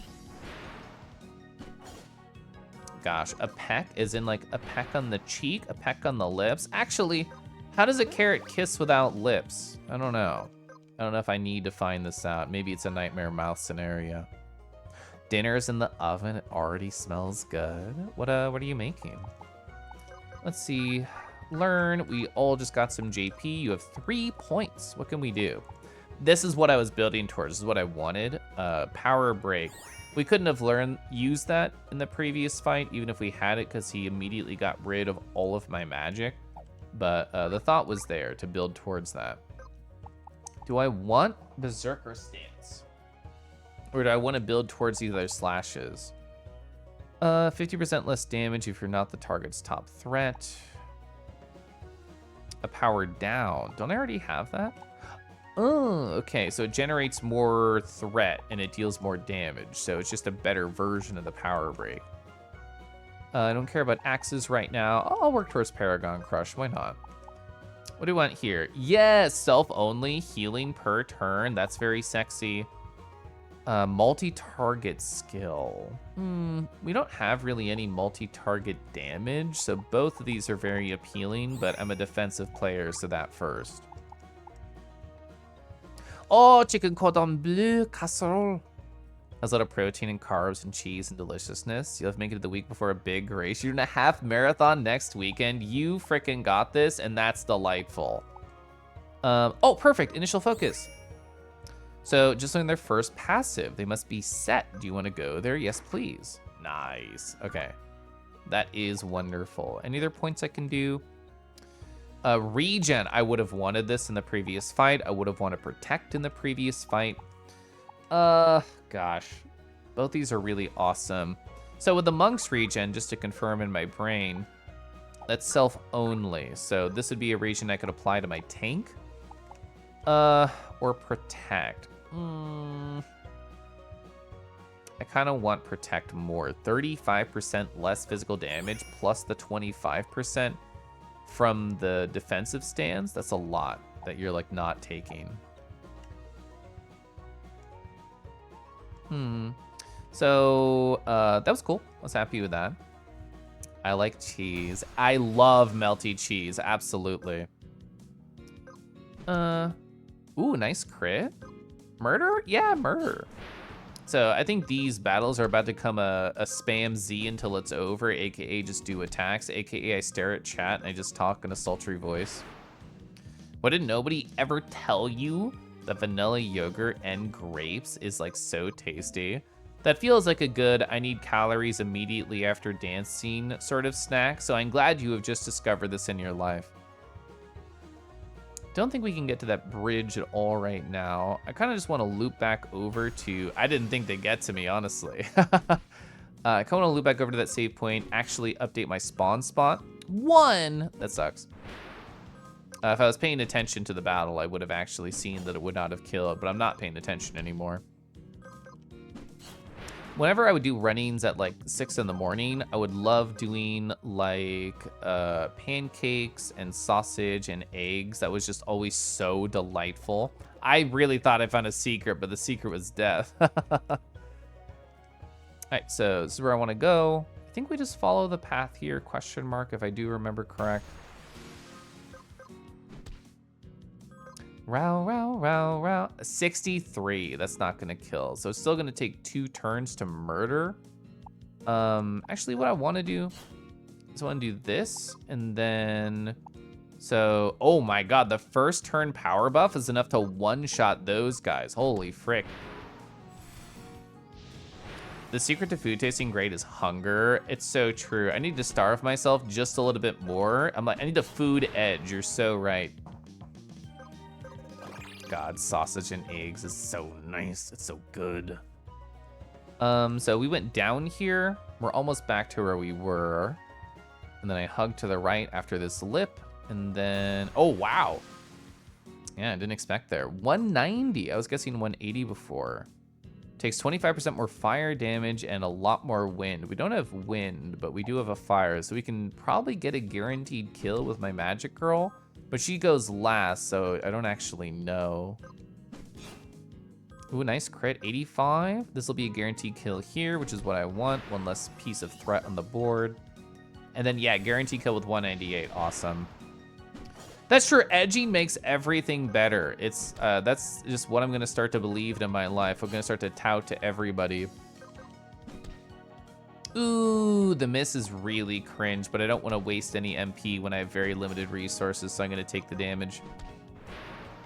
Are eggs still worth more than gold? Asking for your tummy. I think they're down to silver, but it's still a lot. So that was an LP, yeah? Or is that a level? I think it was a level. No, it was LP, perfect. So Bruiser, that would go over here. Ooh, that's really good. It's a passive where AP when you're physically damaged. That's so nice for tanks. I do want to build towards that. 1, I have to wait for 2. I could get the 1. I don't care about 1s right now. I'm sure I will eventually, but not in this moment. And then I definitely want to get more defensive stuff. Have I properly edged my sword? You know, I think I need more like guidance in this realm. I need a more experienced person to walk me through, to paw me through like this specific journey. Oh, I thought picking up a chest would freeze time. It super did not. It absolutely didn't. Let's see. So I think we do regular hits here, get 1 guaranteed kill, then we spell murder. Yeah, 76, perfect. Spell murder. Right. Sick. Honestly, this would be a great Steam Deck game. It's true. It's best to edge your sword with a friend. I feel like you can polish a sword with a friend too. That's just like a theory though. All right. Ooh, yeah, they do take a lot of damage when they have max threat, which I knew because they're a mage, but like I felt it there. Okay. This game is very, that was a nice, that's a potion. It's very pleasant in terms of how much like ingredients it gives you, but I guess I currently can't use them in battle. So they do want to give me a lot of stuff. It's just a theory, a gay theory. Gosh, I love gay theories. So we saw a sparkle, a crystal as it were, at the end of that pathway where the boss destroyed us. Can't make this, can? Oh, I can. There's another crystal right here. Oh, it's a dog bone. It's a key item. I was really hoping it was a class. Maybe there's different colors because that looked more yellow. I guess blue crystals may be classes, question mark, because that's what at the end of the cave was. Okay, north, soil den, which is where we died, and west is spawning meadows, where he came from. Woof. Woof. Sword fighting with friends even. Wolf Snubs, you have great theories. Can you tell me even more about these experiences? Hi. Hi, Ava, once more. Ooh, who's gonna be casting spells? Which carrot? So we need to spell on that carrot to get them out of here. I was thinking out loud and then I attacked them. That was actually so worthless. That's okay. Get a nut muncher out of here. This is what I wanted to do. Guaranteed kill here. Out of this space. We don't have a good spot at all to recover MP in this game, and it's actually going to become a hashtag problem because I don't have many tinctures to be able to restore MP, which makes me as a player not want to use magic at all. Like, I would want to find like an inn or something, or a store to purchase more of these. I just got another tincture there, which does help me. Ooh, different color. So we haven't found like a map for either of these zones either, so we're kind of like at a loss. Seaside cliffs. Theoretically, if I go down, there's like cool stuff there, but I would love to find a map of this area or just more items here before I fully move on. How many tiles can I jump? Well, 0 if you don't press the button, nerd. That's close. I don't think I can do it. Oh, hi. Earring, is this an accessory? Bonus is doubled when paired with another earring. That's actually really cute. More MP. I suppose I give to you my healer. Not that I really need to use that right now, but I will put that on for the moment. I'm gonna be using MP much more often on my spellcaster, but that class specifically is like pretty... Why are they running away? The game just auto-save, which makes me nervous. Wait, did I set my home point? I don't think I set my home point at the last save. I just saved her and moved on. I should go double check that. Oh, you know, always a good time when working on each other's reach in a sword fight, as well as handling mayhaps of footwork. Oh, hello, lovely to see you. Oh man, speaking of footwork, I got this footwork done the other day. I installed Paw Hypno on my Moonfang avatar right here, so I have a little bit more to work with my foot, another tool to enact perhaps. Hi. I had reach, they had flexibility. I mean, I have both. Oh, so we did set our home point here. I was paranoid, I did not remember. So in other words, if we died, it doesn't really matter because the game's been auto-saving and we have our home point right there. The foot does work. I've only shown that to a couple people like in VR. This is my first time showing it more in like a public setting. Do they not want to fight? Do they want to talk to me? Like whatever. I don't have to fight you if you don't want to fight me. I wonder if this implies that I am over leveled to them now. Ooh, dogba? Yeah, so we need 3 of those. They literally doused themselves before fighting me. That is interesting. Okay, so we accidentally ourselves the harder direction earlier, which happens to me a lot in games. What's this? A storm hood, okay. Takes 30% less wind damage, less thunder damage, and a buckler.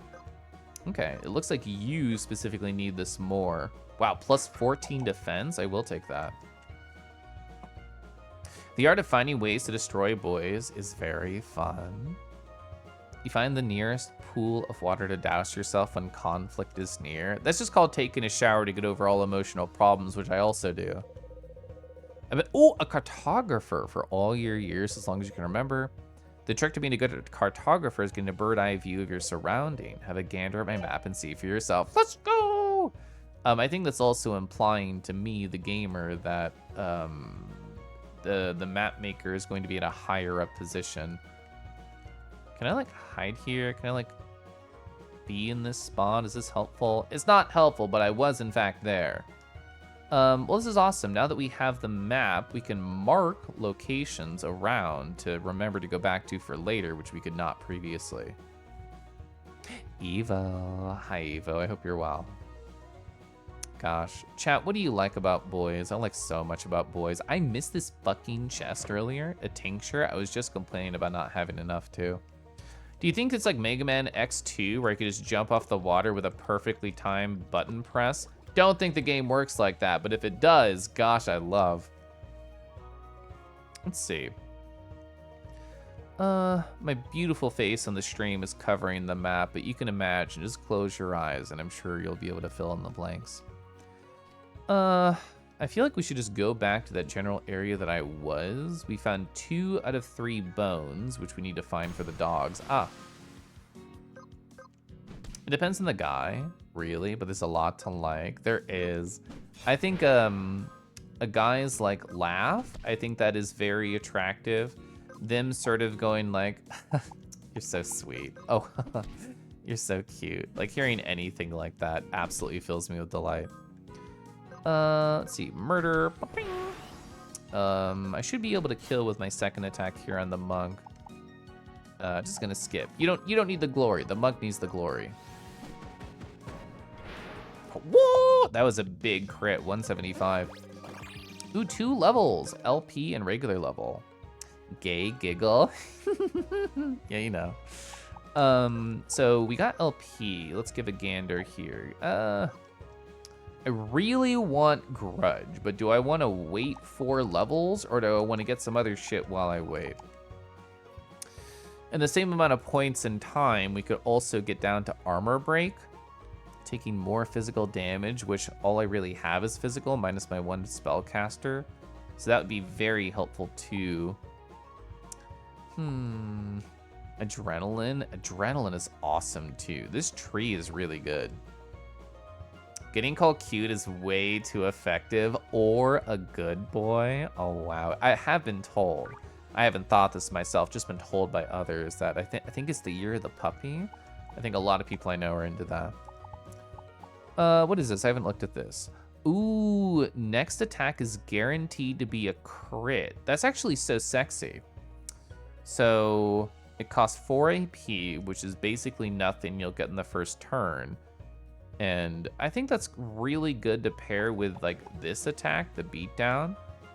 There's a pretty big variance of 50%, so you can guarantee like a high roll on that. Year of the Arr. Imagine a boy holding your chin and petting your head and calling you a good puppy. That's definitely not incredibly alluring. Ooh, a Chi Burst, AP 30? Do I even have 30? Oh wow, a revive. I didn't even look down here later in the tree. All of this stuff is good. Like this is all very alluring to me. Even a counter.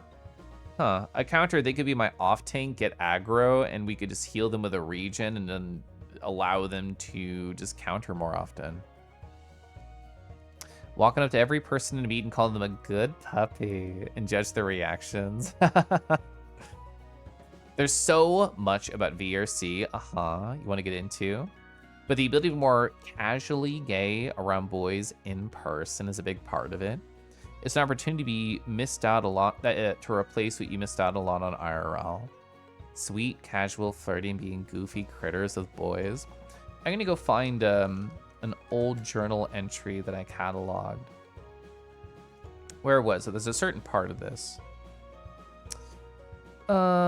Let's see.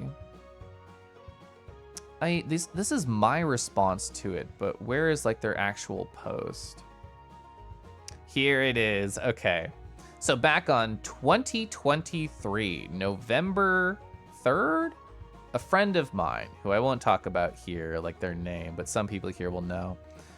They sent me a message. This was a message in response to me tugging them into VR.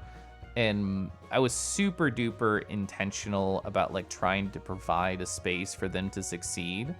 And at that time, that meant the world was set up on 3 floors and no one really went to floor 2. So the second they spawned in, I tugged them to floor 2. And we just started talking, and like a small group of people just built around them. Instead of having a group of 80 people around them, it was a group of like 10. like much softer to get into. But they sent me like an incredibly emotional message that I think relates to what you're talking about, Kai. Where is the part that it was? Here it is. This was the first time that I got to be openly cuddly and silly around boys. I got to be very gay and feel really gay, and literally no other facet of my life allows that right now. And it was kind of therapeutic. So a long way to say yes. I think it's a very good space to be able to express yourself in that queer way. I feel like myself included to some level, but so many people I know have had a, how do you phrase, like a stunted growth because of queerness. I don't want to imply that it's a bad thing, but just like you aren't able to express yourself as much and go through the same like hoops that like everybody else does, quote unquote, growing up. So there's a lot of like living and discovering that we have to do in this time that we have now later on, whether it be late 20s or 30s or what the fuck ever. But yeah, there's definitely a space there to succeed. You need to overcome your perfectionism about VR stuff and do it. Here's me encouraging you to do it. Gosh, I love. Yeah, Judgment sucks. You're super ace, but boy, you wanna cuddle boys. Yeah, I type 1 in my brain to agree with that. Do I want this or do I want this? Earth split, so either multi-target or guaranteed crit. Affected by the average of a target's defense and resistance. I don't know how that feels at all. Harumph, harumph, harumph. I want this. I think focus is cool. I hit out instead of in. Wizard, do I want multi-target fire or bolt? That's weird to me that bolt singular takes more resources, but bolt multi take less? I mean, because I'm fucking so low on mana, I'm just gonna take the lower one. Storm Stance does not use the turn, still needs to charge. So counter physical damage with lightning. Oh, interesting. Caliph, you finally have a pseudo-reliable VR setup that only crashes every 20 to 30 minutes. That's 20 to 30 minutes of boy touching. I love this for you. Oh, I forgot I was re-going back over here. It's your laptop being weak, that's the issue. Yeah, VR takes a whole lot on a system. I definitely believe that. Oh, nice crit. Yeah, I think I will. Fuck. I think I will do this. Should be a guarantee. Frig! Man, I messed up the target priority there because I forgot it would jump to the other person's target, but that's whatever. I guess I don't have any AP uses on a magical class, which is part of the reason that you do want to multi-class as a player. That's at least what I'm thinking about. This beatdown should kill.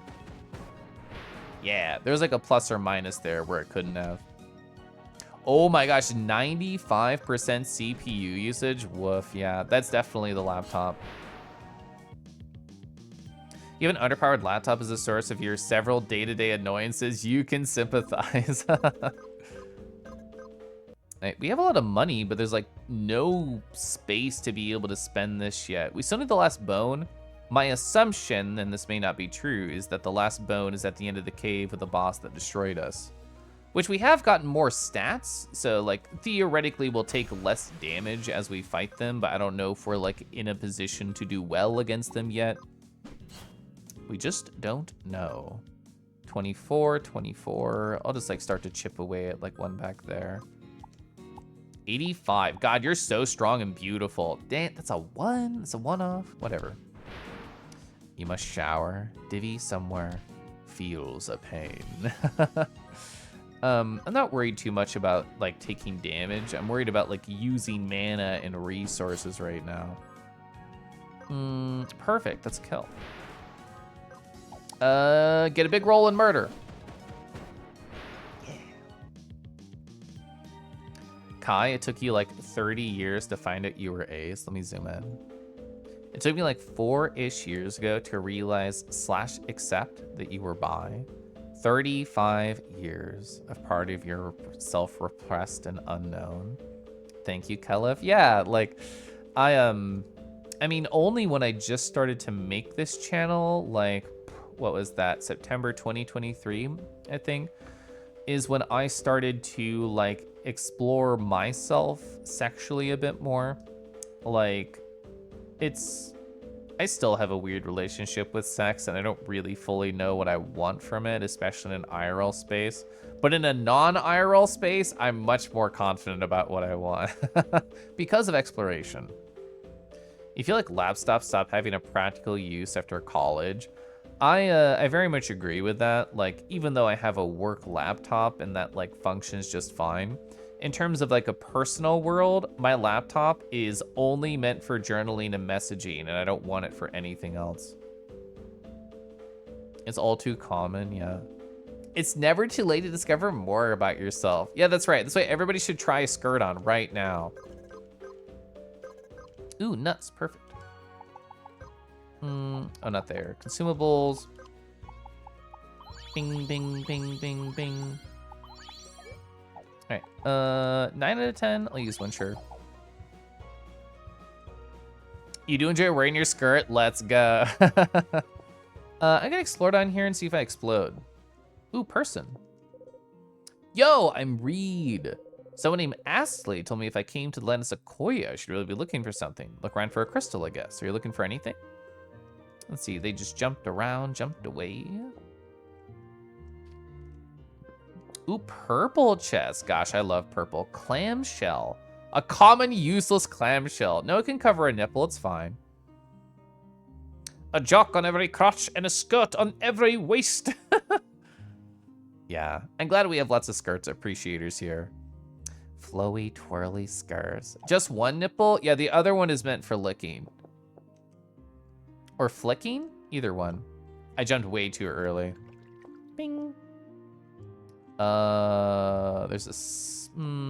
I can get up here. There's an enemy here. Can I go get that chest and then come back? Is that possible? They died! Oh, I didn't even think...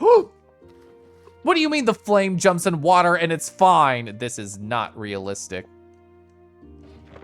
Clamshell, apparently useless, so... Oh, wait. Am I crazy? No, okay.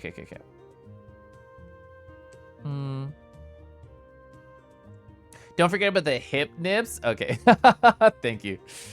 Can I jump on these? No. If I had just enough height to get on one of these pillars, I think I'd be able to jump to the left, but I also think that's impossible. All right.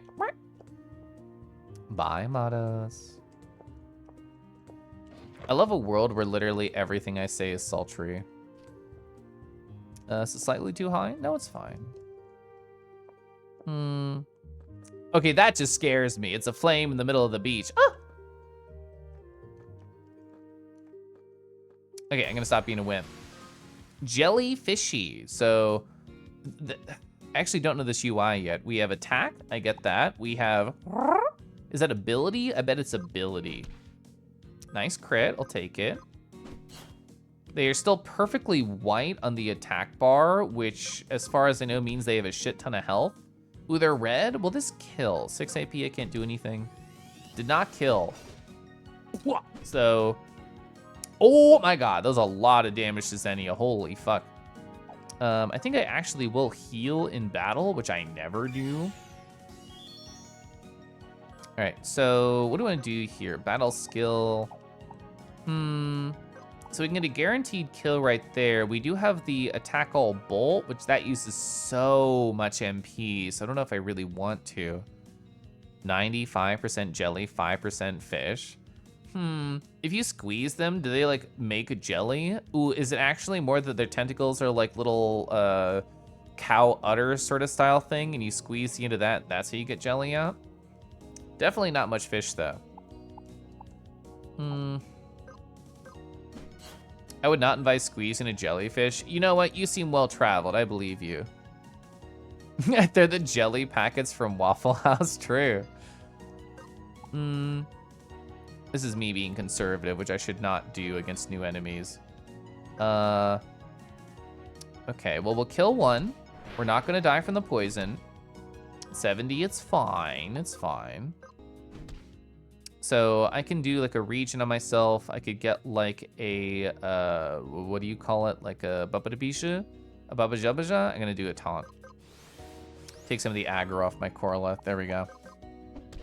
I could do a regen, I could do a poison cure. I don't know which one I want. That poison does so much damage. Holy fuck. Meditate to remove all the things. Yeah, I definitely want to get rid of that. They're not going to target me because they're guaranteed to go off the higher aggro. All right, so this area, much scarier. I'm going to go through a lot of resources here. Can we get a guaranteed kill here with our monk and then the 16 AP? Because it's 12 beatdown. Perfect. All right, scary. Ooh, more tinctures, okay. Consumables. That was a lot. 1, 2, 3, 4, 5. Oh my god, I went through all of my tinkies. Tink, negative. Moderately well-traveled. You've not seen a jellyfish in person before? I've seen, like, the body of one that washed up on a beach, but not like a real one. Well, I guess like aquariums? I guess I have seen one. What do I want to do here? I think I'm fine. So it is confirmed I should have been scared of the jellies and I should have ran away from them. I didn't know they were jellies at the time. I just knew that they were a blue flame of death. Like here? Yeah, nerd. Fuck! I'm the, what a good wolf! Oh my gosh, what a nice cliff wolf. So how much damage are you gonna do? 111, okay, so Nash can tank that. That's not a big deal. All right, first turn fire. We're gonna do this right here. And I'm assuming fire is gonna do a lot to you. 145. And they're charging up. I'm thinking, oh, chakra is 8, so it's slightly off from the start. So I can't get the healing. I could do focus energy though, and next turn I'm guaranteed to do a crit, so I think that sounds fun. I think they might die before that. Maybe not. Do you live? Oh, I get to do the guaranteed crit. How much does this do? Well, oh, 79, I'll take it.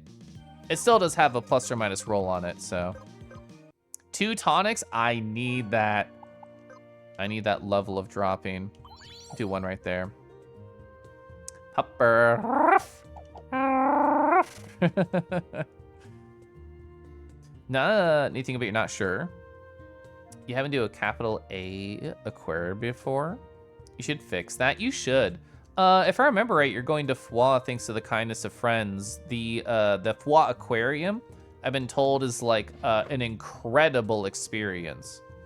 So there is a chest right over there. I'm nervous about it. It's right next to an enemy. 2 tonics. So many tonics to guzzle. All right, is this a different area, question mark? Okay, nerd. No, nerd. Nope. Okay, it's actually really hard to get away from them. Venus man trap? Okay, I prefer Saturn man traps, but this is fine. I think I might have to start using MP to heal. Can we get a guaranteed kill on either of these? Probably not. How much damage do they do? So between the, ooh, multi-target weapon skill, 156? So in other words, I can't taunt through that, yeah? So they are definitely the priority. Accuracy is 75%. So because I can't taunt away from it, we should just all attack them with disregard to, oh, fuck. Thorns means that, oh, this sucks. We're gonna power break them. So this means they counter all the time. Oh, this enemy's rude. Bolton, 233. I think I'll actually do this. So I'll charge at the big attack. And we don't know how much health they have, but they're the priority target, no question. All right, I don't think the magic will have the counter, correct? Oh my god, it dot. Whoa! Okay, healer down. Oh, fuck. Scary. Yeah, we couldn't even kill the fucking fly trap here. All right, so because healer is down, off healer means I'm going to put the buff of healing on myself, the regen. 66, not a guaranteed death. So that was single target, did 18 damage, which is very good. Oh god, Puppy. Puppy's gonna attack Koralith. How much you gonna do? 164? Yeah, we're actually dead here. Yeah, because they did an ability afterwards. Got the guaranteed kill there. Oh god, Xenia can't even do a spell after this. They're too low. So, frick. I guess I power break you to try and make Xenia survive slightly more turns. Oh my god, I lived! Okay, never mind. Don't think we'll actually get through this though, because what am I supposed to do now? Deals less damage if you are not the target's top threat. We are the target's top threat, so we should do this because we're gonna die anyway. 96. All right, there's the kill there. And Xenia can't do a spell, so therefore we're guaranteed dead. Frig. Is that ball? Adrenaline? Oh, miss? Okay, this is still not gonna work out. I do no damage. Yeah, 191, we're dead. Okay, dang. Oh, I dropped a single coin. Oh no, a single coin. Well, that's okay. Again, we're learning, we're exploring. Puppies were the death of me. It turns out Year of the Puppy meant the end of my life, but you know what? I accepted, they were cute. So it's been like an aquarium furry takeover thing happening. Pretty sure the tickets sold out for that ages ago. Oh, okay. Oh, my bad, the MFF, I see. My brain mixed memories together. Saved them for fraud for a few months, I get it. Puppy, yeah. The only aquarium we've ever been to is the Oceanographic in Valencia. It was pretty rad. That sounds beautiful to me. A Thorn Barrage. You know, I like it when I get to touch boys and I don't get physical damage from it. Well, actually, what do bites count as? Never mind, we're moving on. You heard Vods started taking over the aquarium. I mean, it's hard to say no. Like, when you're out of town and there's a beautiful site right nearby, like, it's an easy win. I'm broke now? Yeah, let's go count my sorrows. Oh, I only have 2 silver and 52. I could have had 53.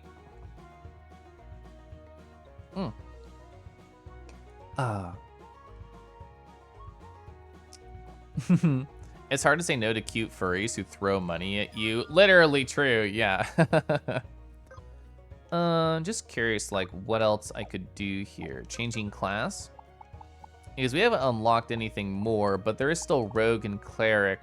I don't know if either of those would have made me stay alive. And we got unlucky that our healer died right there. And, I mean, I guess I wasn't full health before the fight.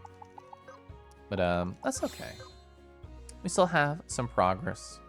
Still an hour and 46. And still an end to my stream. Oh, man. We did do a 5 hours there.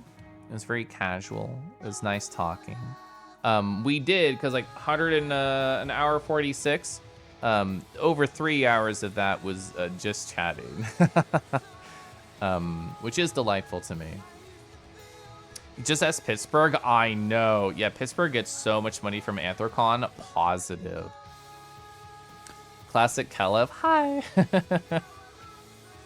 One of the locals at Mafufafa was saying that the only group that didn't like the furries was the fire department, the EMS. Something of like a hell week for them. I'm sure it's very annoying for emergency medical services at MFF to always be called over because people are partying too hard and somebody needs their stomach pumped. Like, it's necessary, like, their lives are important, but also just shakes head at that.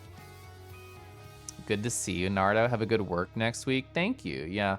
My night's going to be very casual. My night's just going to be packing and being paranoidly sure that I have everything in order for the work. It'll be positive. Like, I look forward to it. Very good stream. Lots of good chatting. Cute game. Good times. Oh my gosh. Oh my gosh. New record 3 hours of just kangaroo. I really only get there on my Kelef streams when I do like a con. I mean, I'm slower, more intentional over here, and that does present itself as a quieter, softer, let's just chat more environment, which, gosh, I love. Thanks for streaming. Thanks for looming over me, Fen. There are worse things for EMS to have to respond to, I suppose. Yeah. A wah-wah. A good change of pace. Exactly. I can be an eager little guy yapping very quickly 3 times a week. I can be soft over here sometimes. Hi. I never get to raid my friend Zorodesu. They're currently playing Hyper Light Drifter. They were doing the Dash Challenge, if people are familiar with that. The other day. I don't know what they're doing now. They're in like, I imagine they're secret hunting. I think that's what they're doing. I think they already beat this area that they are in right now. So I assume that they're secret hunting. The Dash Challenge sucks. Zord locked the fuck in so quickly. I watched them get the 100, and then minutes later, they got the 400, and then they said, I'll come back to this later. So they're much better than I am at that. I was very poor at it. I got the 100, and then I just like stopped. I gave up. Nice soft stream, thank you. I like being quiet over here sometimes. Love you, Kyla. Hope you have a good week. I will. I'm manifesting this energy. I will have a good week. Thanks for the tugs. Oh my gosh, tugging me over. I don't have a raid message. What would even work? Cute dragon. Would also work. Manifesting. Good night, everybody. Sleep well. Have a great week. I'll talk to you later, okay? Yeah, cute dragon, combine them.